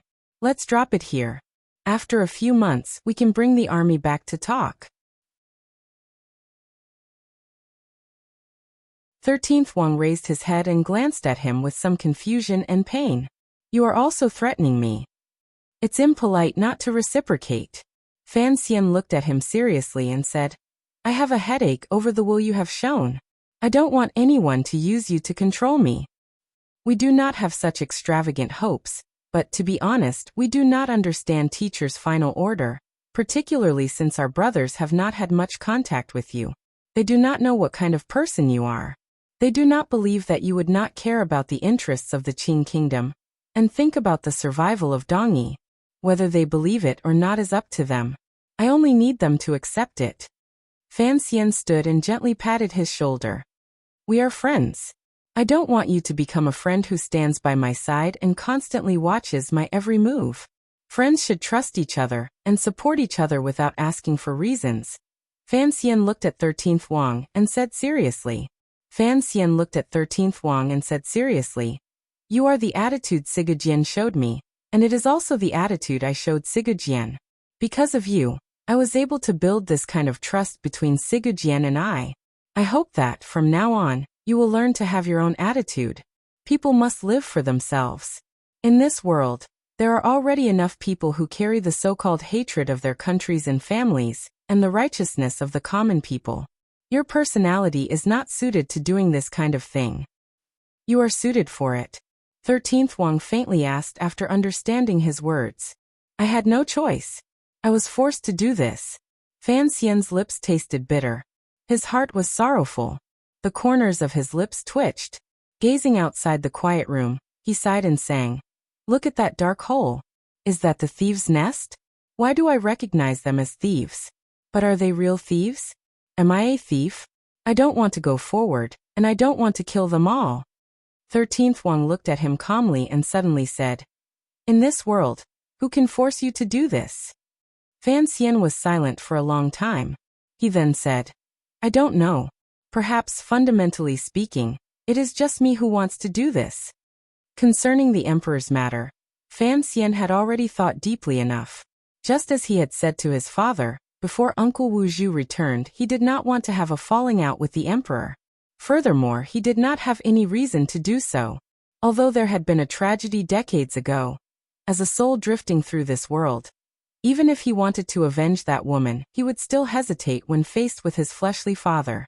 Furthermore, the emperor was still so powerful that he could not be defeated. Fan Xian only wanted to make this world more gentle and more in line with his thoughts. This was probably the first thing all transmigrators wanted to do after arriving in a completely different world. He didn't know that Yi Tao had done this, Wu Anghua had done this, and even Yi Qingmei had done this. Probably only Sure You hadn't done this. In reality, this was just the fate of transmigrators, or rather, the fate of outstanding transmigrators. One could not be a foppish playboy for a lifetime. Enjoyment could not quell one's spiritual needs. The human's instinctive desire for knowledge and control would force one to walk in that direction. Anyone with enough power and influence would try to use the power in their hands to change something. To wear embroidered clothes and walk through the night for a lifetime required the willpower of an old monk. Even an old monk on the verge of death couldn't resist asking Shakespeare. For a person like Fan Xian, when he already had a certain position in this world, he always had to put on beautiful clothes, stand under the sunlight, and do the things he wanted to do according to his own thoughts. For this world, it was not necessarily a good choice. At least, it was a choice he thought was good. History was a dough for the powerful to knead. However, the powerful thought it was best to knead it into a delicate little girl. Some thought it should be kneaded into a large knife to chop around in a bustling market. As for who was right and who was wrong, it would be left to history to judge. In any case, before history came to a conclusion, the powerful would have long become white bones. They had to do it. Only then would it be thorough, straightforward, and not wronged. Fan Xian lived his second life. At the end of the spring of the 10th year of the Qing calendar, he finally climbed to the peak he could reach. At this time, he was a young and powerful official of the Qing kingdom. He had power in his hands, great power in the Overwatch Council, and money. Most of the money in the world was faintly under his control. Furthermore, he had a reputation. His reputation was so resounding that there was no second person in the world. Most importantly, he had deeds. When white smoke rose around Dongyi and white spirit summoning banners fluttered in the thick spring wind, Sigujian's funeral was about to begin. The negotiations between the Qing kingdom and Dongyi had already ended.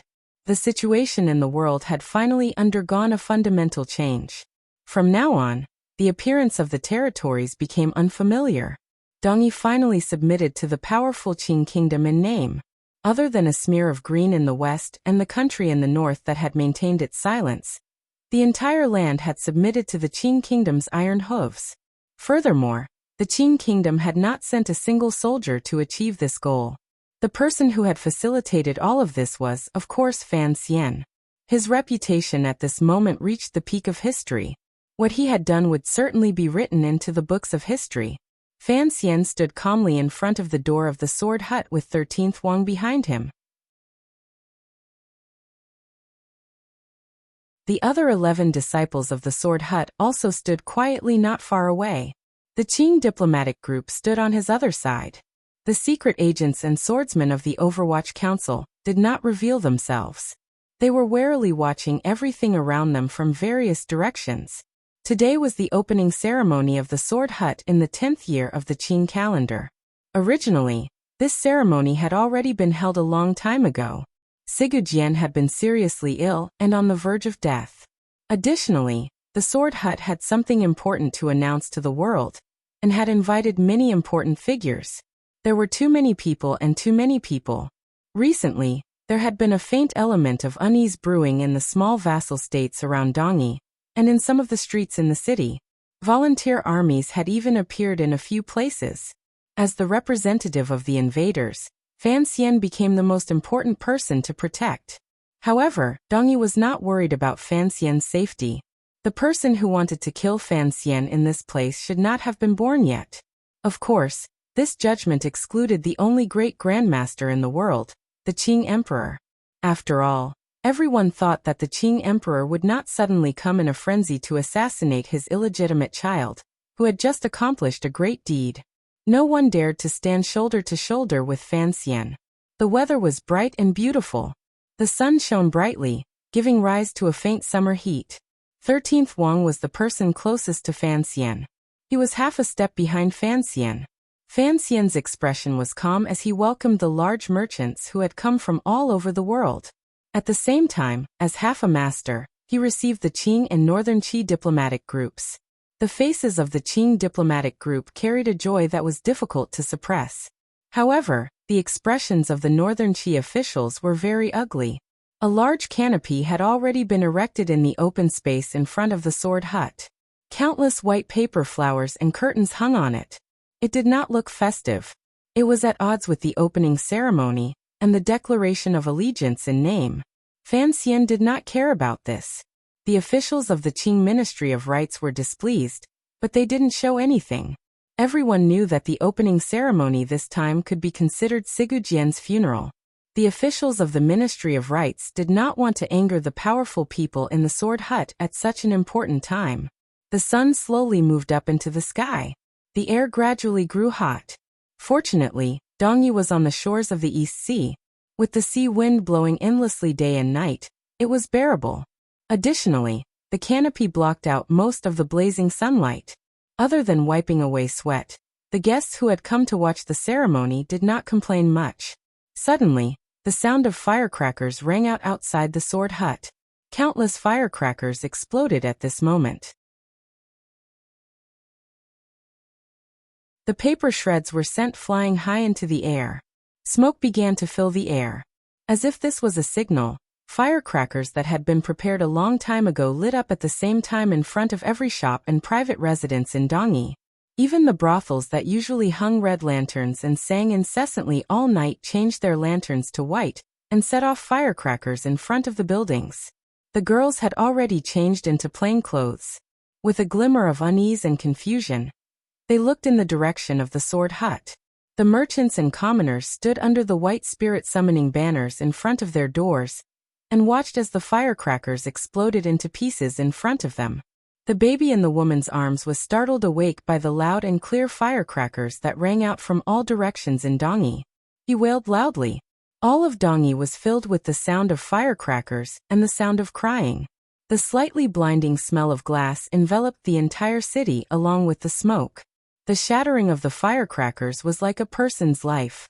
The rising smoke was like a gradually departing soul. Fan Xian watched this scene calmly, and suddenly thought of the firecrackers he had heard outside Shangjing in northern Qi many years ago. He thought to himself, regardless of whether it was Master Zhuang or Sigujian, they were both equally noble to these common people. Under the canopy outside the Sword Hut, at Yun Jilan's voice, everyone knelt down toward the large black coffin. Fan Xian also knelt down. He then heard Yun Jilan announce Sigujian's final order on his behalf. As expected, before Sigujian died, he finally forgave Yun Jilan's disloyalty and ordered him to take over the position of Master of Dongyi. Yun Jilan had always been in charge of the mundane affairs of the Sword Hut and was well versed in worldly affairs. Given the dissatisfaction in his heart, He would certainly be able to form a relatively complete restriction with the Qing people who had come to take over Dongyi. Fan Xian did not care about this. He listened silently. He only thought that only if Sigujian passed the sword hut to 13th Wang would he be able to use the close relationship between the two of them to truly control those 12 terrifying swords. As he thought this, he heard Yin Jilan's last words. Involuntarily his eyes narrowed. Fan Xian's mother is from Dongyi. I have personally taught him sword techniques. He is a great talent. I order him to preside over the opening of the sword hut. You're tuning in to the Li Mei's Wuxia Whispers YouTube channel. We're so grateful for your support, and don't forget to subscribe to join us on this incredible journey through captivating stories. Your generosity through donations truly makes a world of difference, as it's the primary source of revenue that allows me to expand and enhance this channel for you. Thank you from the bottom of my heart for being a part of this adventure.